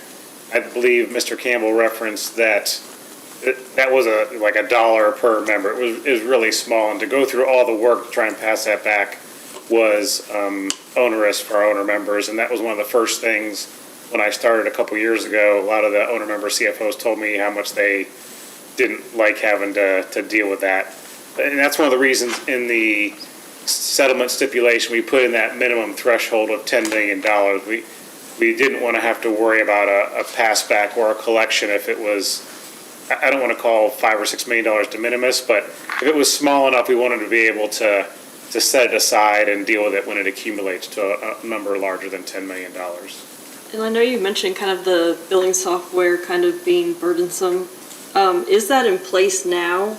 Yes. And is there going to be any difficulties if the SEAM is approved of implementing that, using that software? I don't know the answer to that. That's part of the reason in the settlement stipulation we asked for flexibility for our owner members, was so that if there was something that was going to cause an issue with one member, but maybe the other 15, they were okay with it, they could craft a method of pass back or collection that worked for them and their billing system and their members. Has anyone expressed concerns about the SEAM being burdensome to implement specifically? No concerns about burdensome implementation. I would say the concerns are more about the unknown. You know, we've only been talking about this for a couple weeks now, including the Thanksgiving vacation. So there's a lot of unknowns, and we were specifically vague in the settlement stipulation with relation to the owner members on the distribution side, because we haven't had time to work through all those. So we anticipate working through the mechanisms with the owner members over the next, if it's approved, over the first half of 2026 to try and work out how the mechanics of it would go. So to try and to think that we could craft that in a couple weeks, I think would have caused more problems than it was worth. So we said, let's try and nail down the parameters and give the owner members as much flexibility as possible so that we can work it out over a longer timeline. We really wouldn't need it in place until 2027. That would be the first time that money would either pass back or be collected. So we don't have years, but we've got some time to work through it and really think through it. Did the owner members have any consultation or input into the SEM, if they weighed in at all? We did. We had several calls with the CEOs and the CFOs to talk with them about the concept. Admittedly, they were nervous at first because there wasn't a lot of meat on the bones when I explained the concept. It's sort of this new thing, and they had the sort of the bad taste in their mouth about the existing earning mechanism. And so we talked about we've built in, one of their asks was, give us flexibility. Don't pin something on us in your settlement that we then have to go make work. Let's get some flexibility. So that's a real key that we put in the stipulation settlement, was having that flexibility. That was a big ask for them. And they've said they're willing to work with us. So we're going to get together, if the commission does approve this settlement and the SEM is part of it, I'll start working with the CEOs and the CFOs to figure out how to craft the actual mechanism for them. It's fairly simple on our part, but it's going to be more complex for them. And it's annual? Yes. And early 27 or end of 27 is when actual money might change hands? What we've proposed would be the first time money would change hands would be April or May of 2027. Council. So for 2027, that either refund or collection would be based on the 2026 time period, correct? Okay. That is correct. I know Mr. Watson also talked about how the earnings mechanism was negatively impacting EKBC's ability to manage its finances. Beyond what you kind of just talked about, was there any other reasoning for that difficulty?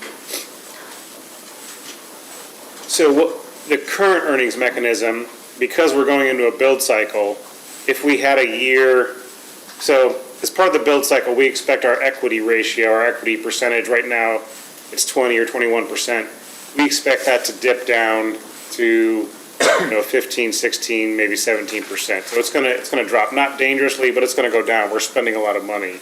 And so to the extent that we have an earnings mechanism, the current one, that if we had a good year, and let's say we earned a 1.5 tier, if we had to take some of that cash and give it back to our owner members, that would then impact us going forward and sort of drop that equity ratio in the near term, and we'd eventually have to go back and grab that, try and raise that in the future. So I believe that's what he was talking about, is if we had a good year, it might impact us where we would then need to go in for a rate case sooner if we'd just given back some money under the current earnings mechanism. That wouldn't happen with the proposed symmetrical earnings mechanism as we've adapted it. So now I'm going to go to the current proposed SEM and talking still about the $10 million threshold. So is the $10 million buffer in excess of the 1.4 or 1.6 tier? So for example, if EKPC earned a tier of 1.3, would the amount to be collected from customers be the difference between a 1.5 tier and a 1.3 tier, as long as the difference was over 10 million? Or would it be the difference between a 1.5 tier and a 1.3 tier plus 10 million? Do you want to grab the one chart? I'll walk through an example and talk about some of the different scenarios. I think that might help clear it up. Yeah, the first one. Yeah.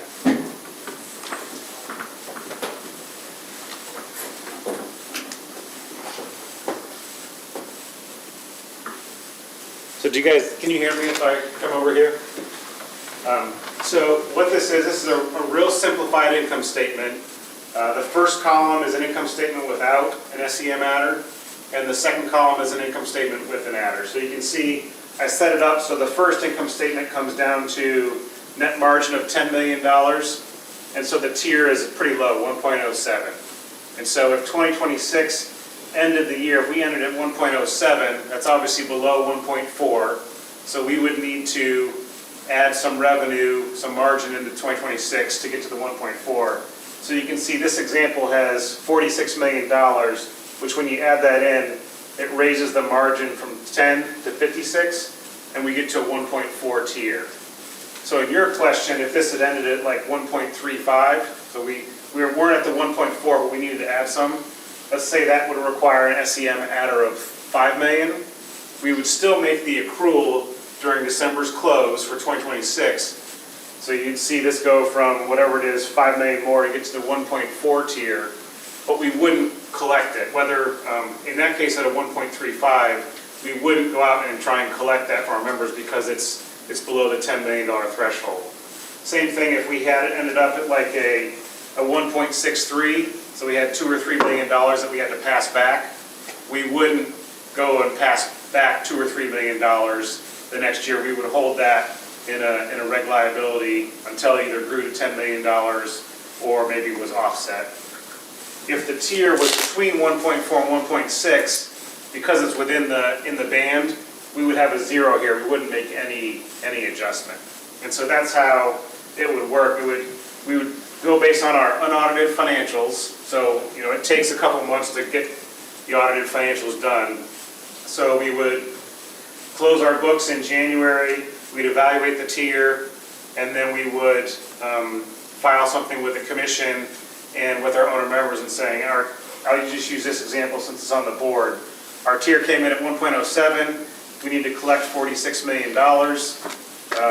So we would file that we proposed February 1st. That would give our owner members time to run it through the tariffs. Again, the tariff that they would be working on in 2026 to figure out how they want to collect it or pass it back to their members. They could then file that with the commission. And then we would start, if it was a collection, they would start it on their April bills or to collect it from their members or passing it back. And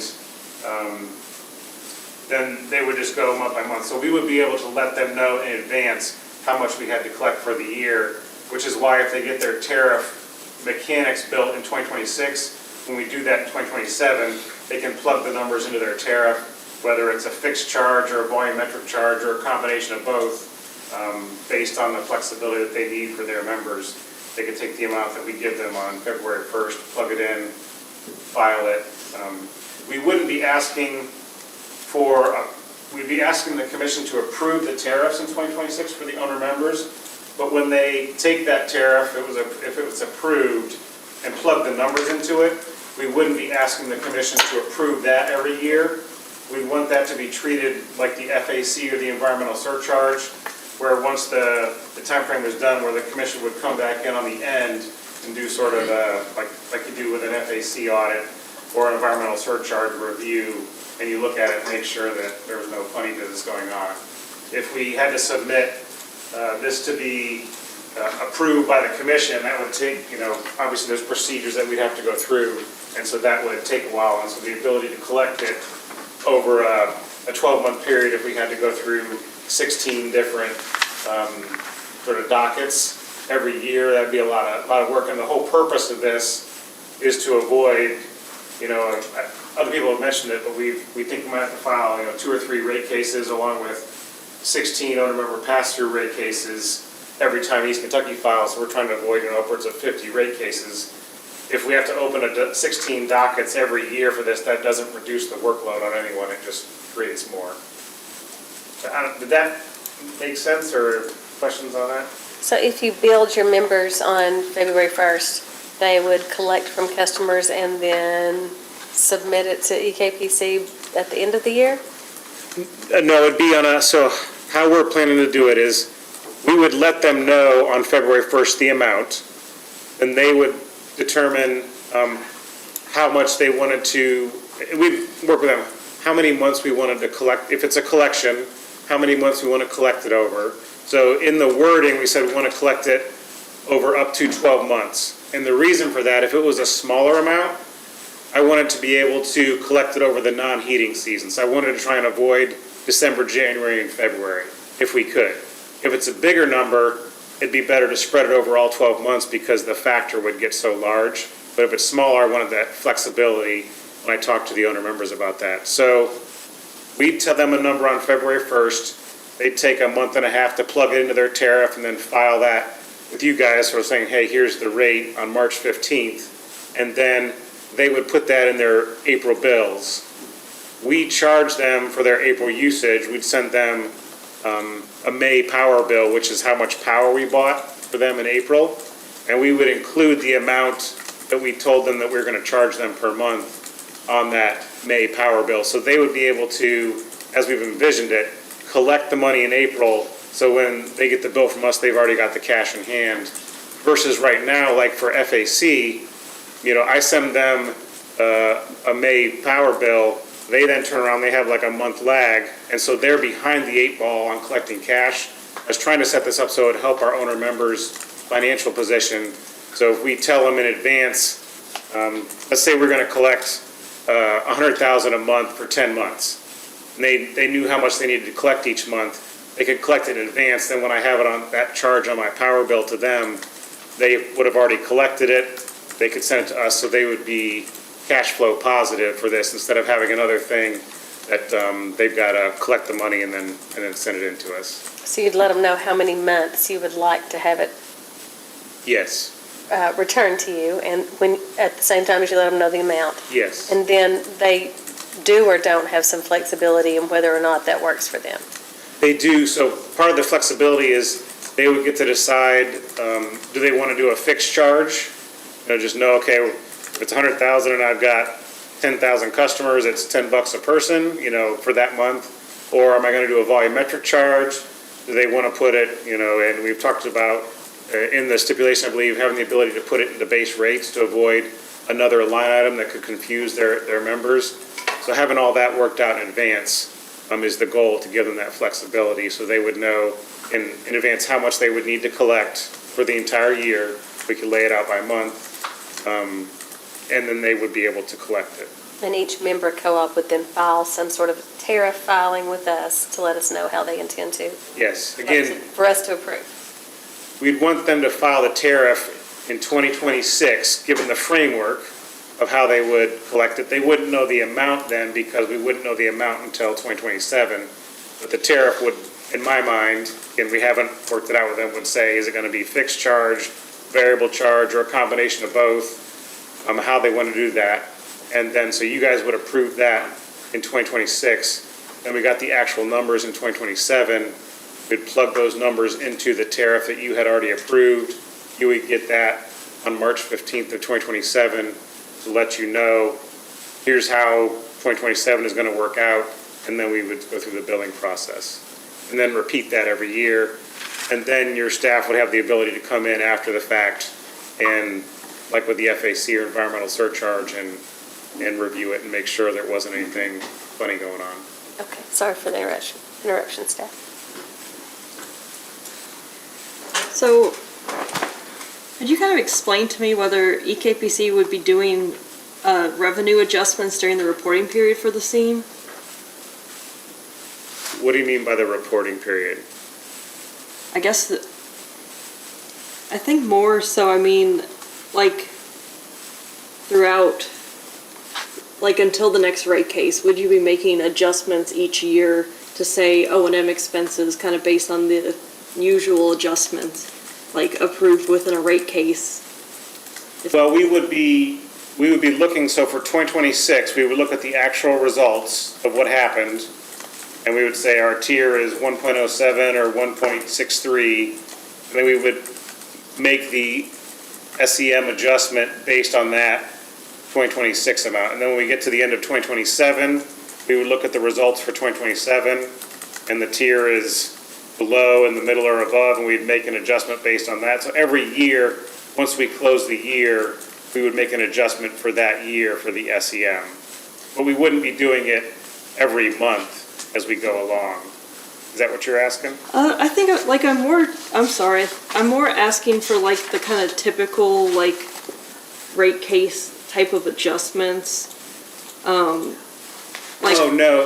example, like lobbying expenses. It would just be per books. Okay, so there wouldn't be any adjustment for each year. Okay. No, I do think that's part of the reason, theoretically, if we set this and we theoretically wouldn't need another rate case, but that's part of the reason why we put that, the Attorney General's office wanted a 3-year staff. Part of the reason why we put the 6-year sort of end point on there was because I think it's fair to come back in and reevaluate after we made all these investments, all the stuff that, all those type of adjustments. So we would have a rate case at the end of this and not stay out in perpetuity. Do you have any expectation of when the final year of operation for the SEAM would be? I think how we wrote it was that it would go away at the filing of the next rate case unless mutually extended. So it would go away with the next rate case that we file in 2032 if it goes according to plan. unless it's working well and all the parties agree that this has worked well, we've reset our rates based on the rate case in 2032, and we want to, let it go. If it's going poorly, then I think everyone would say, no, we don't want to extend it, let's just go back to the rate case methodology. When you say like everything goes according to plan, so what type of scenarios would cause EKPC to file a rate case earlier, do you think? We've talked about that internally. I don't envision a scenario that would cause us to file a rate case early. The only scenario I think would cause us to go in early is if this does not work out for the benefit of our owner members. But there's a lot of unknown. We don't have the details on how it's gonna work for them.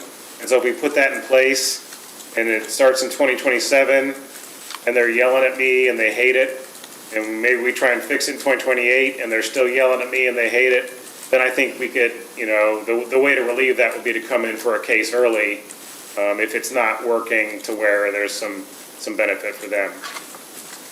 But they also, they don't like the pass-through cases either. So this is a way to try and alleviate the pressure that the pass-through cases put on them. So we'll have to see. That's probably the only reason I would see that we would come in before the 6 years is if they really want us to end this. Okay. So in the tariff, there's the following language about the final year of operation that says any remaining excess/deficit margin shall be refunded/collected regardless of the amount. So does regardless of the amount mean an amount less than the $10 million threshold? Yeah, that was put in there, and I'm not an attorney, but to say in that final year, there's probably going to be some cutover from, we're doing this every year. There's probably going to be a tail end that we need to roll into the next rate case. And so whatever that amount is, we agreed to roll that into the rate case as some type of regulatory asset or liability, instead of having an SEM adder that's going on at the same time that we're filing a base rate case.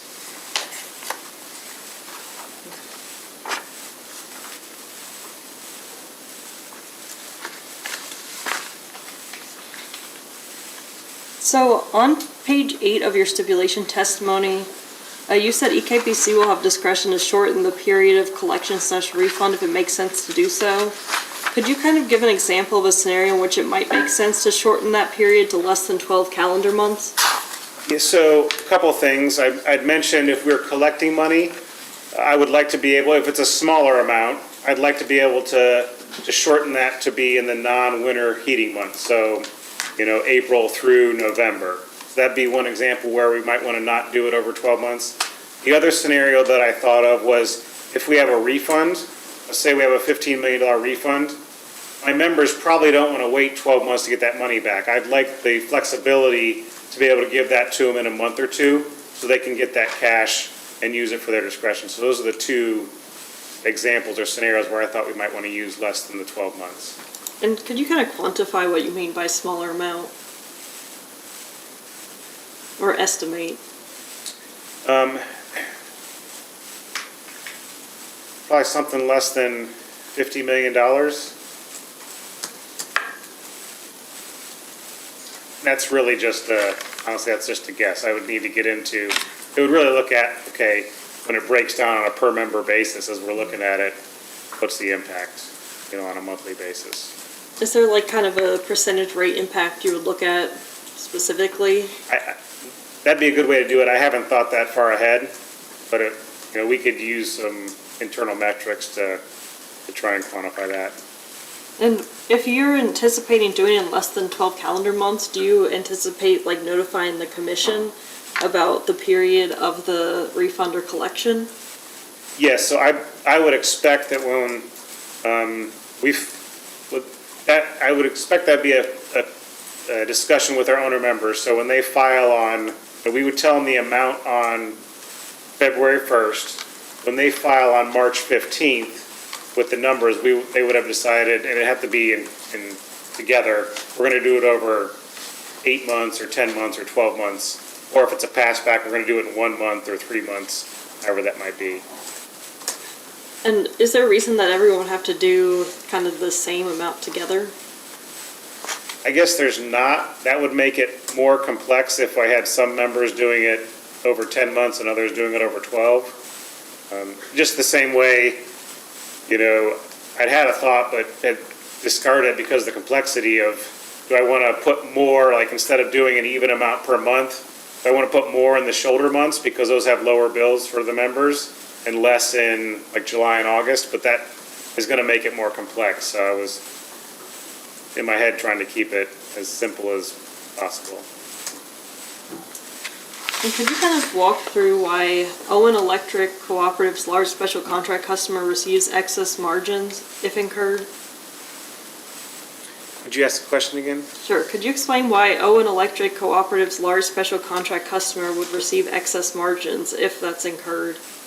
So that's related to if there's excess so if we have a pass back as part of this, our owner members had asked for the discretion to keep that if it was going to offset, I believe it was a rate case. So if they were going to get, $2 million back and they knew they were in a financial situation where the next year they were going to have to file a rate case, would it make sense for them to pass back $2 million to their members and then turn around and collect $5 million or something like that?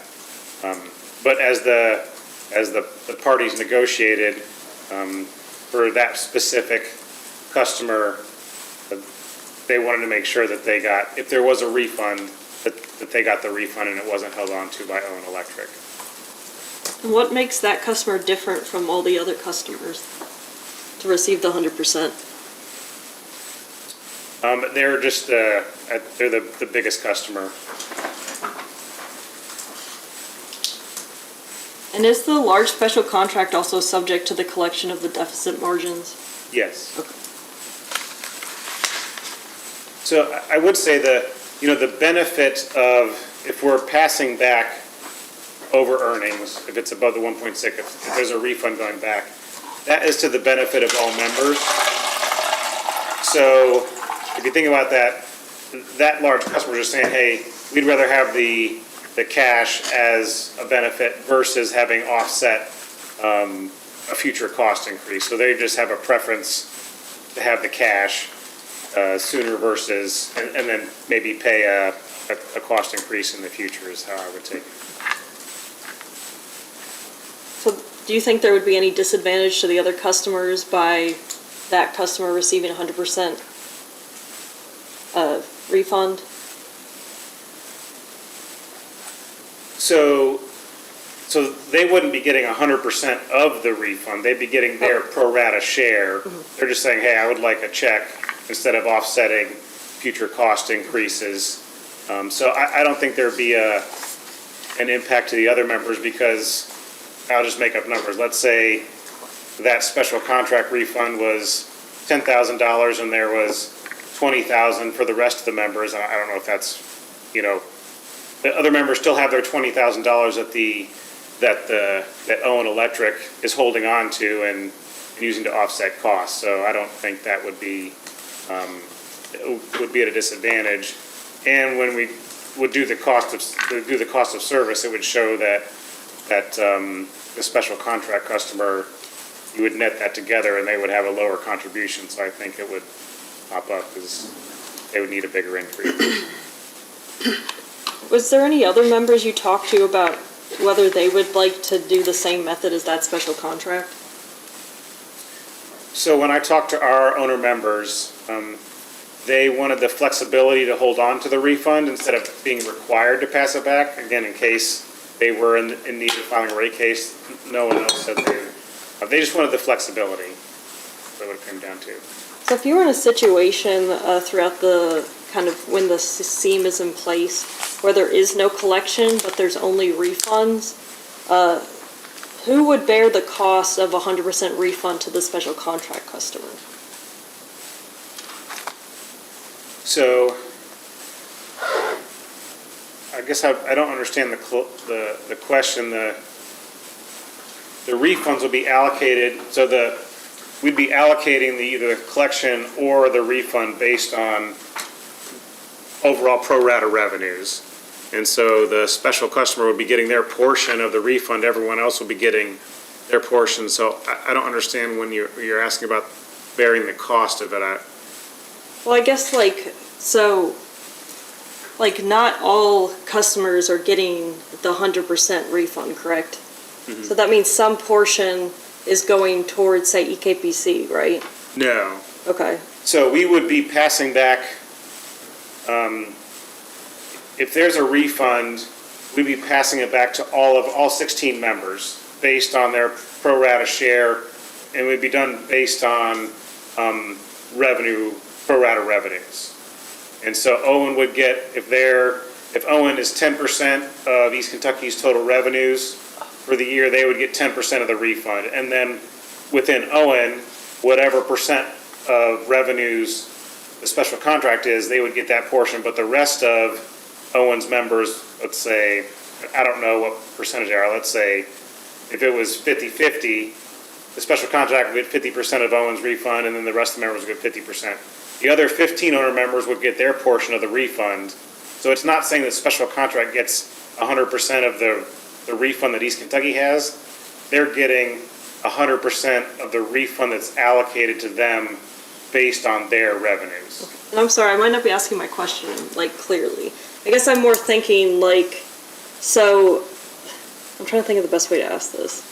So, the special contract customer, by getting 100% of, their portion of the refund, means that I think it would be Owen Electric would not be getting, their 10% allocated percentage in the same way that that's how it kind of works with the other customers, right? Owen Electric, if they were 10% of the revenues, I'll just make up, let's say it was a $10 million refund, and Owen is 10%, so they're getting $1 million. The special contract will get their percent of that $1 million, so their 100% is their percentage of that million. The remainder of the million would be with Owen Electric, and Owen could decide, do I want to pass that to all of my other members? Do I want to pass it back? Or do I want to hold on to it because I'm planning to file a rate case, and it would help me delay a rate case a year. Okay, I think that makes sense.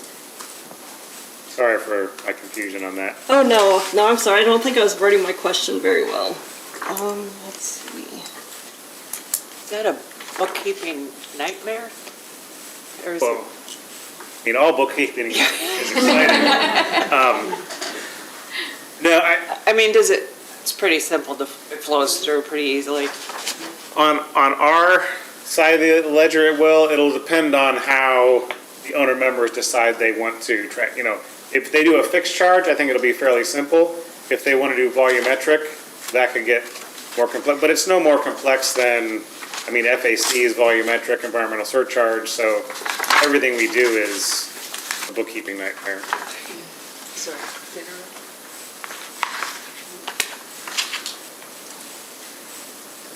Okay. So, could you kind of explain why the SEAM collection refunds by owner members shall only be made on active accounts in any given billing period? Yes, that's for simplicity. So, because we're doing it on a lag, if you think about the example, let's say we have 2026 comes in as a great year and we have a 1.65 tier, so we're giving back some money, but we're giving that money back in 2027. So you could have you probably will have a couple members who have left the system in 2026. And so in 2027, Fleming Mason, is trying to track down these 100 people who have moved, they left the system in 2026. That's an administrative burden on them. And so they didn't want to have to go track down someone who was around in 2026 when the activity happened, but when we're passing back the refund in 2027, it just is going to take a lot of work. So they said, we don't want to have to chase a de minimis amount of the population to pass back a refund. And the same thing would happen on the collection side. You're going to have some people who theoretically should be charged for the SCM matter if they were on the system in 26 and left the system, but didn't want to have to track them down and try and send them a bill if we could even do that. So it's really simplicity. And the language about active accounts wasn't in EKPC's proposed tariff, correct? It what? What was the question? That language about the active accounts wasn't in EKPC's proposed tariff. Thought it was, but it's not. Okay.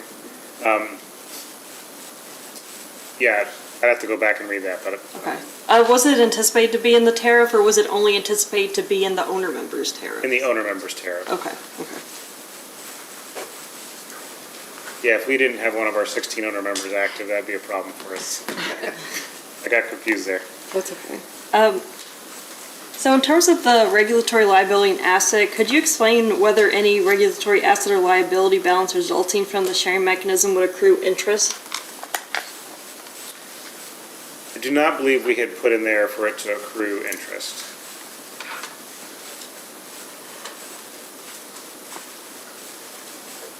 And so I know the tariff mentions annual true-ups. For any amount associated with the true-up, do you know over how many months that true-up would be implemented? So the thought there was it would be rolled into whatever SEM collection was that next period. So I mentioned we would make the adjustment when we're closing December and January on unaudited books. So we know there's always something that comes up in the audit process. It could be $10, it might be a little more material. We know we're not going to be perfectly accurate unaudited to audited books. So in April, if we find out that there was a change in our financials and what we thought was an adjustment to get to 1.4 actually got us to 1.41 or 1.39, that small adjustment, we would then, in the next year's SEM adder, we would factor that in to be collected. So it'd be over the same period as whatever that next year's SEM adder is. So we wouldn't have two separate things going. We'd roll it all into one. Okay, so it sounds to me like the true-up would be kind of similar to how you would treat like an amount under 10 million? Like it would kind of roll into the next year without the reg asset? Yes, it would. Okay. Yeah. And I'm still on the SEM, but I'm kind of switching gears to kind of some of the filing timelines. Could you explain the timeline for the SEM yearly filing and when rates would be expected to go into effect? Yes, so we would provide the number on February 1st of whatever the adder or the passback would be to the commission and to the owner members. Then on March 5th, they would take the next 45 days and they would run that number through the tariffs. And so this would be March 15th of 2027. They would have filed tariffs sometime in 2026. They would run that number through their tariff based on the amount of months that they're going to collect it over, and then implement that with starting in April bills. And then we would send on the start of May power bill would be when East Kentucky would have the first charge for the owner member on the bill. So they would collect the money, the first month's money would be collected in April. They'd pay it to East Kentucky in May with the May power bill. And it would go like that for the amount of months, up to 12 months that would be specified in the March 15th filing.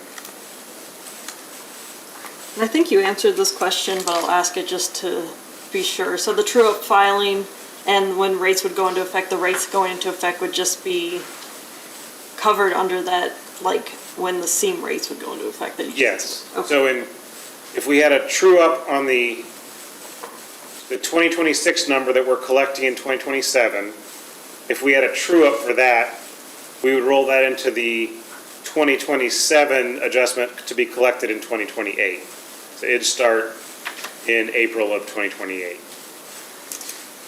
And do you have any idea of the timeline that EKPC expects related to the yearly filing for it to be processed by the commission? You mean the February 1st where we provide the number that we need in the adder? I think so, yes. Sorry, I didn't. Yeah, I think so. So I think the anticipation was that's more of an informational filing. Or on February 1st, we would say, hey, in this case, we were short $46 million. We'd be providing that, the commission to say we need to collect $46 million in 2027, but there wouldn't be any action required on the commission's part for that. Because if they're, again, we're trying to avoid creating work, and does that answer your question, or am I totally missing the mark? No, I think you're answered my question. If staff did have a question about the calculation of the seam after the filing of the yearly filing, like how does EKBC anticipate those being addressed? My first thought would be to do like an informal conference. It probably makes sense to do that for the first one, so we could walk through, like, here's the books, here's the adjustment. So that'd be my first thought. If staff has another suggestion, we'd be open to it. We're, you know, trying to work with staff. Are you anticipating like the first year where it goes into effect for that to be more of like a case situation that would have that filing and that informal conference? So not a case in that there'd be a procedural schedule. I think we would want to file it and move along with the February 1st filing and the March 15th filing, but we could definitely set up an informal conference to walk through it.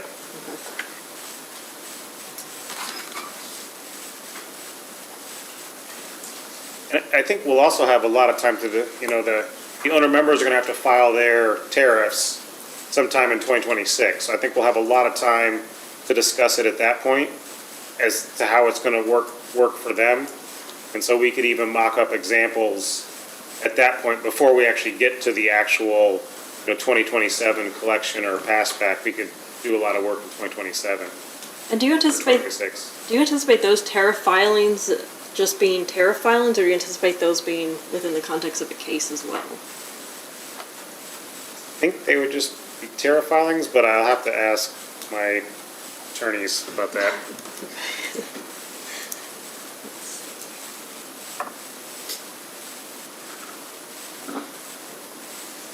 So I'm reading the questions, but I know you've answered a lot of these.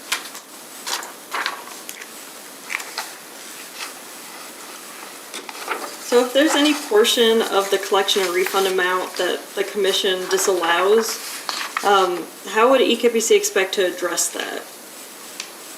So we haven't thought through that process yet. If it was I'm just thinking out loud, if it was a collection, like if we were collecting for our members and the staff or the commission said, hey, you essentially over collected because we found a problem, I would assume that we would have to book a regulatory liability and give that back to our members. But to be honest, like I said, we haven't talked through that scenario yet. And could you kind of explain why the RTEP tracker is no longer needed with the proposed scene? That was to make things a little simpler. So let me show you over here. So the RTEP would have been something that we had, and I put it here, about $20 million. And we did the same thing with the generation maintenance regulatory asset. Because the SEM adder is going to the extent that these drive our tier below 1.4, we can collect the money for the RTEP and the generation maintenance and any other regulatory asset. We can collect that in the SEM adder. So instead of having a generation maintenance tracker, like regulatory asset that we have to track, and an RTEP regulatory asset that we have to track, and then an SEM regulatory asset or liability we have to track, thought we would just put it all into one and make life a little simpler. So that's the reason why we got rid of, or proposed, getting rid of those two to try and simplify things.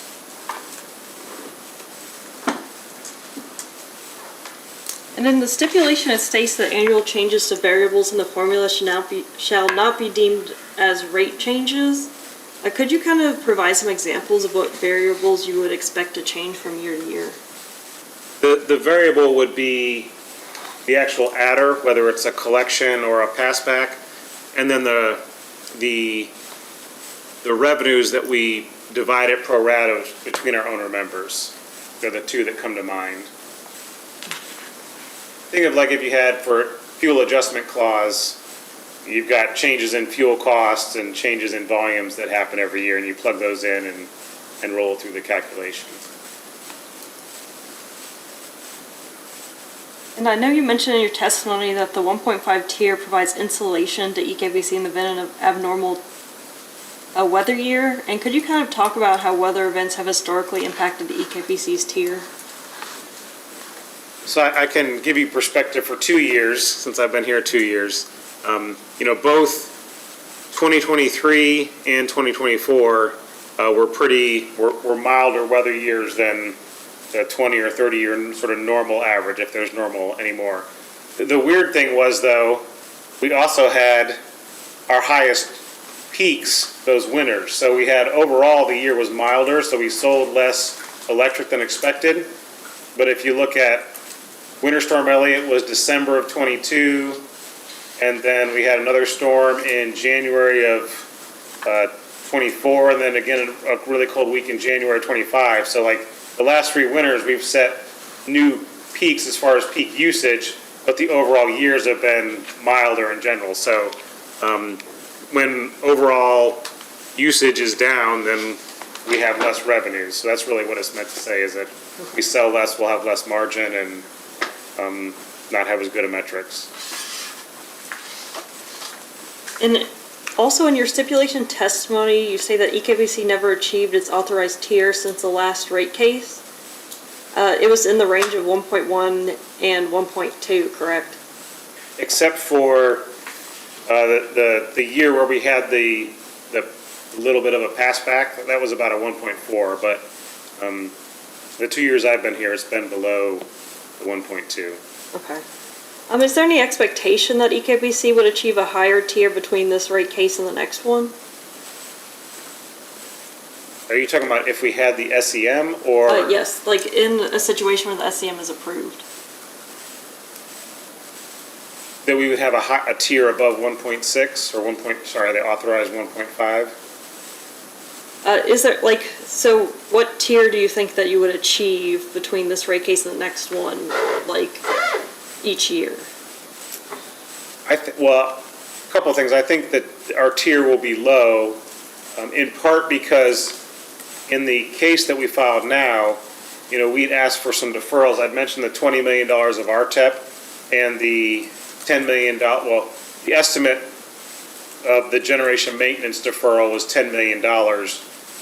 So those two alone are worth about $30 million of stuff that we were going to defer, and now will be expensing because we've proposed to get rid of them. So that $30 million would drive if we otherwise would have had a 1.5 tier, that'd probably drop it to like a 1.25 or a 1.2. So you can think about every $1 million is about a 0.01 on tier, roughly. So from that perspective by itself, those two items will drop us down if we were going to have 1.5, like I said, to a 1.2 or 1.25 just by themselves. So I think as time goes on and we have more interest, more depreciation, you're going to see the tier degrade. Absent the SEM adder, the tier will degrade over time. And what would you kind of see over time that degradation being? I'm expecting it would be between $50 and $70 million a year.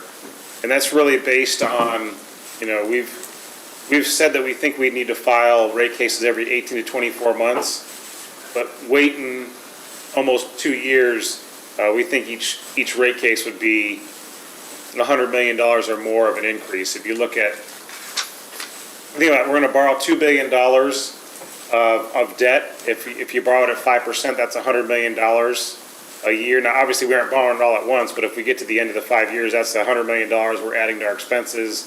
The depreciation on $2 billion of new generation assets is going to be, pretty significant.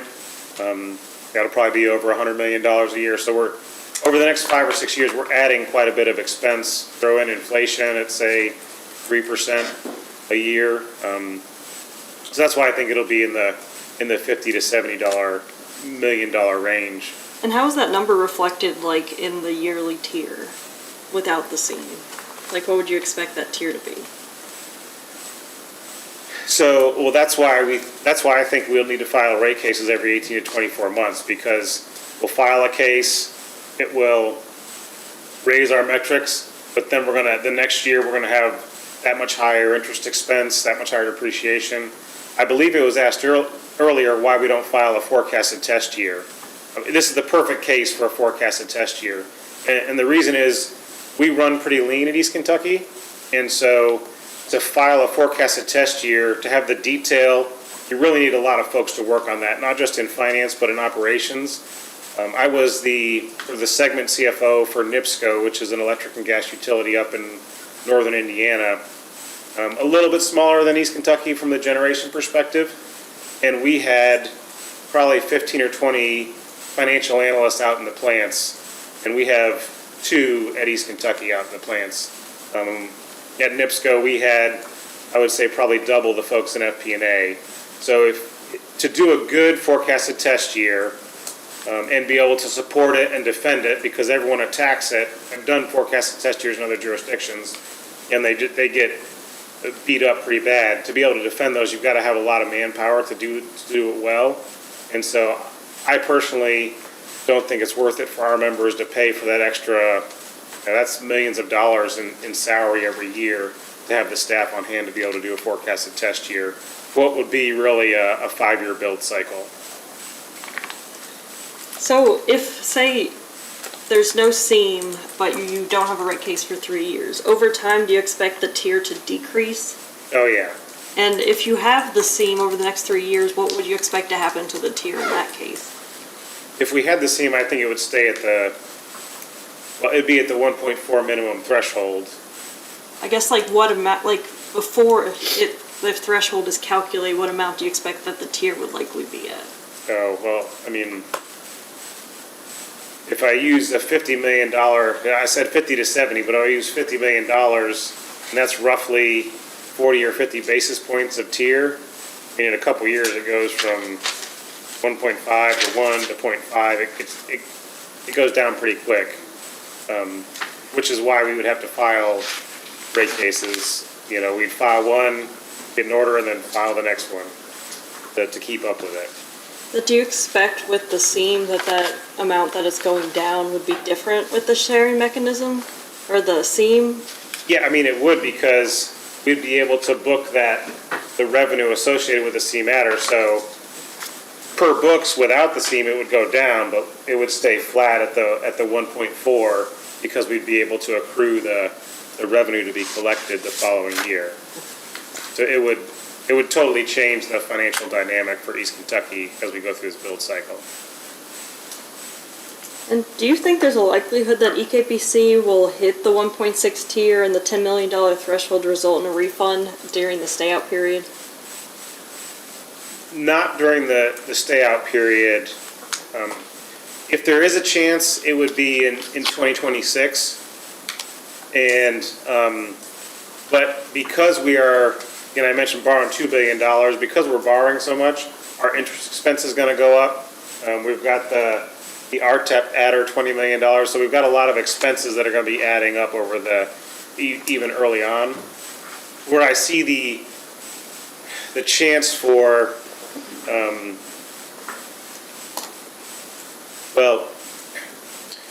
if we were to, this will be sort of theoretical, if we were to file our case in 2032 and renew this SEM, I think there we could have the chance for refunds, because we're doing all this generation to try and reduce volatility for our members. And so I think it's been talked about in other cases, but we'll be able to hedge our gas prices. So right now we're a price taker because we don't buy gas long term. So we'll be able to hedge our gas prices. So that's going to drive costs down for our members. And so I think long term on the back end of this, we could see some, again, if it was renewed for a second rate case, I think that's where we had data centers coming on. If data centers come on, in the 2030 timeframe, and capacity markets keep going up, but we've got excess capacity or to sell, that's where I think we can get into the refund. But as we're going through the build cycle, I don't think just because we're spending so much money to try and get these assets in place to offset the crazy markets that are out there right now, I don't think we'll be in a refund position, but you never know. And staff, we've had a request for a break whenever you get to a good stopping point. I mean, I think now's as good a time as any. Okay, all right, let's do 15. Okay.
00208, and staff, you may continue.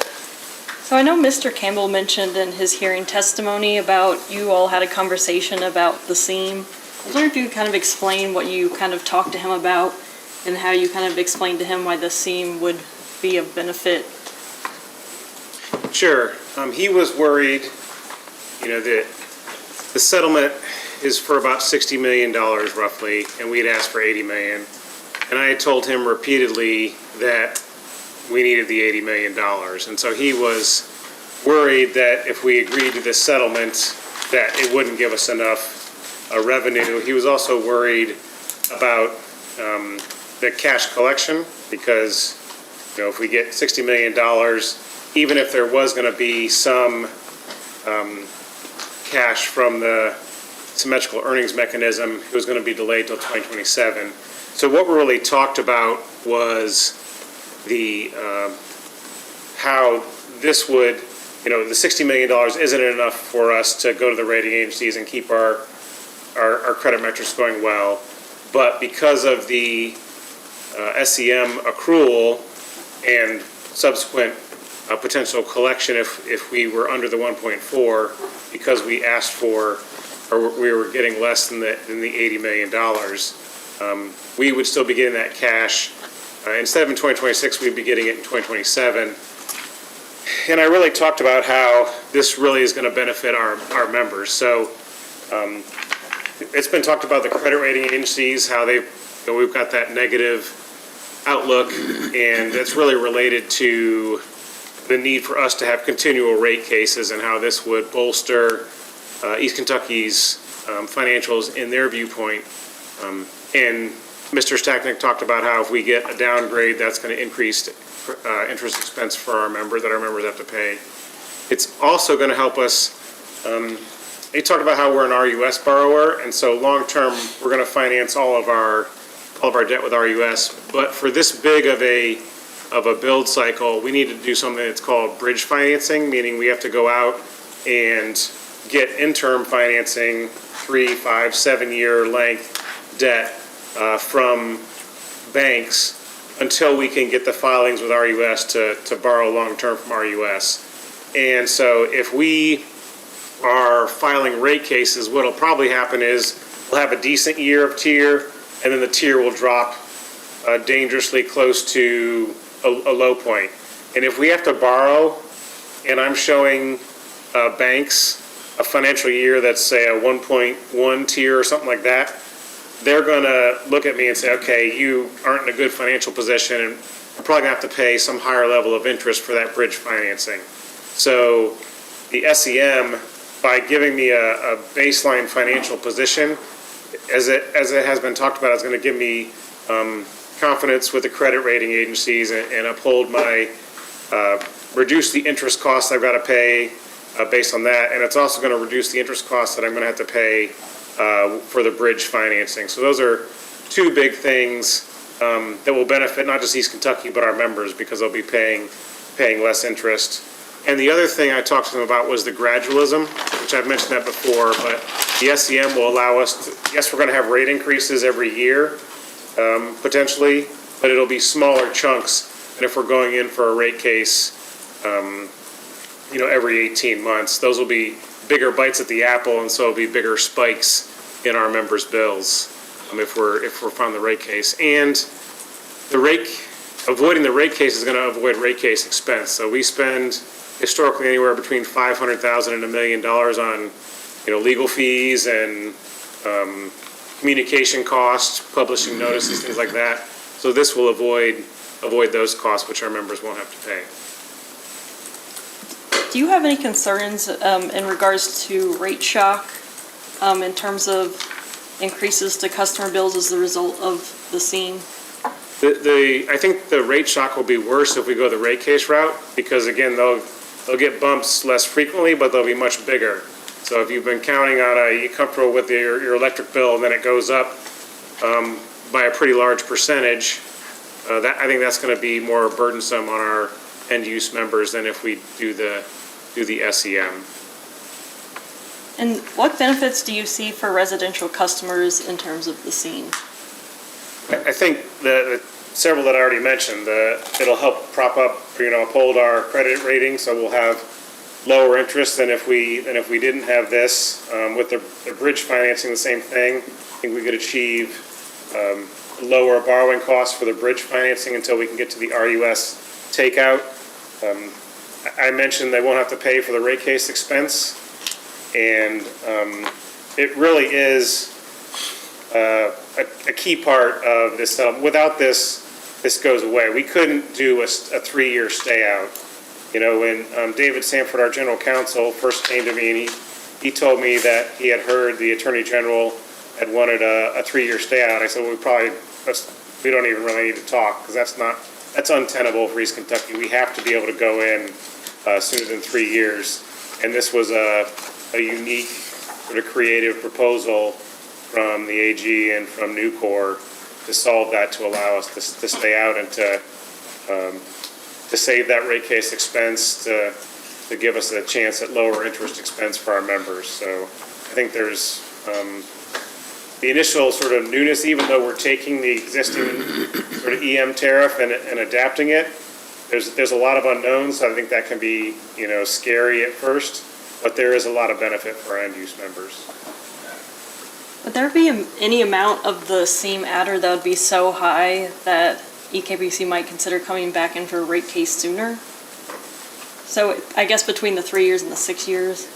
Again, we'd be recovering the same cost. It's really the mechanism. Like, our costs are going to be going up, and that's unfortunate because we have members right now who already can't afford our costs.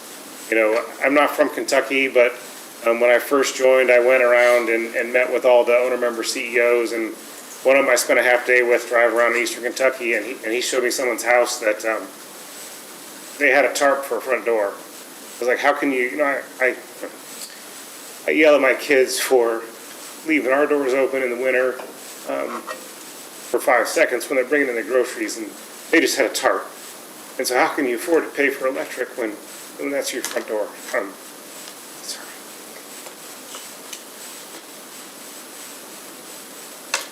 So they can't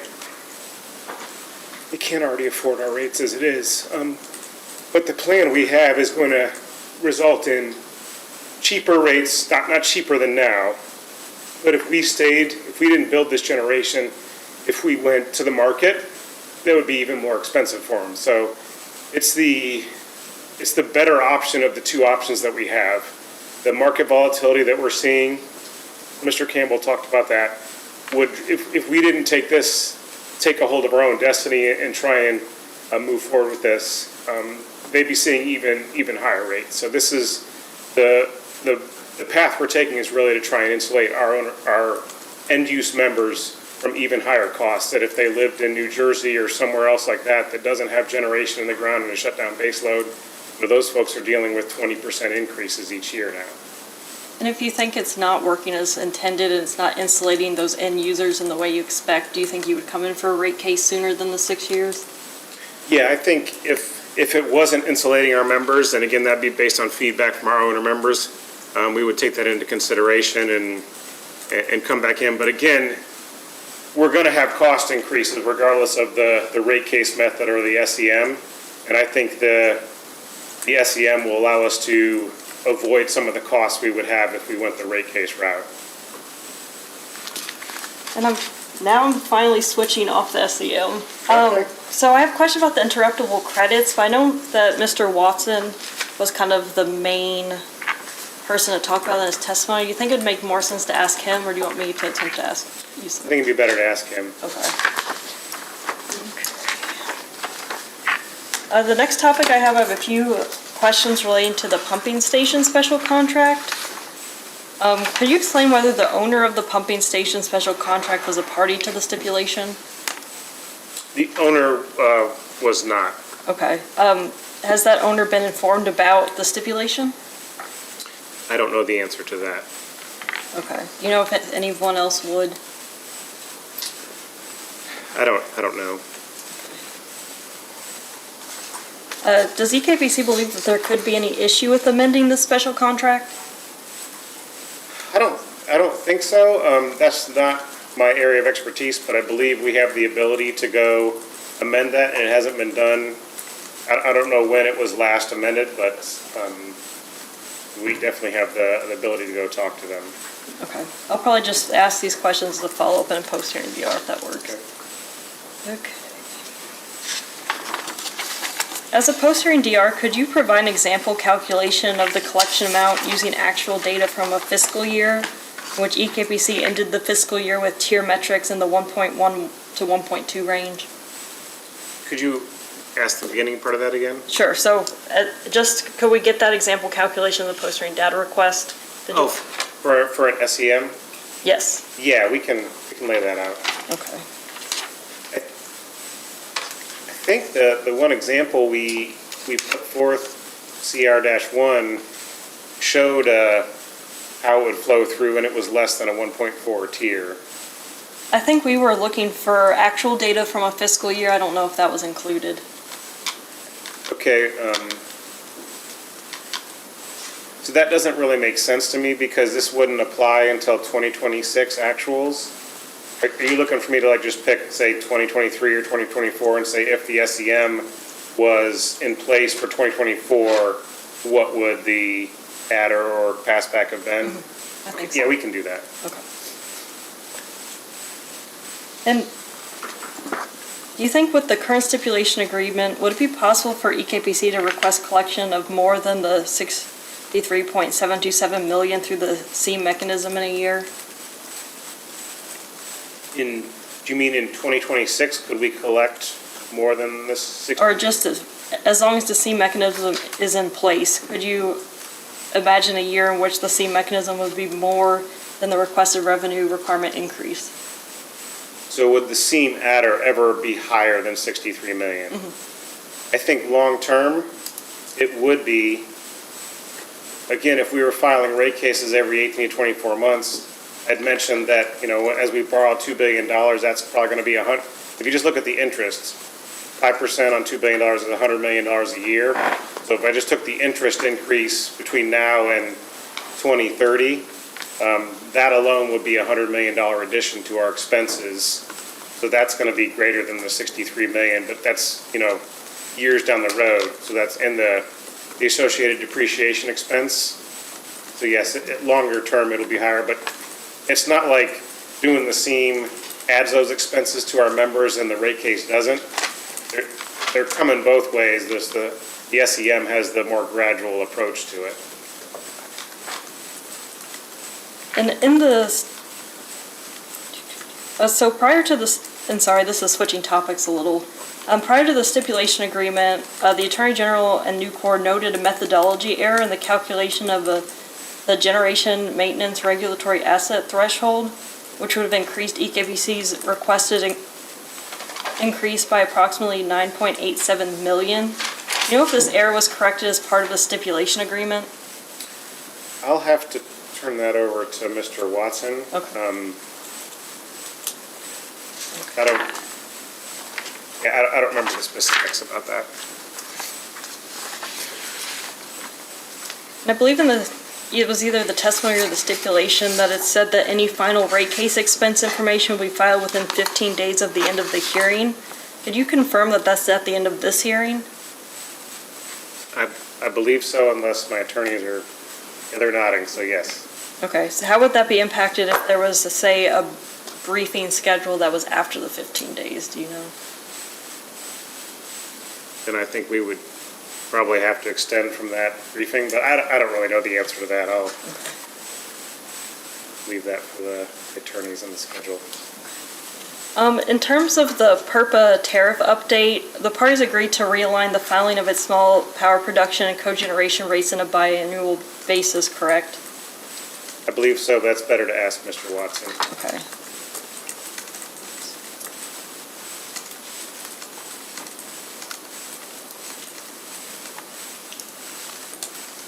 Can you confirm, actually I think this is probably for Mr. Watson too. Okay, yeah, I think that's all the questions I have, thank you. Okay. Commissioner Wood?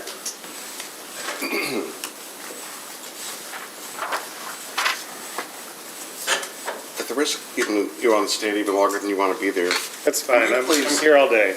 can you please start over again from the beginning on SEM, and just explain sort of the genesis and what it's designed to do? I understand the part about, fewer rate cases and saving the rate case expenses, and I understand the part about the interest expense a little bit, and I don't want you to spend an hour explaining it, but if it's a good idea, it probably shouldn't take an hour to explain. Yeah.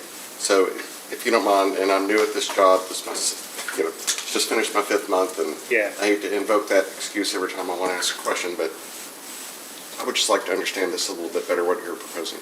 Sure. So we've talked about how we're going through a generation build-out cycle. We're spending $2 billion. And so that's going to come with, increased interest expense. We've talked a lot about that. It's going up we'll borrow a chunk of money every year and have more, engineering costs will get capitalized.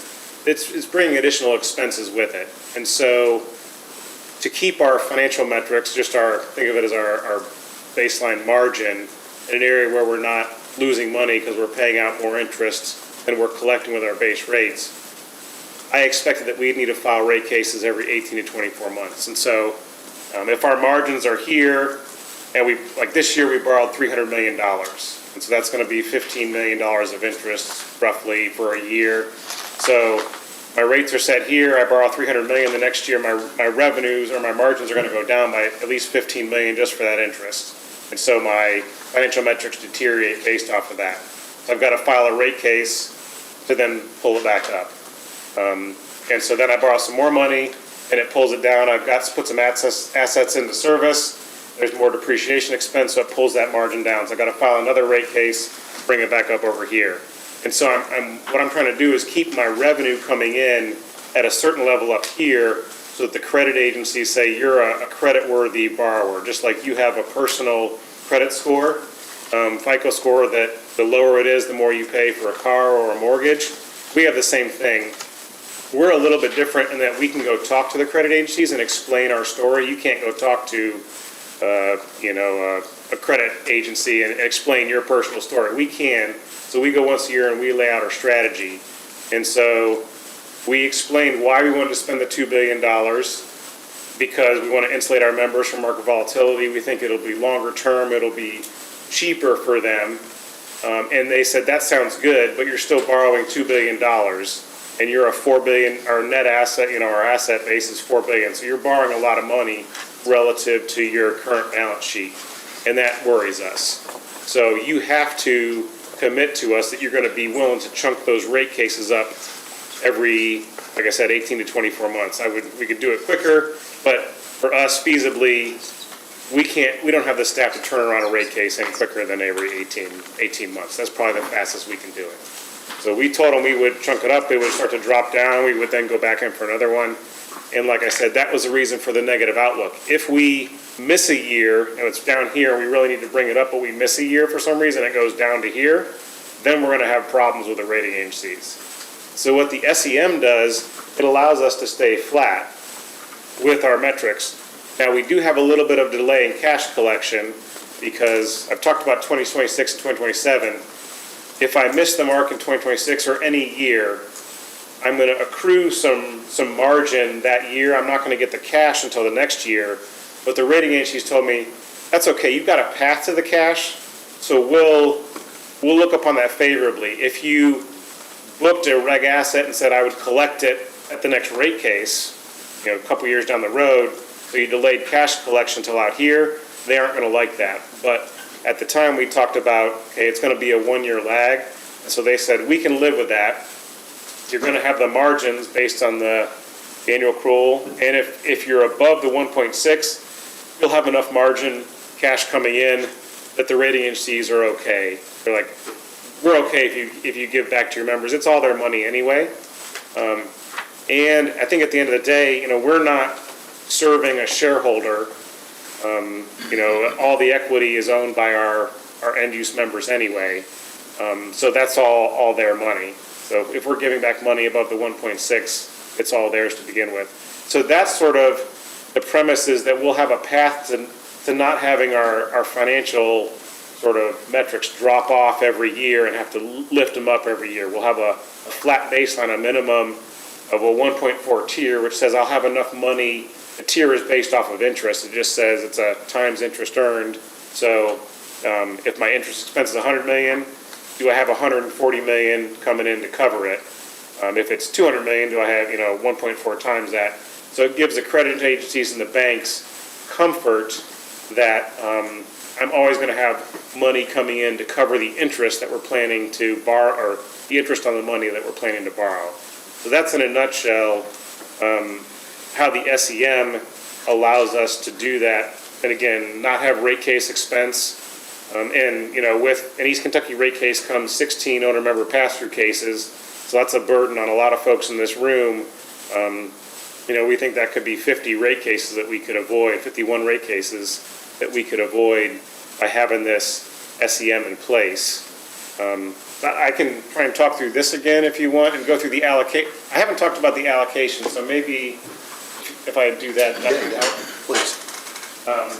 So just to ground you again, in this example, we came in below the tier, the 1.7, so we said we had to collect $46 million, so we would accrue this in 2026, collect it in 2027. And so I want to put the next one up. And I only put the first step in here because it would get really complex. But we're going to allocate that $46 million out based on the revenue by class. So I've taken these revenue numbers. You can see rate E is $840 million. And so they would get about 75% of the $46 million adjustment. So that's how we would allocate it by rate class to say, if this was 2026 actuals, if the financial ledger showed you were 2026, I would know the actual revenue by class. And so I'd take my $46 million and I would allocate it out by revenue for each class. And then I'd do the same thing within each class. So within rate E, I'd take this $34.5 million and I would say, okay, Owen Electric, how much of this 841 was your portion? If it was 10%, I'd give them 10% of this. I'd look at Big Sandy. If they were 5%, I'd give them 5% of this. So I would do two pro rata allocations. First, total revenue by class, and the next one by owner member within each rate class. So I would allocate out this $34.5 million to each member based on each owner member based on their rate E revenues.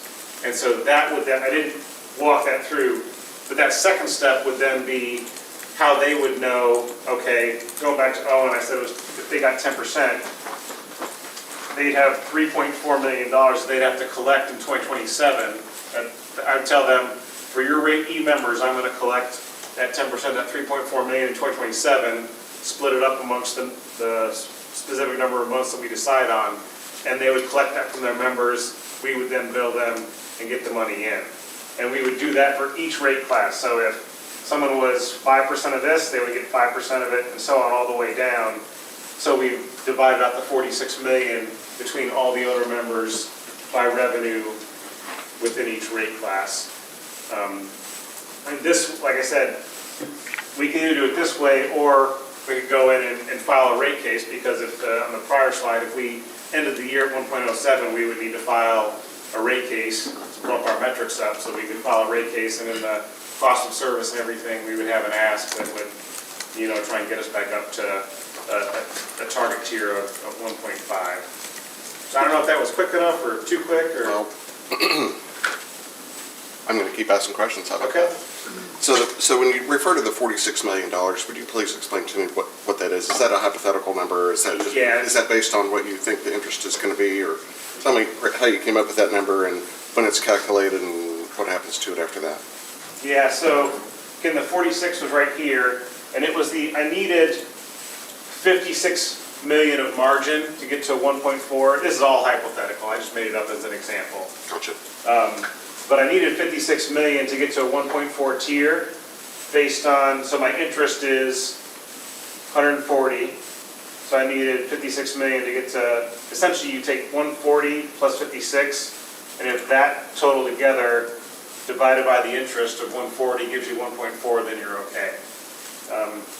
So I needed that, so I just gave an example of my 10 million doesn't get me the 1.4 tier, so I have to add margin in here somewhere to increase this to get to my target of 56. So every year, like I said, in 2026, we would look at our financials, figure out what our interest is, what our margin is, how that results in a tier calculation, and if it was if it's below 1.4, we would add some money to collect. If it was between 1.4 and 1.6, we would do nothing because we're within the range that says, hey, you're good for the credit agencies and for your borrowing profile.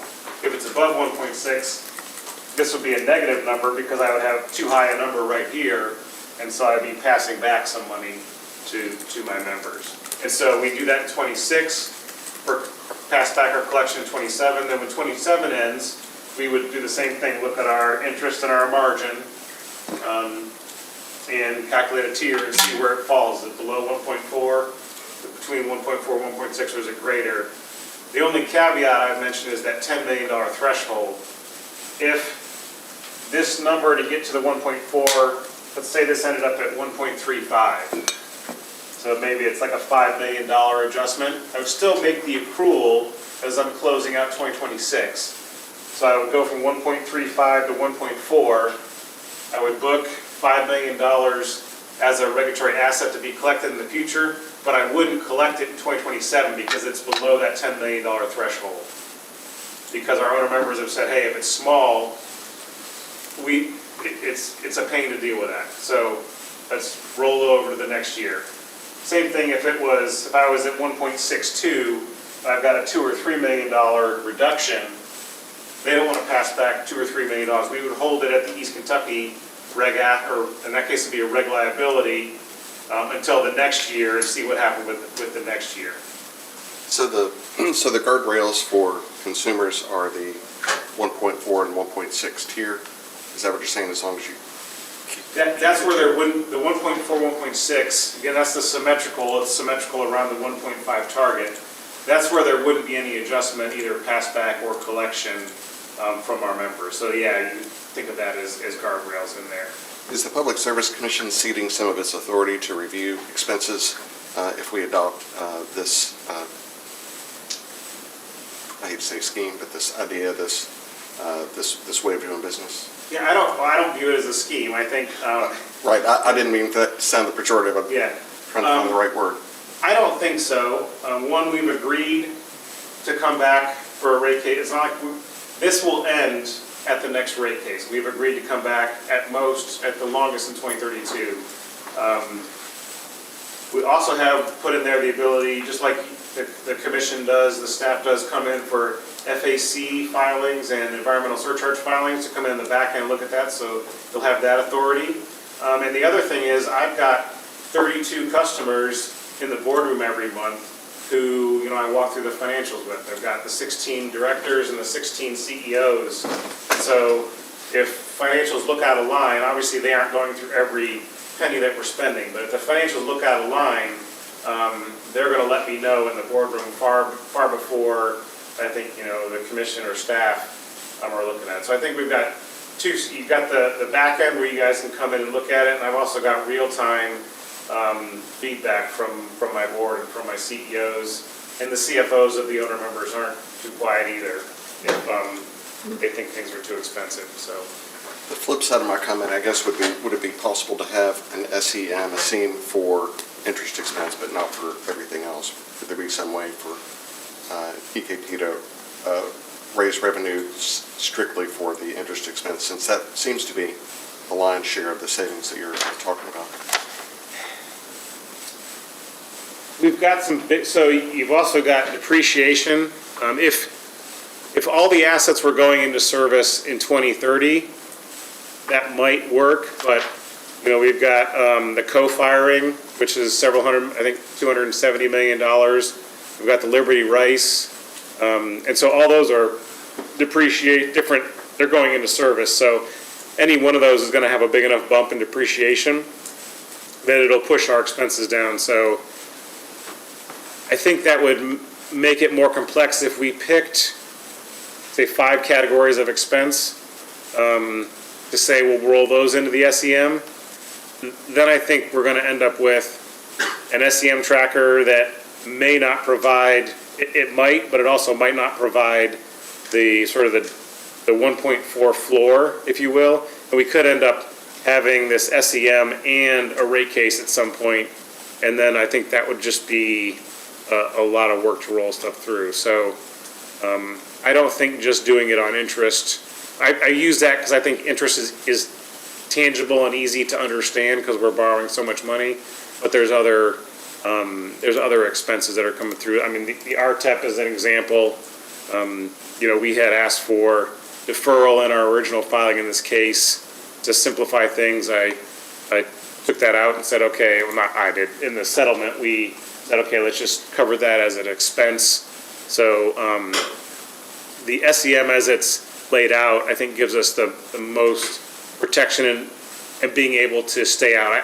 I couldn't agree to a 3-year stay out if we just put interest expense in it, because, I mean, in January, the 20 million RTEP could go away. It could also, we didn't know it was coming this year. It could also double to $40 million.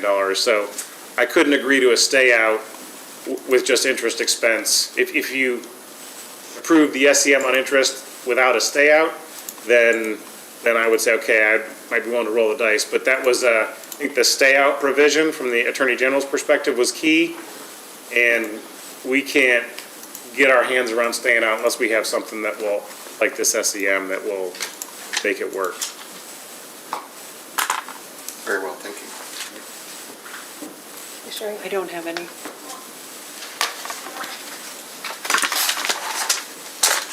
Remember what all questions I had for you. Let's see.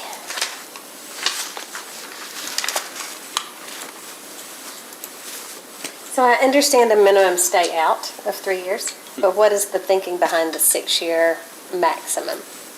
So I thought that would allow us to get all of the new generation assets into service. The Liberty Rice is 2028, the co-firing is 2930, I believe, is by unit, and then the combined cycle is right at the end of 2030.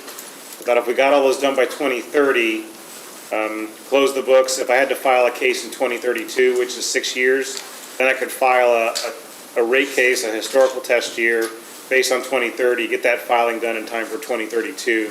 So I wanted to be able to capture all the costs and everything associated with the assets that we're building, and not have to, if we didn't do that, we'd file a case, and then if the combined cycle goes in, which that 1.3 billion is huge, if we miss that, we have to file another rate case right away to grab the costs associated with that. So I wanted to try and have one rate case to grab all the costs, reset the SEM, take all the SEM stuff, roll that into base rates. That's really, was trying to have a rate case to grab all the costs from the generation build. So if you need one in year 4 or year 5, you've agreed, and it was key to the Attorney General's office that you stay out 3 years. But why set yourself a maximum? Like, I just don't, I know that sounds like an ideal time for you to file, but. I think it gives people comfort, your question about sort of who's looking over the store, how do we get to review expenses? I think we have some good internal controls in place for that, but it also sets up the expectation that we're not planning to use this and try and stay out forever, that we're gonna run a shop that's accountable, and especially if we know we're coming in, and we're gonna open up the books like we did this time, we'll open up the books then, and let everyone have a look and see, that everything's still being run appropriately. So I think there's some good accountability there that, and I have plenty of accountability in the boardroom, but I think there's also good accountability just to know that we're gonna come in and do a full opening up of the books and make sure that everything is as it seems. Not more than 6 years from now. What? Not more than 6 years from now. We asked to pick a number, so I threw 6 years out there to, again, grab the assets. If someone said, hey, 7 years, I wouldn't argue against that, but 6 years seemed a good spot to me to sort of come in and reset with everyone and rehab the conversation. And there are some vague terms, especially when it comes to how it's going to be dealt with among your 16 members. And you explained your reasons for, they wanted flexibility and that it was intentionally vague for those reasons. But I guess my concern is in the event that everything goes right, in the event that, 2 data centers come into your territory in the next year and fully operational in the year after that. And then there's extra $100 million, $200 million a year in those rates. It feels like less oversight to me, but maybe you could allay my concerns. Well, I mean, when you say it feels like less oversight, if we didn't have to come back in 6 years? Yeah, well, I mean, no, not necessarily just about the 6-year portion, about the entire, the SEM and the, I think to start with, our owner members need to file an adjustment to the EM tariff to make it to the SEM. So, and I said we'd want to do that, and I've told them that we would hire John Wolfram to walk through that. We're not going to let them. This is sort of an East Kentucky creation as part of this. We didn't create it, but it's going to be. We're bringing it to our owner members, so we're planning to hire John Wolfram to help them as they work through that tariff. When they file that, I think the commission at that point could really dig. You don't have to just accept their tariffs. You could dig into it at that point and really try and, if there was problems, there's a lack of specificity and clarity right now because we haven't worked all through that. I think there would be plenty of time for you to open up if you want to do cases and dig into those tariffs to really understand them.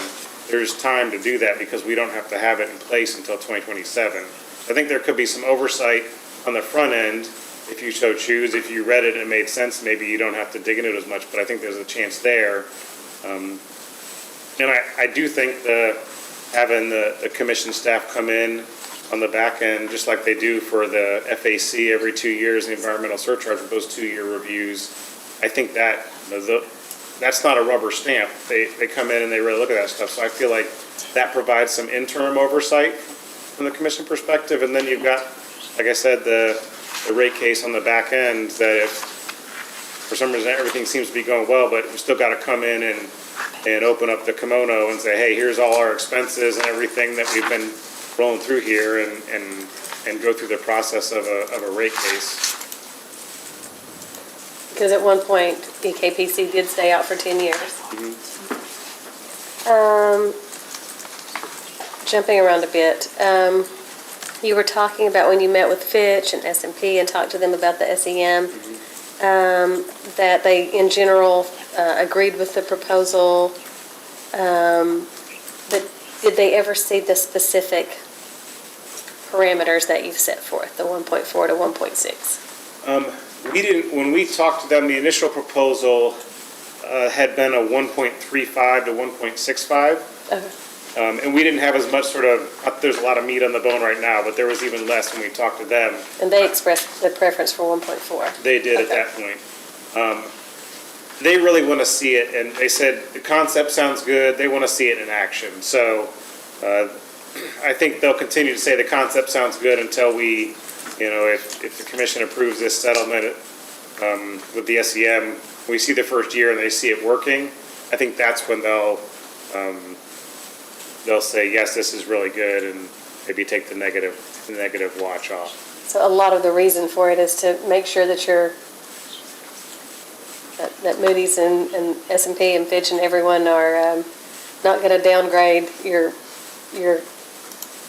co-op, but I was curious how much of it they've actually seen, and it sounds like something pretty close. Yeah, we walked them through the concepts of it, and they like the concept, again, related to the downside protection that it provides when they run those doomsday scenarios. And in Nucor Exhibit 2 that we were handed earlier, I should have asked this while everyone had it out, but... Is that the statement of operations? Yes. Okay. It looks like this is from August 31st of 24, and so at that point, 25 was budgeted, was still a prediction. And we had looked at the power sales, and it was around 26 million. And we talked about how the projection was going to be for 2026, 39 to 40 million. Do you know how close you've got to that 2025 budgeted amount, the 26 million? Off the top of my head, I don't. I can get that number for you and let you know where we're at through November. Okay. Just noticed that that was budgeted. Okay. That may be it. Let me check my notes.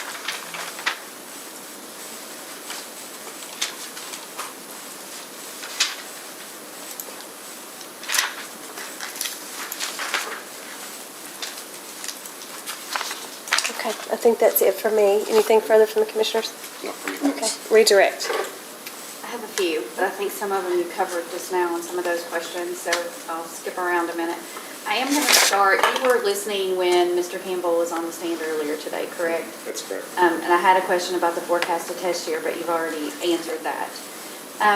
He also had talked about the Winter Storm Elliott bonuses and expenses. Yes. And had kind of referred that to you. Can you talk a little bit about that for me? Sure, I think he was asking about the specific numbers. And so there were two parts to that. There's actually three parts. He mentioned that we got penalties when some of our units didn't perform. We also got bonuses when some units overperformed. And then we had insurance to cover some of the penalties. And so I'm going to give you two sets of numbers. The first is what was initially assessed.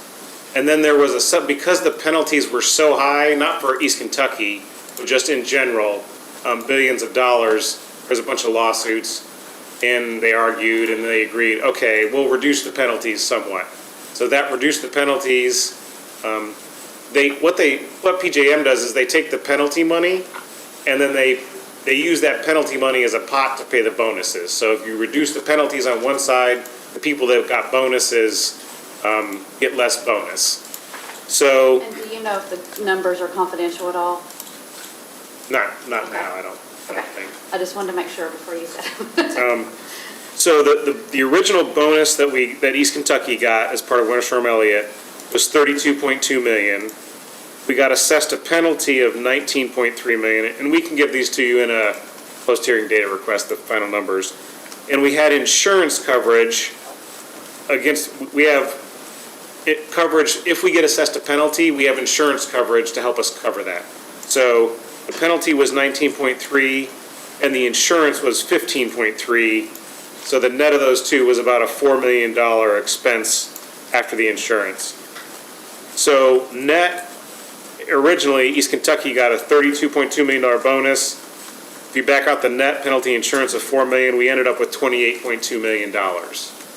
After all the lawsuits and everyone arguing, like I said, the penalty went down, and so did the bonus. So we ended up with a bonus of $22.4 million, a penalty of $13.2 million, insurance of $9.4, and that nets out to an $18.6 million benefit. So I don't remember the context that it was asked, but those are the actual numbers. PJM has since revised their penalty rules, so we feel like East Kentucky has less risk, and we still buy the penalty insurance. We feel like based on the rules changes they've made, we have lower risk. I'm not the expert, that's more Julie Tucker, but we feel like we have less risk now because of the changes they've made for the penalties going forward. If the Winter Storm Elliott was to occur in the future, we would have less penalties if the same exact thing happened. Why do they pay a bonus? Is that just a term they're using? No, so this is not my area. I'll try and explain it as best I can. The thought is you bid your generation into PJM, and if there's a super cold day, a super warm day, they want all hands on deck generating. And so if you bid in 1,000 megawatts from your plant and you don't produce that 1,000 megawatts, they penalize you. But if you're not producing your 1,000 megawatts, that means they're short. And so the bonus is to incentivize someone else who might have a higher cost unit to run their unit, say, hey, we can make a lot of money if we run our unit, even if it's really high cost. we can make a lot of money. So it's to try and get some generation to offset the person who's not showing up. Okay, that makes sense. And then the only other thing I wanted to kind of talk about was the data center and what the timeline may be with what you may file for the commission to see if a data center does come on board. Yes. Can you kind of talk us through that a little bit? Yes, Tony had mentioned, at least how I heard it, that we would be filing a term sheet and then some additional stuff to follow on. What our plan is to file all the documents at once, so you get a complete picture. So there'll be a facilities agreement, and Tony repeatedly talked about how that we're asking the data centers to pay for everything up front. So the facilities agreement covers long lead time items, transmission they need, anything they've got to pay for, that's going to be in a facilities agreement. We're also going to have a retail services agreement, which is the contract, the special contract, and that's what the term sheet, we're working on the term sheet now, that's going to feed into the retail services agreement. And then we're going to have a power supply agreement, I don't remember the exact term for it, but it'll be essentially, we're asking a data center to bring, if they're going to show up with more than 250 megawatts of need, they've got to bring their own power, so where is that coming from? So that power supply agreement is going to be part of the package. So you get to see all pieces of it. You get to see the protections in the facility agreement as to how they're paying for upgrades that are needed. You get to see the special contract and all the pieces and parts of that. And then the power supply agreement. Where's the power coming from and why do we think that's a good source for that so we won't get stuck? Again, totally separate for the rest of the organization. All right, now I'm going to turn to the SEM, and I know Okay. you talked a whole lot about it. I was going to have you walk through the allocation, but you did that with Commissioner Wood, so I think we can skip that part of it. As for the oversight and the owner member tariffs, you said, the EKPC is going to help develop those for the owner members, and that those would be filed with the commission. And that's the same, your understanding, I know you weren't here for the 21 rate case, but is that your understanding of how that was done for the rate EM that's currently in place? Yes, that's my understanding. And that these would be redlined amendments to that rate EM tariff? Yes. And are you also aware that the current rate EM tariff that's been approved by the commission has the language in there that it's only to be for active members? Yes.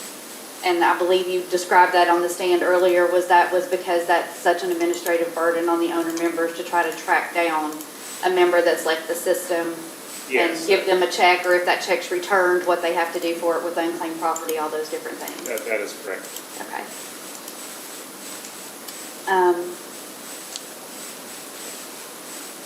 I think you've also talked about this some too, but I want you to talk about it a little bit more.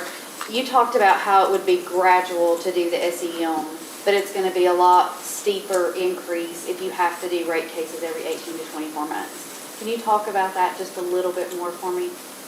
Sure.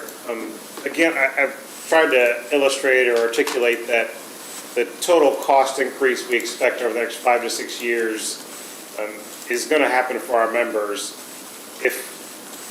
If we divide it into, say, 3 rate cases at $100 million apiece, that's a much bigger increase. It happens, say, every 2 years. That's a much bigger increase on their bills versus if we took that same amount and did $50 million a year. They're still seeing the increase over time, but that will increase. It'll be less of a sort of a rate shock if it goes in my mind, annually versus every 2 years at twice the amount. And your reasoning for not being able to do a rate case every year, you said, was because you just don't have the manpower to put it together. Yeah, we don't have the ability to be working on a case filing while we're dealing with a current case. So we've got to, wait for this one to get done and then start working on the next one. So that's why we couldn't. Some companies I've worked with in the past have the ability to be working on a case while they're litigating the current case, and then they finish the current case and they have the next one ready to go. But we just don't have the administrative staff to do that. Okay.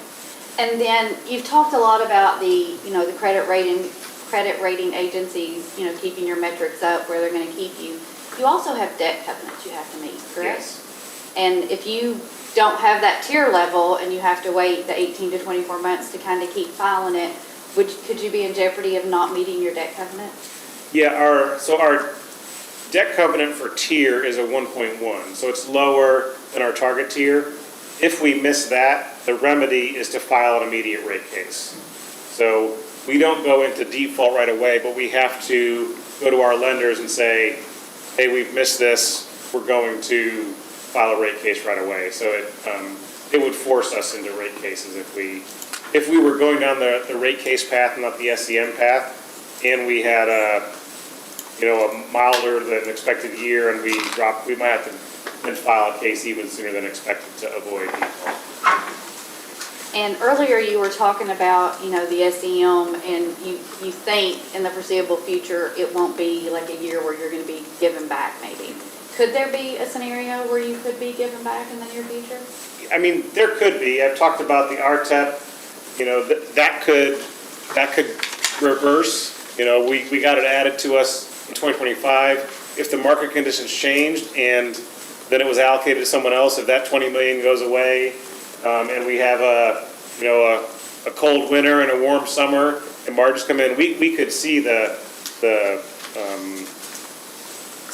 metrics be in such a place where we were able to give a pass back. I just didn't want to, for the commission, I didn't want to paint for you guys that, hey, this is going to be a panacea while we're spending all this money, and that we're planning to spend all this money and give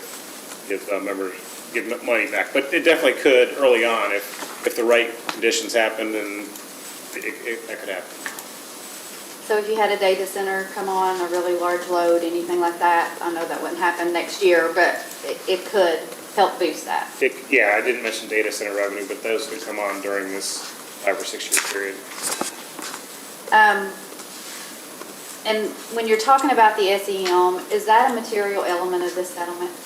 Yeah, absolutely. It's a material element. Like I've mentioned, we couldn't stay out for the 3 years without the SEM in place. So we would have to file another rate case pretty soon if we didn't have the SEM. And I believe in your earlier testimony, you were talking about your discussions that you had with Mr. Campbell about his, not being real comfortable with the SEM at first, and then when you went through it, and he was not comfortable with the 60 million that you had, that was in the settlement. Would that be something that you would still be able to agree with or stay out if you didn't have the SEM? No, I mean, if we ended up with $60 million off the SEM, we'd be prepping for a rate case as soon as we could to follow that. Our metrics in 27 wouldn't be high enough to. We couldn't be out in the market borrowing money with the metrics that I would expect if we just got the $60 million without the SEM. Okay. And then you do have the 3 year, if the settlement is approved in its entirety, there's that 3 year stay out.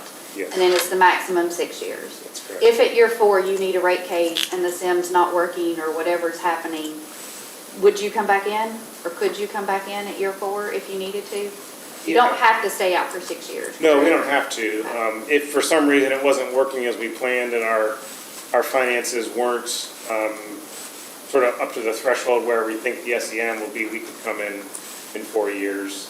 The other thing we talk with our owner members about is if it's working for East Kentucky, but for some reason it's not working for our owner members, we can come in 3 years and kill it off if it's just not working. But I think it's going to be a benefit to our owner members because of the lower interest. It's going to allow the gradualism, that type of stuff. And if it is working and you come back in 6 years, it's not an automatic, correct? You would have to request that the commission reinstate that because it would end during that rate case. Yeah, it would end with the rate case. We'd have to agree to it again. Okay. And then I just want to clear something up. I think it was clear, but when Ms. Hatcher was asking you questions about if you had a tier lower than the 1.4 and say it was 1.3 and you would add margins to get you up to the 1.5. You wouldn't go up to 1.5, correct? The bottom is the 1.4. Yeah. You would only add the margins to get you up to the 1.4. That's right. We'd get to the 1.4, but we would add just to get to the 1.4, nothing above that. And the same thing on the other end. If you were giving back, you would just give back to get you down to the 1.6. You wouldn't go all the way down to the 1.5. That is correct.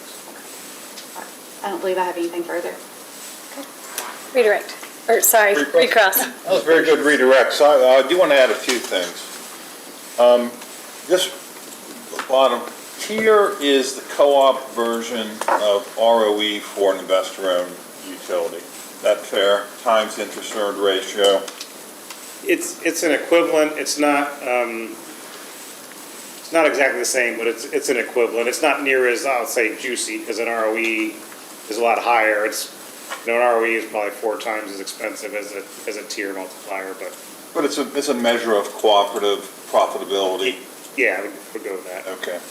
So if the commission approves the stipulation in 2026, first quarter, you'll get a base rate increase of $63.7 million.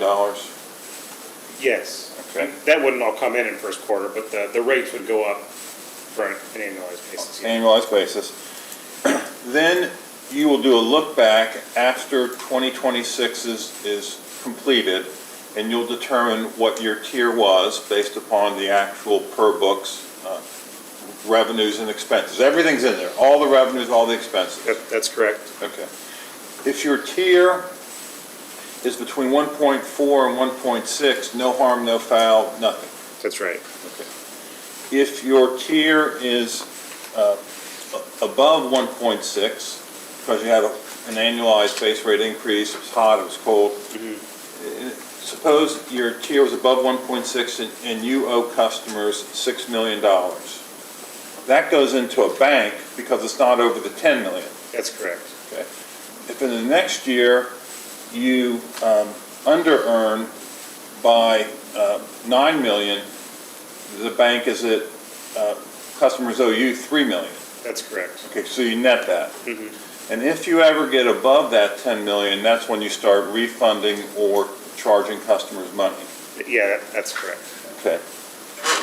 And if you were to go the rate case route instead, where you're filing rate cases every 18 to 24 months, you're going to base your revenue requirement request on a tier of 1.5. That's correct. Okay. Under the SEM, you have a floor of 1.4. So during this big construction campaign, $2 billion, at least after 2026, your expectation is you're going to be living at that 1.4 floor. That's correct, yeah. So your financials will be constantly kind of bringing you up to 1.4 instead of filing base rate cases asking for a higher revenue requirement of 1.5 tier. Yes, that's correct. Okay. So in a perfect world, the SEM would provide a lower present value revenue requirements because 1.4 is lower than 1.5. You obviously never exactly earn your authorized. Yeah, I do agree that in a perfect world, if you hit your 1.5 versus 1.4, then the net present value of revenue requirement would be lower with the SEM.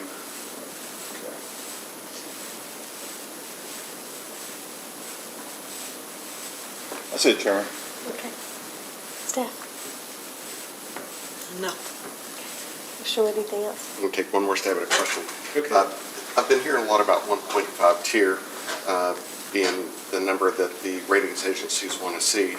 And so how does that jive with the lower level of the 1.4 being what EKTC would be happy with in terms of the scene? Yeah, I think it really is just a band to say, when I talk to rating agencies, that's our target of 1.5, but they told me they were comfortable at the 1.4 level, and we wanted it to be sort of symmetrical around the 1.5. So if they had told me they were comfortable at 1.3, I would have put the baseline at 1.3. I wanted to have the minimum in there that they were comfortable and would give us favorable rate activity without overburdening our customers, is really what it came down to. So you really don't need a 1.5, a 1.4 would be adequate? No, because we're in, the 1.4 is from the SEM is sort of a guaranteed floor. The reason why we shoot for a 1.5 is if you have a milder winter, you could have $20, $30 million of margin just sort of not appear if you have a milder weather for the year. So the 1.5 is to give you a chance to make sure you're covering, I mentioned the 1.1 tier for our debt covenants.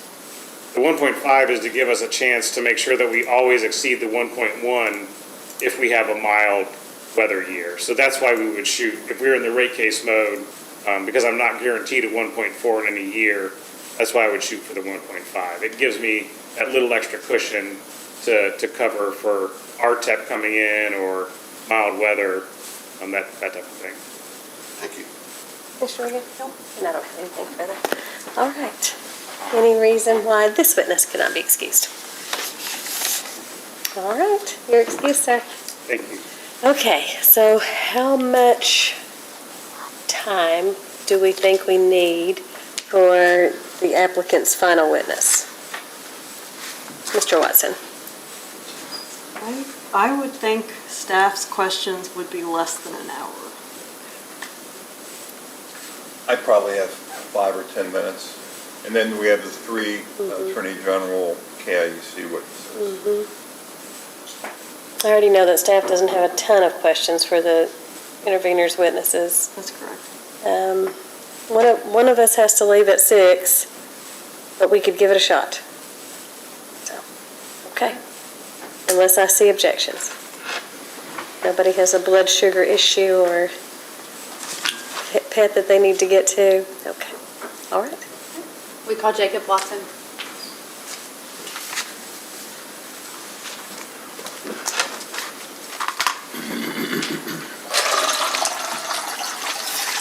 Mr. Watson, would you raise your right hand? Do you swear or affirm the testimony you're about to give is true and correct under penalty of perjury? Please be seated and tell us your full name and business address, please. Jacob Watson, 4775 Lexington Road, Winchester, Kentucky. And I can tell that you'll need to speak up a bit or get closer to your mic. Okay. All right, counsel. Thank you. Mr. Watson, by whom are you employed? East Kentucky Power Cooperative. And I'm going to ask you what your title is, but during this rate case, you've had a change. So Yes. during your original testimony, what was your title, and then what is your title now? I originally served as the manager of pricing, and recently my title changed to the manager of rates and regulatory. And other than that, do you have any revisions or edits or anything else that needs to be updated in your rebuttal testimony, settlement testimony, direct testimony, or data responses? I do not. And is it your intention to adopt those responses in that testimony and have it incorporated into this proceeding? Yes. And then Mr. Watson is available for cross. Okay, Mr. Cook.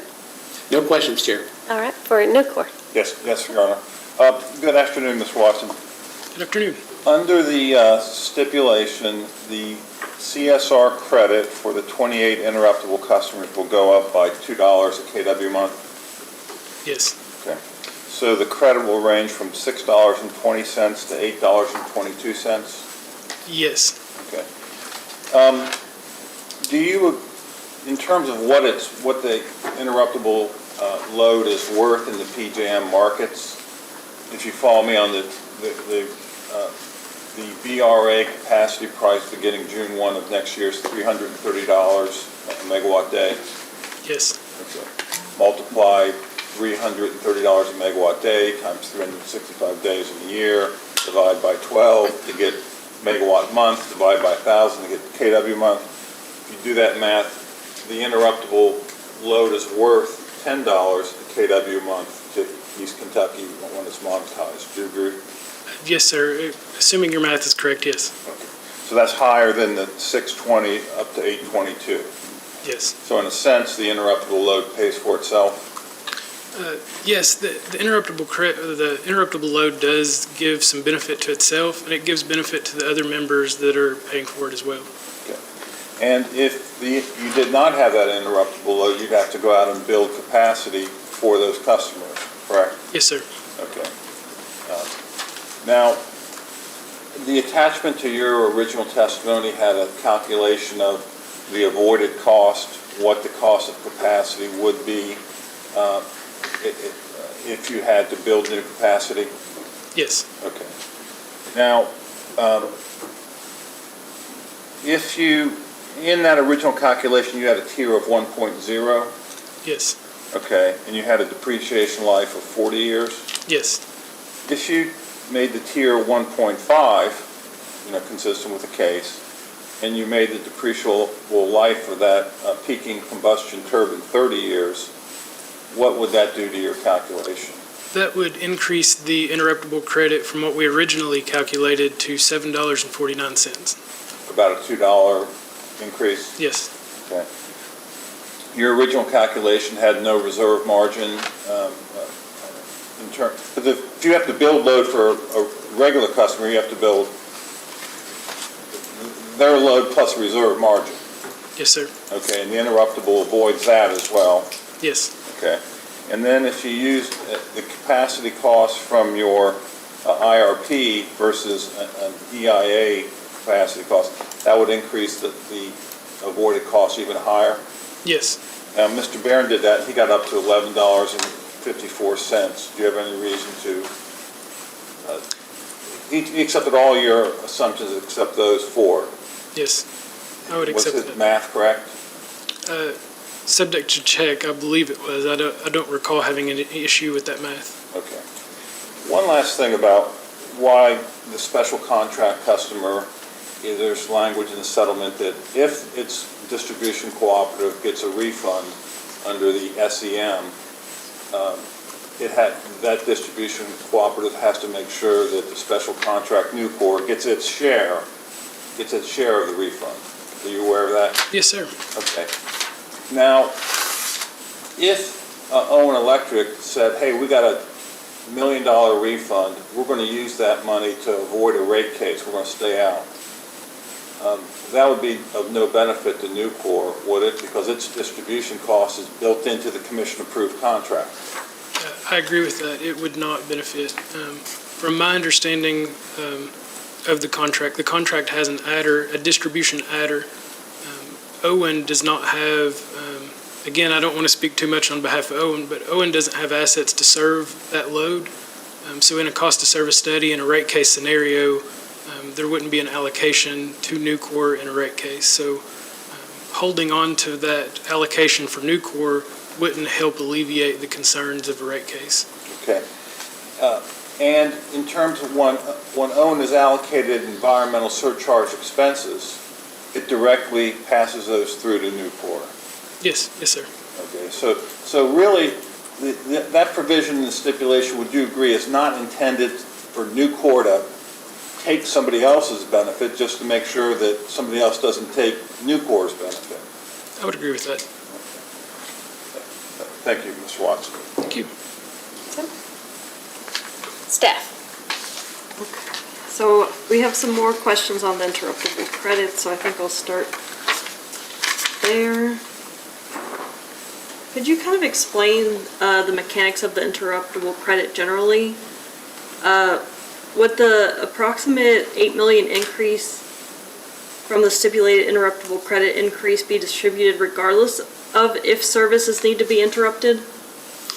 So yes, so I took the first part of your question, just describe the interruptible credit in general. So if I go too far out on a limb, stop me and I'll redirect.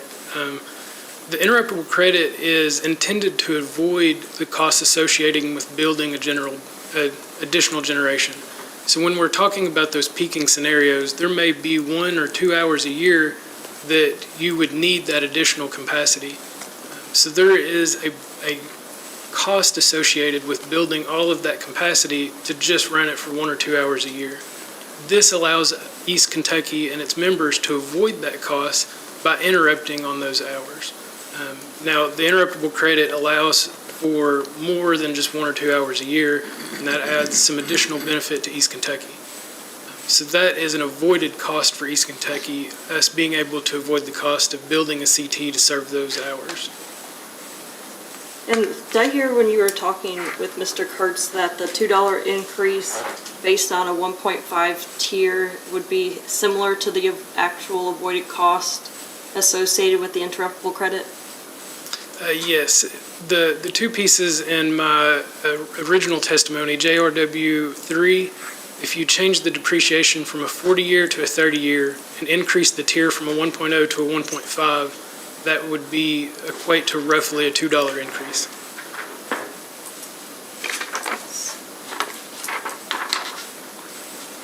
Do you know approximately how many times EKPC has had to interrupt its large special contract customers in the past 10 years? For the past 10 years, I do not. I could answer that in a post-hearing data request. But I believe the last calendar year, if memory serves me, it's about 196 hours.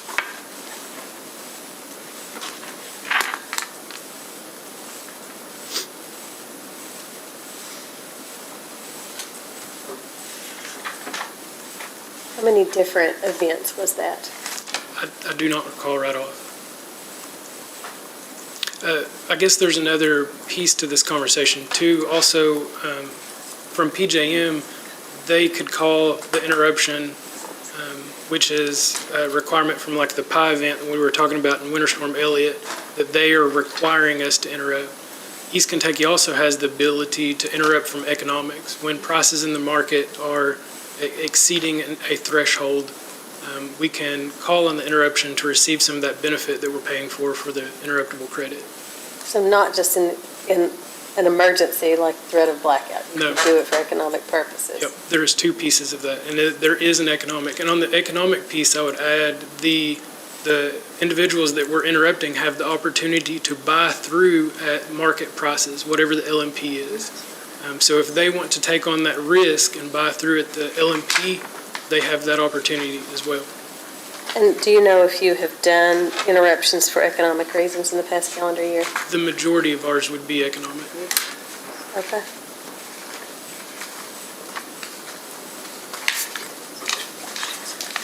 I think we're going to be, I think we have some questions kind of about expenses now. Could you explain why there was variance in EKBC's retiree medical insurance expense for the years 2020 to 2024? I would have to answer in a post-hearing data request. I don't recall right off.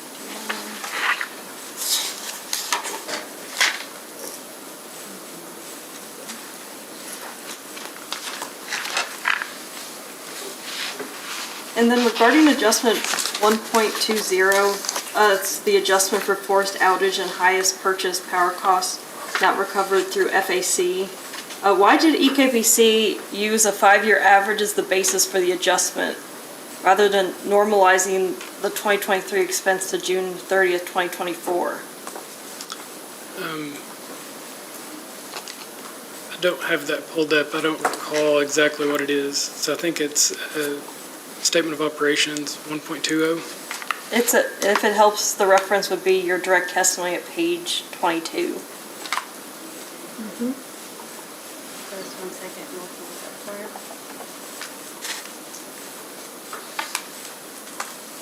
And it's in his actual testimony, is that what you said? Yes.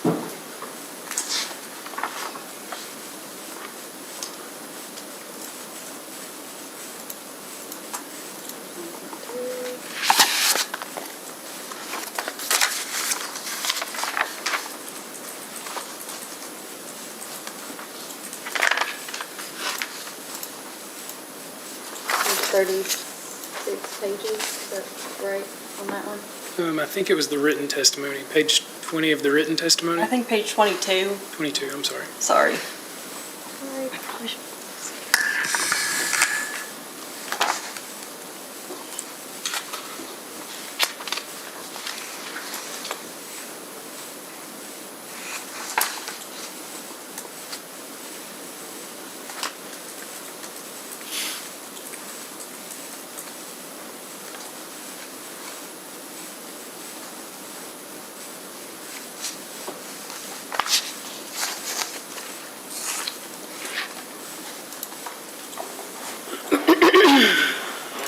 Yes, so we took a 5-year average to try to give a better baseline of what we have seen in history instead of just taking 1 year.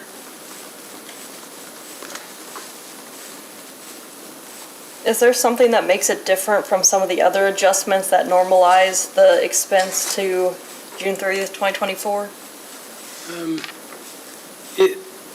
There could be impacts from weather or market prices that could impact that. So in taking a single snapshot, I don't recall the values, to be honest, but in taking a single snapshot instead of a 5-year average, there could be impacts from weather, market volatility, or others. In taking a 5-year average, it tries to smooth out and take into account some of those volatile line items that we could see in any one single month. And do you know why 5 years was chosen instead of a longer period for that? 5 years seems to be pretty common in some of the other adjustments that we take.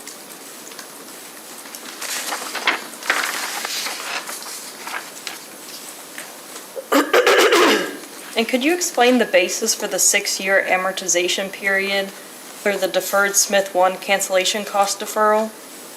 As part of the settlement? Yes, as part of the settlement. Yes, that goes along with in trying to stay out for 6 years. If we have a 3-year agreement and we're going to come back in 6 years, and we're guaranteed to come back in 6 years, we wanted to be able to amortize all of the assets that we have on our books over that period. So we don't have to go into the next rate case with another reg asset hanging out there that we have to re-amortize or lump in with something else. Okay. And could you explain why the amortization period for the deferred maintenance expenses at the Spurlock generating station was not in the stipulation? We were looking at removing the reg asset for the generation maintenance tracker. So we would be amortizing the reg asset that is currently on the books, but we would not be looking at continuing to book a reg asset moving forward.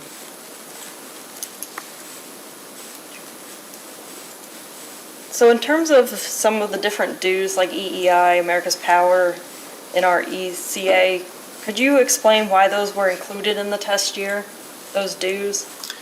Yes, so there are thousands and thousands, if not hundreds of thousands of line items. So the best starting point that we have is looking at the prior test rate case, the test year that was used, as a starting point to quickly identify some of those expenses. Those were something that had not been previously identified, and it was an oversight in looking through all of those line items.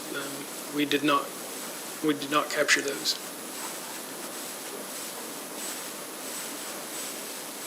If you had been able to capture those at the time, do you think that they would have been removed as lobbying expenses?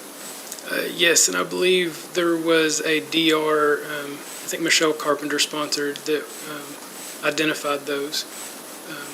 And if I recall the dollar amount on the total of them, I believe it was less than $60,000. Okay.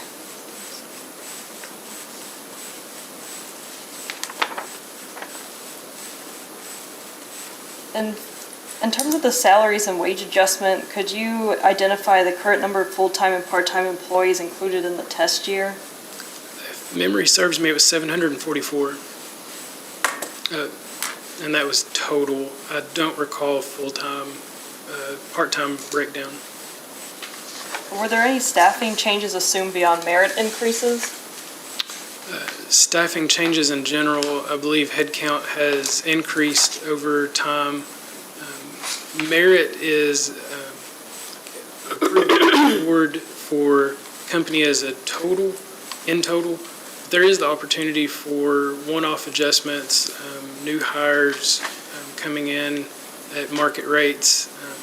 So there are other items outside of merit to take into account.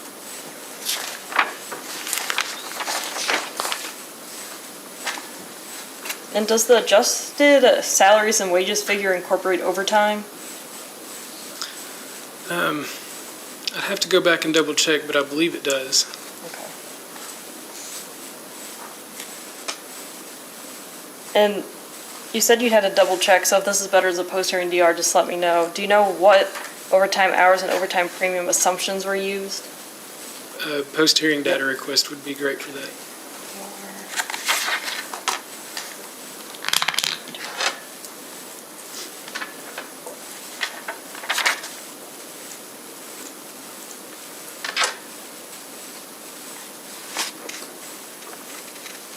I'm looking at EKBC's response to staff second request for information, item 15.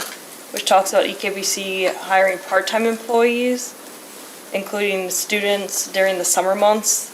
Does the wages and salaries include these employees for the full 2080 hours per year? For the part-time, it would not be at the 2080 for the year. And I believe there was an adjustment to try to account for the increase in summer help that increased to those part-time.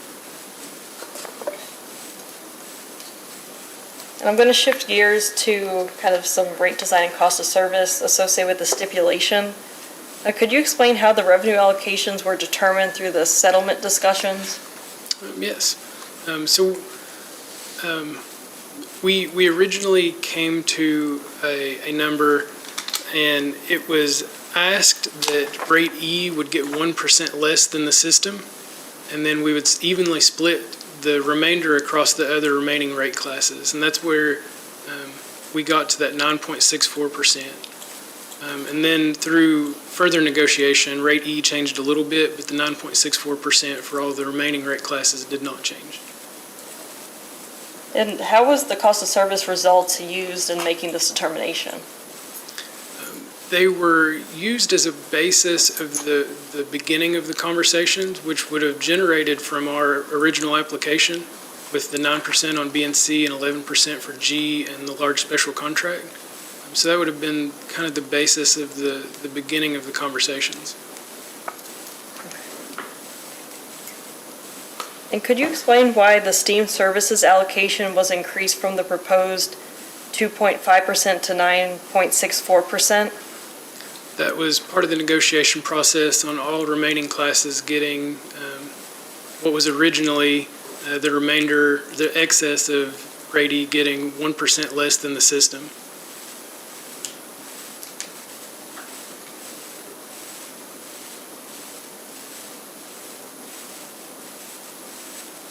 Sorry, I'm reading to see if you've answered some of these questions.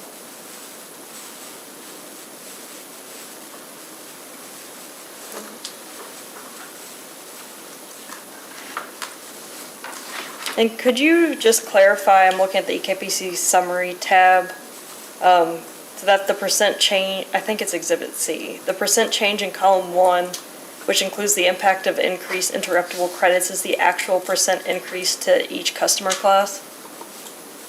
1 second, please. Which tab?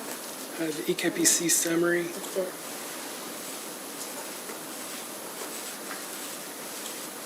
I think that wasn't showing up right over there. Column E. I think column I. Yes, column I is the net impact after the interruptible credit. Okay, so is that the actual percentage increase to that customer class? Yes. Okay.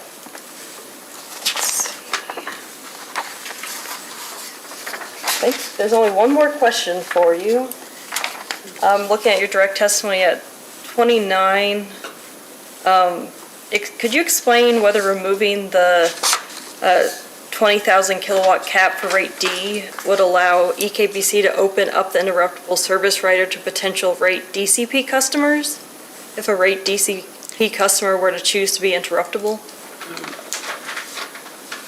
That hadn't been my thought process in that. I believe the DCP members will likely have their own generation if they fall under attachment A. They're 250 megawatts or greater. They would have their own generation and their own interruptible plan. So I don't believe most data centers will fall under the rate E or rate D interruptible program. And I think that's all that I have. Oh, I'm sorry.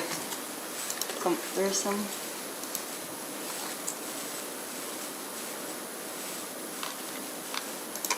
Could you just confirm that the adjustment of the $661,000 for dues expenses related to lobbying that Mr. Futrall recommended in his testimony is not included in the stipulation agreement?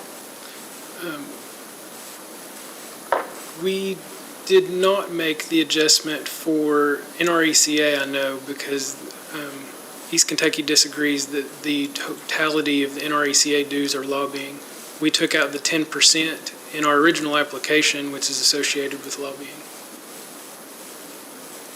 But I did not remove the other EEI. American Water Council, I believe, is the other one. They're roughly 60,000 or less for the others. But the NRECA dues, what was remaining is not related to lobbying. Sorry, just waiting. Yep. Yeah, that's all we have. Thank you. Okay, Mr. Wood. No questions. Commissioner Regan? Yep, I had a few, but she asked most, but I have one left. On the 4-year maintenance threshold, you departed from that 5-year approach. Does that give you a higher revenue requirement? Or can you just talk about the thought process of moving? It actually did not give us a higher revenue requirement. As outlined by AG Newcor's witness, moving to the 5-year increased the revenue requirement some. 4 years seemed reasonable in doing the math for us. And then through data requests, we did add 2024 and run the numbers on a 5 years using 2024 values. Thank you. I might need just a minute. We have asked a lot of questions about the interruptible credits, and I think we've covered mine. Let me see if we had anything else that was referred to you.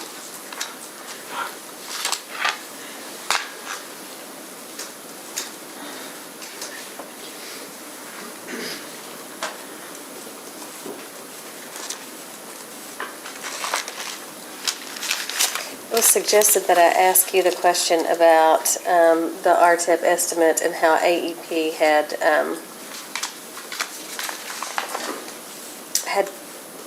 contributed to the cost going up for East Kentucky Power. I think that one got answered, but do you have anything more to add about that? No, I believe Darren answered it. That's a little outside of my wheelhouse. Okay.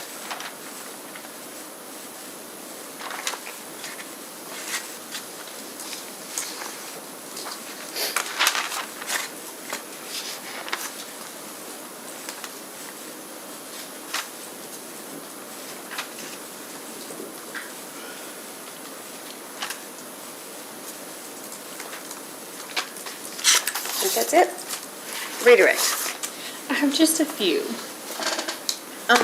Mr. Watson, I just want to clarify this again, and it may be beating a dead horse, but I just want to make sure everyone is clear. You all say rate E, that's residential. Yes, rate E is largely residential, but I would add that there are, on the retail, the distribution side, there are members on rate E, East Kentucky's rate E, that would not be residential. Street lighting gets lumped into there. There is some small mom and pop shops, churches, public buildings. There is more than just residential, but it is largely residential.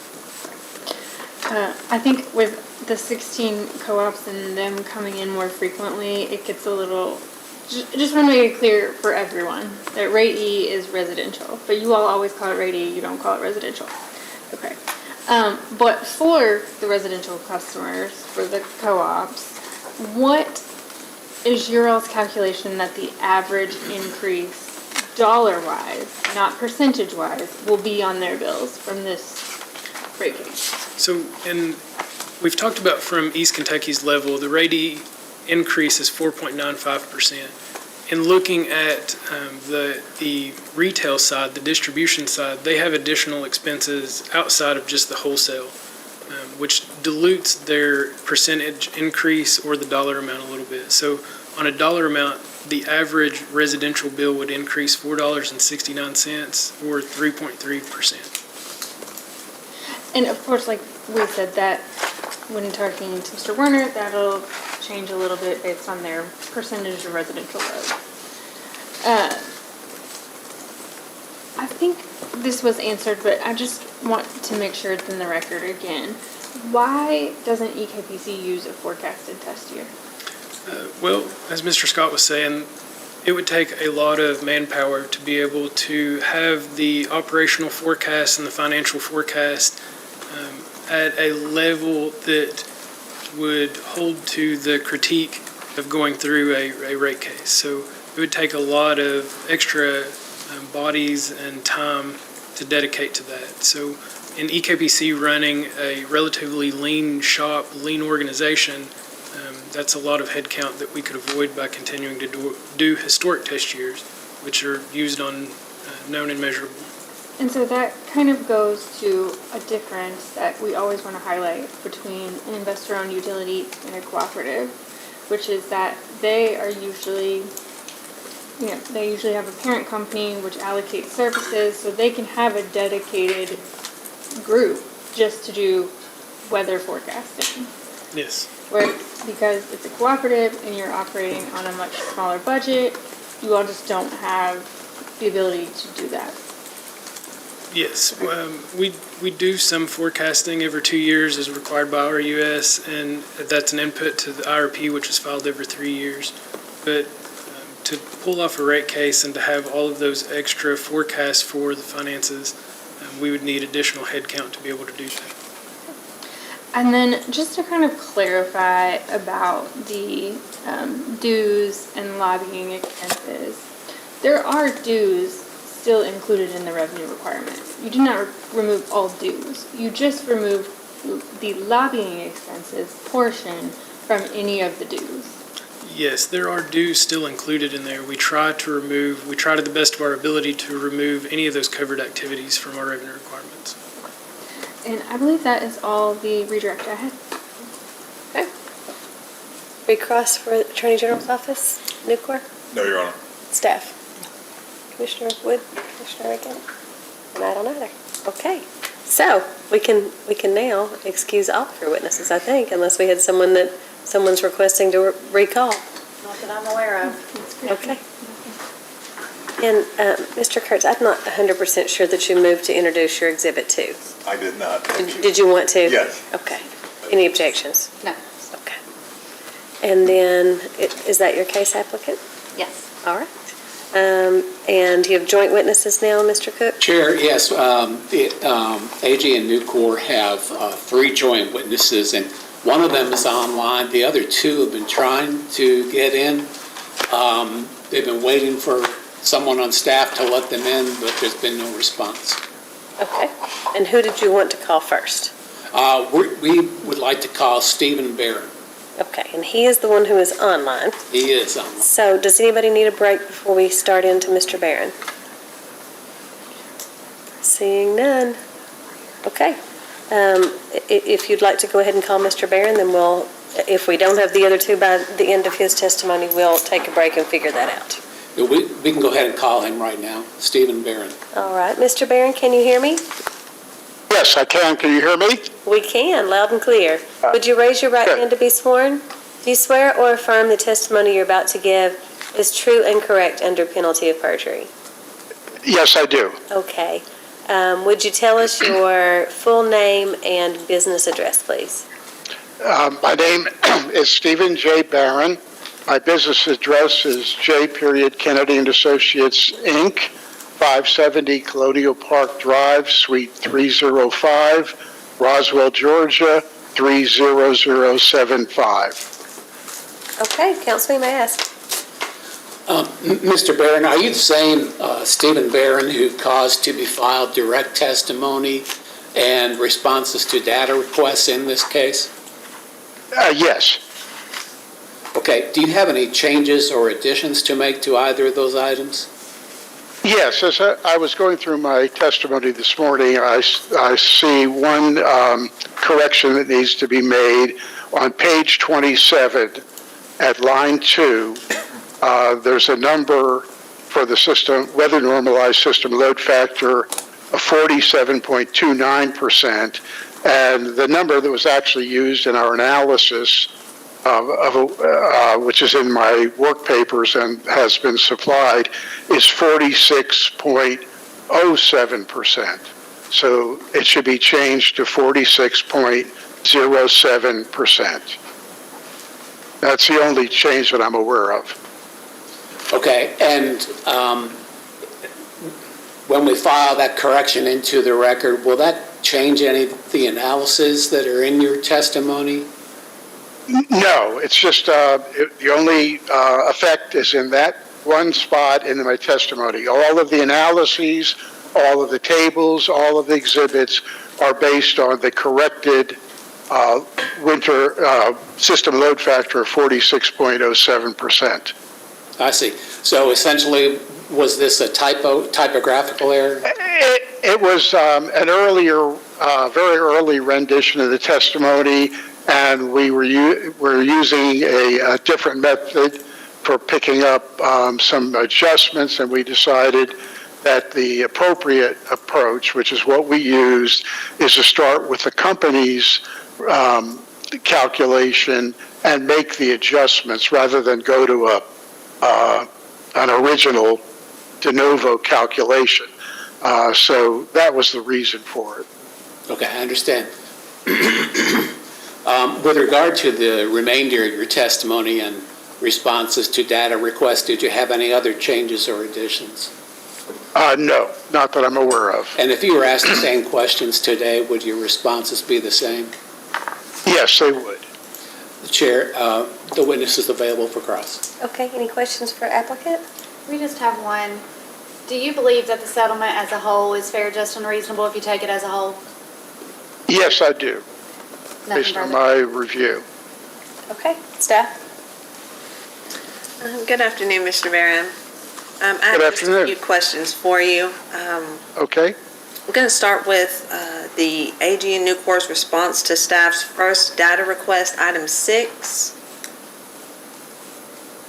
Okay, if you give me a moment to turn to it.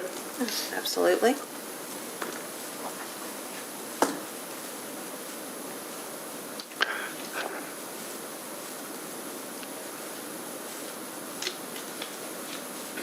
Sorry. Fine. Looking. Okay, I have it, yes.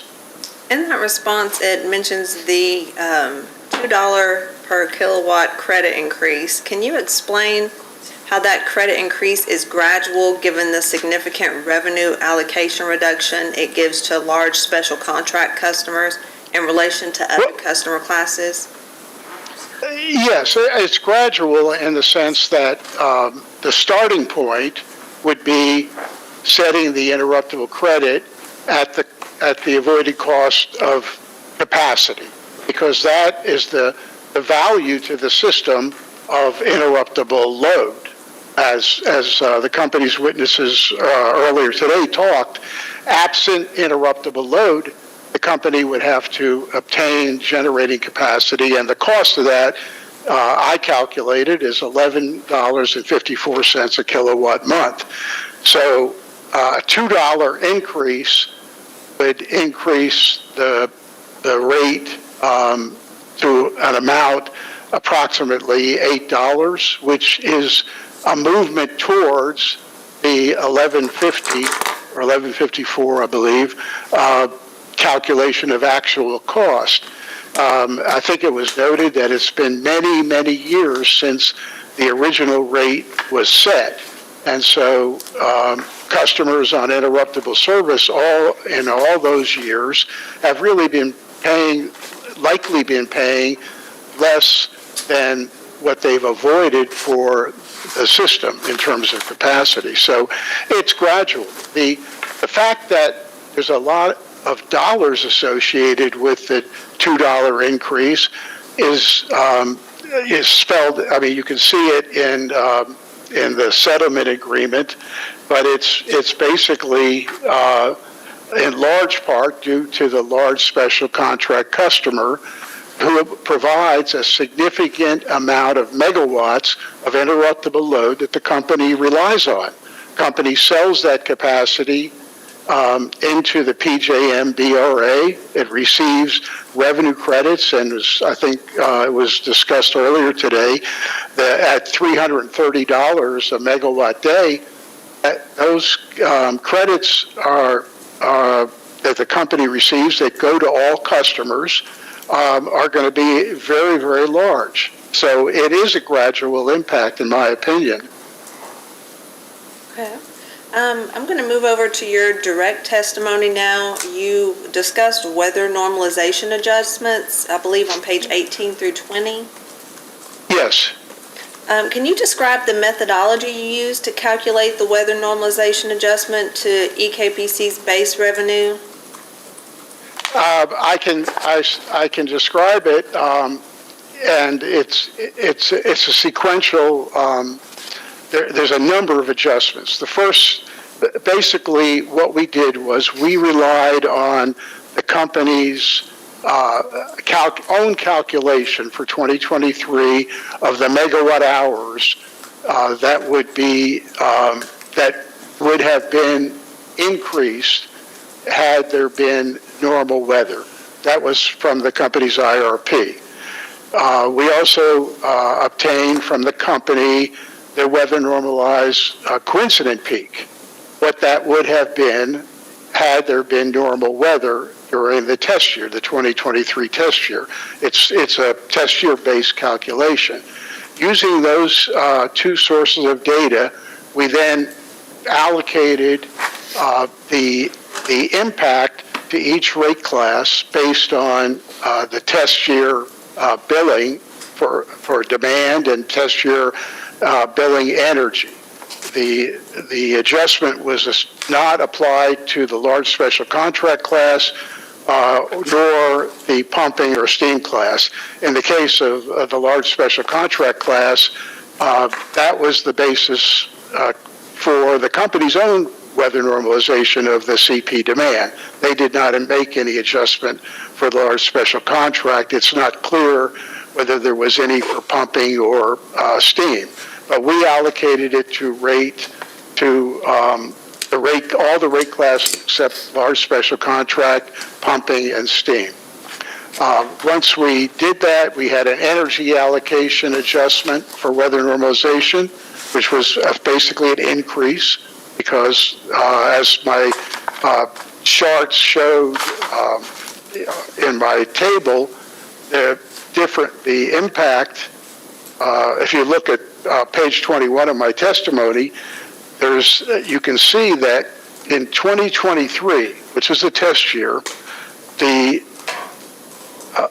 heating degree days on the system were the lowest of any year since the year 2000. That dark solid line, the lower horizontal line, is the level of HDD, heating degree days, or basically winter cold weather in 2023. And you can see that in every single year, 2020, 2021, all the way through 2022, it was much higher. But in 2023, it was a low level and significantly below normal. So so clearly there was a need for an adjustment. And once we allocated the CP demand adjustment and the energy adjustment to rate classes, we then calculated the relationship based on historical data in the test year between rate class CP demand and non-coincident peak demand, and used that to A, adjust billing determinants, and B, adjust the allocation factors in the cost of service study. So beyond that, I'd really have to go through my work paper. It's not extremely complicated, but there's a lot of steps. Thank you for explaining that. So I know you mentioned the atypical weather and how that played into the determination of your weather normalization adjustments. The atypical weather, was that information, as far as that characterization, was that gathered from the information that you used to put together this figure 1 that's on page 21 of your direct testimony, or where did you come, how did we determine that the weather conditions during the test year were atypical? Yes, we used the national NOAA weather data for Lexington. We picked Lexington, excuse me, as a proxy for the service area.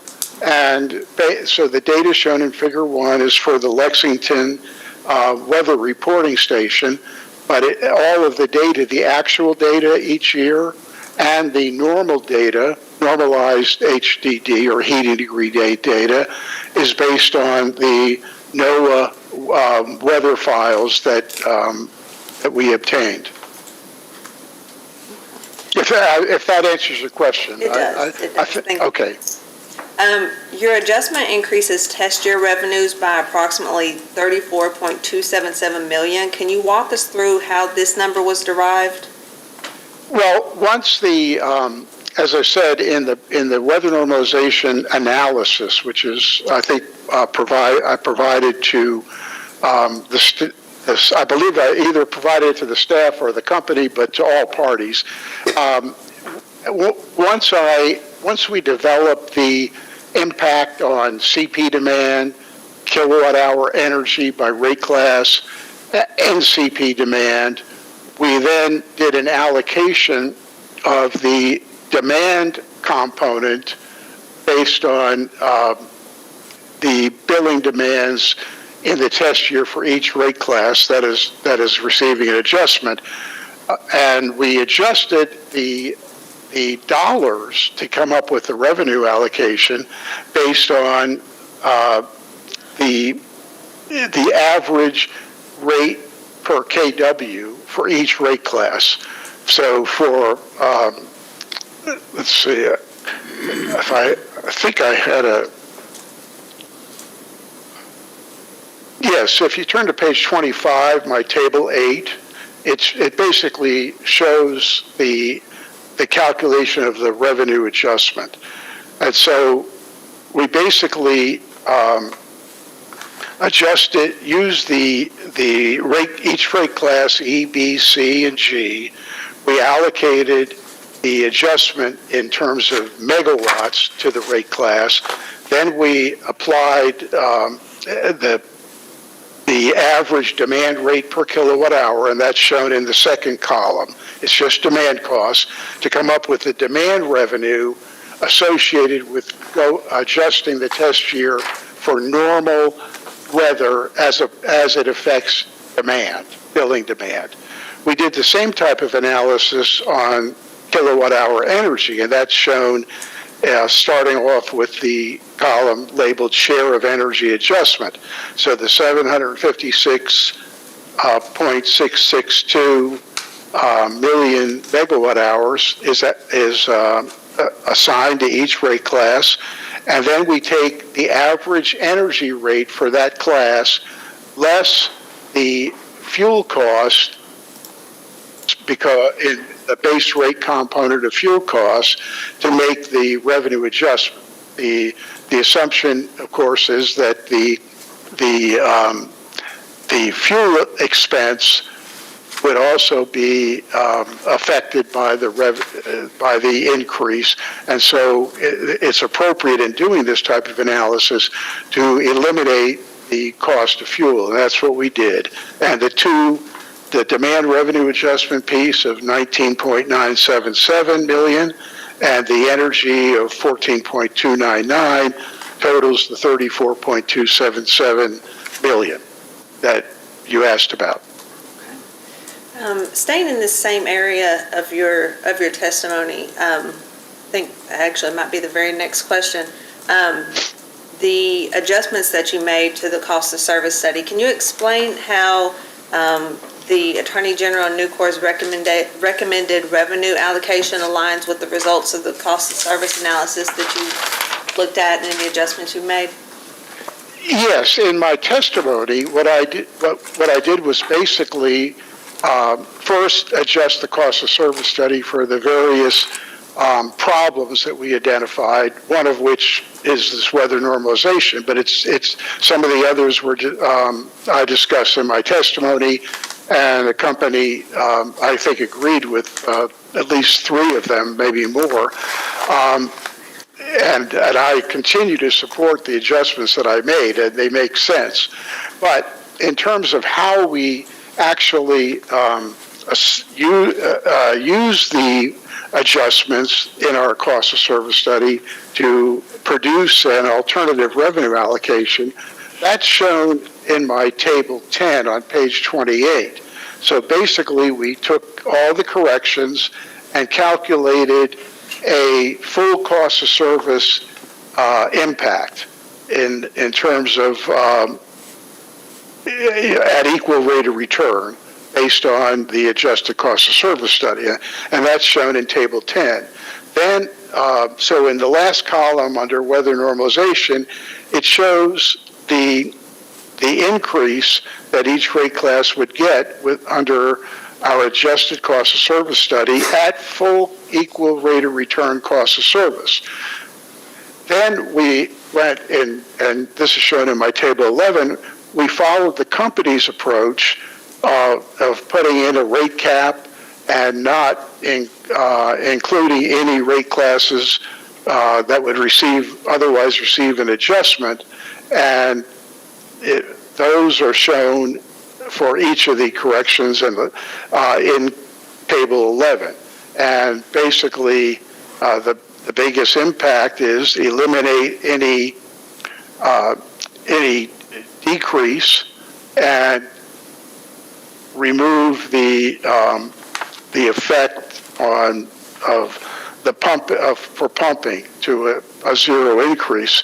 We followed the company's approach, and so table 11 shows what would otherwise be our base rate increases, including the effect of the weather normalization. So the overall revenue increase would have been $45.4 million.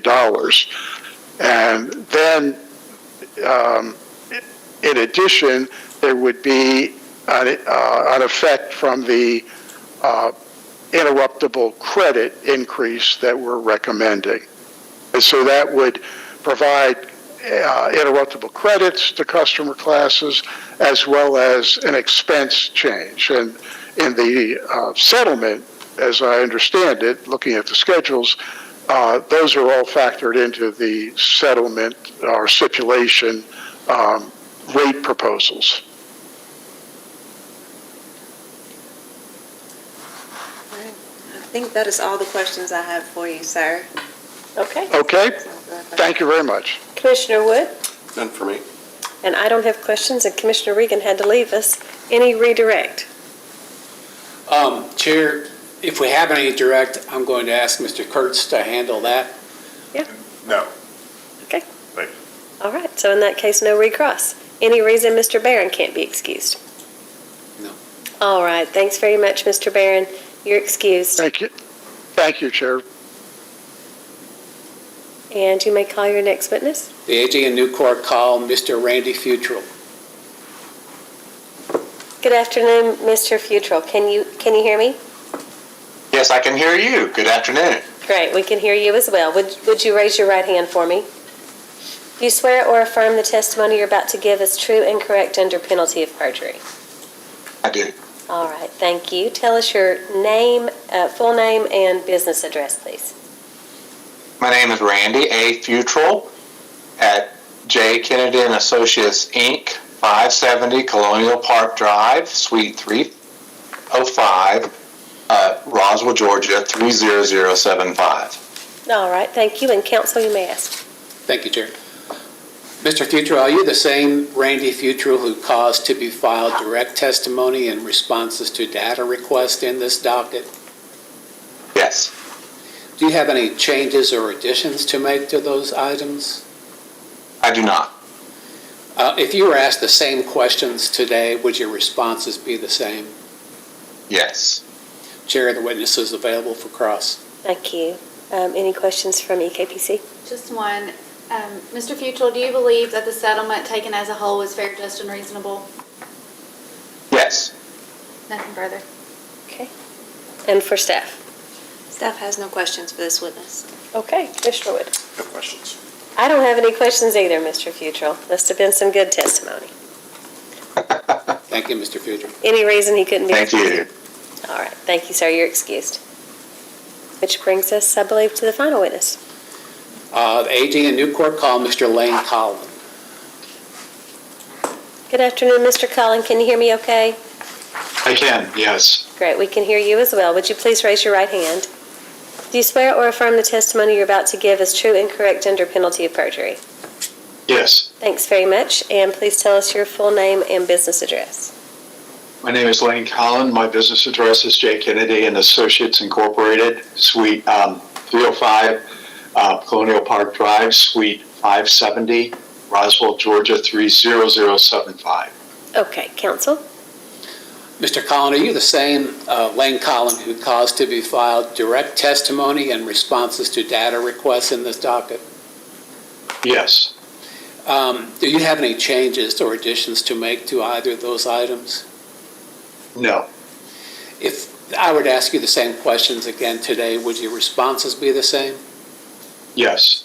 Chair, the witness is available for cross. Just one question. Mr. Holland, taken as a whole, do you believe the settlement is fair, just, and reasonable? Yes, it's reasonable taken as a whole. That's correct. Nothing further? Staff. Good afternoon, Mr. Collin. I have just a few questions for you. I'm looking at your direct testimony, page 25. There's a table on there. Yes. Can you explain your rationale behind recommending extending the lifespans for all the Spurlock units to match the lifespan of Spurlock 1 at 62 years when units 3 and 4 were built in 2005 and 2009, over 25 years after Spurlock 1? Yes. Essentially, there are 4 coal-fired units, all located on the same site. And although the technology is somewhat different for units 3 and 4, the units are worth a lot. They are extremely valuable, and they will continue to operate unless and until there is a lower cost alternative. And so right now they're unduly short, 44 years and 40 years for Spurlock units 3 and 4, but they will continue to operate as long as they are economic. Okay. Would you agree that generating units such as Spurlock Unit 3 and 4 haven't had the same level of investment to extend its lifespan as Spurlock Unit 1? That's simply because they're newer units. I think that I did hear Mr. Spanos say that. I don't think that's really a relevant consideration because to the extent that it is economic to continue operating those units and they need additional investment, the company is prepared to make those additional investments. In fact, investment in power plants is ongoing. There is not only the operating expenses, but their capital expenditures in each year to ensure that they can continue to operate. And if there are very significant additional capital expenditures that require a CPCN, then the utility is required to come into the commission, seek and get approval to make those capital investments to continue operating the units. And as I said, I know I've said it a couple of times, but those investments will be made as long as they are economic. The Attorney General Nucor's recommendation is to exclude interim net salvage and interim retirements from depreciation rates. Can you explain why this approach provides more accurate cost recovery than EKPC's proposed treatment? Yes, it's not to exclude interim retirements and interim net salvage. It is to only reflect actual interim retirements and actual interim net salvage. The company has not only included the actual amounts for those costs, but also estimates of those future costs all the way through the projected lifespans of each of the units. It's not an issue of recovery, it's a matter of the timing of the recovery. And my recommendation is to reflect the actual interim retirements, which are known and measurable, the actual net salvage on the interim retirements, which are known and measurable, as those are incurred over time, over the life of the unit.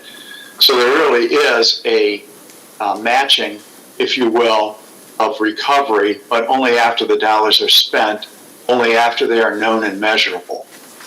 So remember, distinction, actual interim retirements, actual interim net salvage. Those are reflected in the accumulated depreciation. So when the depreciation study is done, gross plant minus accumulated depreciation, all of those actual interim retirements, all of the actual interim net salvage is reflected in the depreciation study. What I'm recommending is to exclude the projected, the estimated interim retirements and interim net salvage. Those costs are not known and measurable. They will be incurred to some extent 10, 20, perhaps even 30 years out into the future. And there are other jurisdictions that include actual interim retirements, actual net salvage, but exclude the estimated future for the reasons that I recommend that in this case. Switching focus now to customer growth, can you explain the basis for your position that customer growth occurring during and after the test year materially increase EKPC's base revenues? Yes, there have been significant growth in the number of customers. If you look historically through the test year, there's been a steady progression of increases in customers, residential customers. We're talking here, of course, end-use customers, the customers of the member distribution cooperatives, but those in turn create the load that East Kentucky has to supply those member cooperatives. So we know as you march through the test year, the number of customers in the residential and commercial, small commercial classes continues to increase and continues to increase beyond the end of the test year. Now, the company has been very, has increased through pro forma expense adjustments, many of its expenses, for example, payroll expenses, property tax expense, or has annualized those expenses, and it's appropriate to match the revenue increases from customer growth to reflect the same time periods as the increases in expenses. In other words, if the company's not limited on the expenses to the actual test year and can go beyond the test year and annualize other expenses, as I said, depreciation and property taxes are the most obvious expenses that they have annualized, then it's appropriate to do that for existing revenues or customers on an annualized basis. And the SEM, of course, will pick that up going forward. And so we don't have an express adjustment in the settlement agreement for the customer annualization, but that will be picked up in the SEM with the per books revenues going forward. And the final point I would make is that the test year is dated. Calendar year 2023, we're very close to starting calendar year 2026. And so the company, increased all of its expenses to reflect the fact that they've gone up since the test year. And so it's appropriate to match the revenues with that. And as I said, the SIM achieves that objective. So kind of staying in that same train of thought, just to make sure I understand it correctly, EKPC annualized certain test year expenses but did not annualize non-FAC base revenues. Is that correct? That's correct. And that's never the case when you have a forecasted test year, because the base revenues are based upon the forecast revenues and customers and the usage per customer in the forecast test year. So this problem arises, this mismatch between expenses and base revenues occurs really when you have a historic test year, which is what East Kentucky has. You don't normally see this problem in a forecast test year. And do you feel as though the base revenue should be annualized to reflect customer growth or other known and measurable changes? Yes, in the absence of a settlement, of course, you would do that, and that was my recommendation. Okay. If base revenues were annualized, what methodology would you recommend using?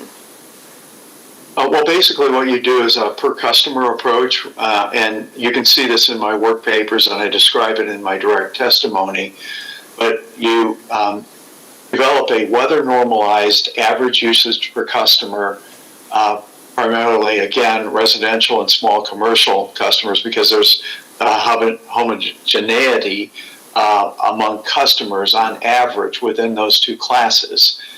And so you have the weather normalized usage per customer, and then the average rate within each of those classes per customer. You multiply that together, and you come up with an annualized base revenue based upon the number of customers either at the end of the test year or 6 months out into the future, which is what I recommended, so that there was some consistency in the post-test year period between expenses and revenues. But all of those calculations are detailed in my work papers in an Excel workbook in live format, and the description in my direct testimony as to how I did that. I just have one more question for you. In your opinion, do you feel as though there are consequences of not annualizing non-FAC based revenues when there's measurable customer growth during or shortly after the test year? Well, certainly, and that would be the case if there was not a settlement with a SIM, because the base revenues, in other words, present revenues, would be understated, and that improperly then would increase the amount of the rate increase request. But we'll be picking that up going forward through the SIM, because the actual revenues will be used, and that will reflect the actual number of customers. It will reflect their actual usage per customer, and just as it will reflect the actual expenses in each of those future years in which the SIM is in effect. So normally you would need to match the base revenues with the expenses, at least in terms of the time period and the post-test year period. But we effectively are doing that through the SIM included in the sum. Thank you so much, sir. I don't believe staff has any further questions for you. Okay. You're very welcome. Thank you. Commissioner Wood. None for me. Mr. Collin, you've expressed approval for the symmetrical earnings mechanism as Yes. achieving goals that are acceptable in this rate case. Do you have an opinion? I know that you believe the settlement overall is fair, just, and reasonable, but do you have an opinion in general about the minimum and maximum stay-out period of 3 years to 6 years? Well, I think it's fair. I do. Nucor and the AG, it was important to have a stay-out, particularly for the AG, and the longer the better, minimum of 3 years. And having the SIM in effect during the stay-out period allowed East Kentucky to agree to that term. So there had to be some type of balance in there because the restriction was that East Kentucky would not be allowed to come in for a base rate increase, but it still needed a pressure relief valve, if you will, in the event that cost growth increased beyond revenue growth. Keep in mind that in the post-test year period, revenues will continue to grow too as East Kentucky's load grows. Just as the capital investment will continue to grow, the interest expense will continue to grow, the depreciation expense will continue to grow, but hopefully at some point the revenues will grow as well and ultimately result in a tier greater than 1.6, the upper threshold on the SIM. So whether that occurs in year 4, year 5, year 6, it really depends on how the future unfolds. But ratepayers, customers are protected on the one hand, and it provides East Kentucky the ability to stay out for a longer period of time. So you've expressed the opinion that it would be useful as a release valve if costs outgrow revenue. And what if That's correct. What if revenue drastically outgrows costs in the event of a couple of giant data centers coming to this territory? Are the other customer classes beyond just industrial customers, are they protected? Well, they are, because East Kentucky's data center tariff, or the proposed data center tariff, is a bring your own power, if I understand that correctly. And so if you have smaller data center load or other customer growth, and there's rather significant other customer growth in terms of residential end-use customers and commercial customers, that is going to bring additional base revenue in. Keep in mind, the reason that the company is building additional capacity is because there is customer growth, very significant customer growth. So you don't just build capacity and incur those costs in isolation. You do that because there's a need, and with that need comes a revenue stream. New customers bring new revenues, incremental revenues, and at some point, I think Mr. Campbell referred to it as a period of intense growth in load and in capital expenditures, but once they get past that period, within the next 3 or so years, then the revenues should start outstripping the growth in revenues from the growth in customers and load should start outstripping any increases in costs. And hopefully, costs will actually decline as these new assets are depreciated and the old assets are depreciated as well.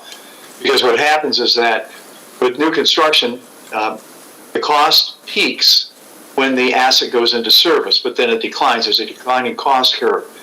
At the same time, your existing asset base continues to depreciate for book and tax purposes, and that's a declining cost curve. So if your revenues are going up and your cost curve is going down, at some point that gap should open up and there should be some customer rate reductions.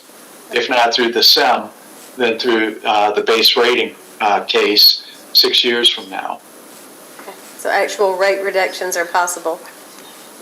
Yes, they are possible. I know in practice, practice doesn't always match theory, but conceptually, in theory, it's possible, and I think indeed a reasonable probability of that. Okay. So the protection comes from the combination of the symmetrical earnings mechanism combined with the extremely high load factor tariff protections that are in place for customers like data centers. Well, the proposed data center tariff, I think, is bring your own power. So in other words, you got to pay for a power plant or you got to pay the cost of buying the capacity somewhere, some way, whether it's bilateral contract, a PPA, or some other source of power. Gotcha. Okay. That's all the questions I have. Anything further, Commissioner Wood? No. Any redirect? No, Your Honor. All right. In that case, no cross. All right, Mr. Collin, thank you very much. Okay. Thank you. Good to see everybody again. All right.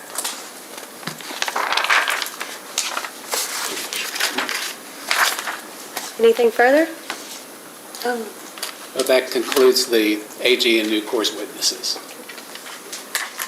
We did have one request about exhibits that were used, or presentation boards that were used today. Will those be introduced as exhibits?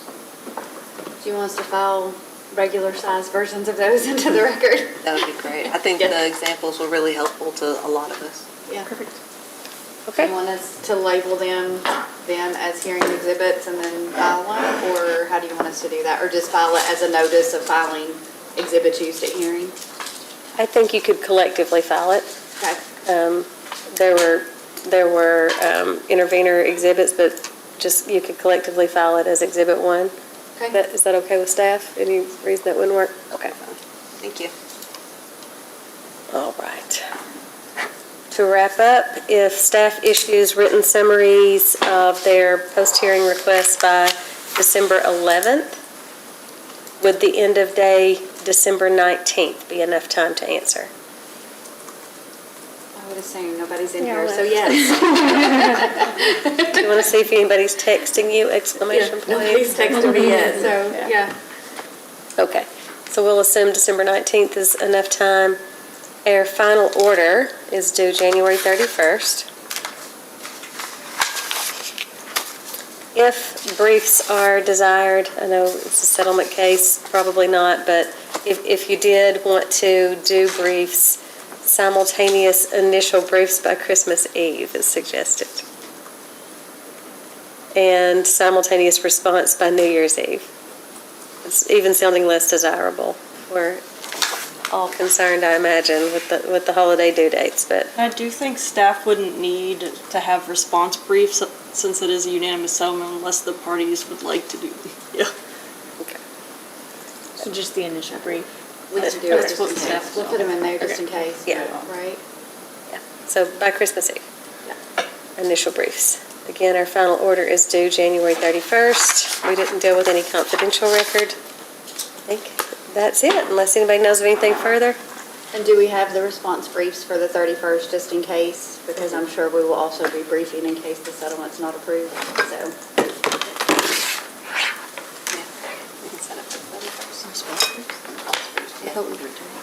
She said just in case the settlement's not. We'll have it in the. Okay, just in case. All right, thank All you. right, nothing further. We're adjourned. Not that we will use it, but just in case.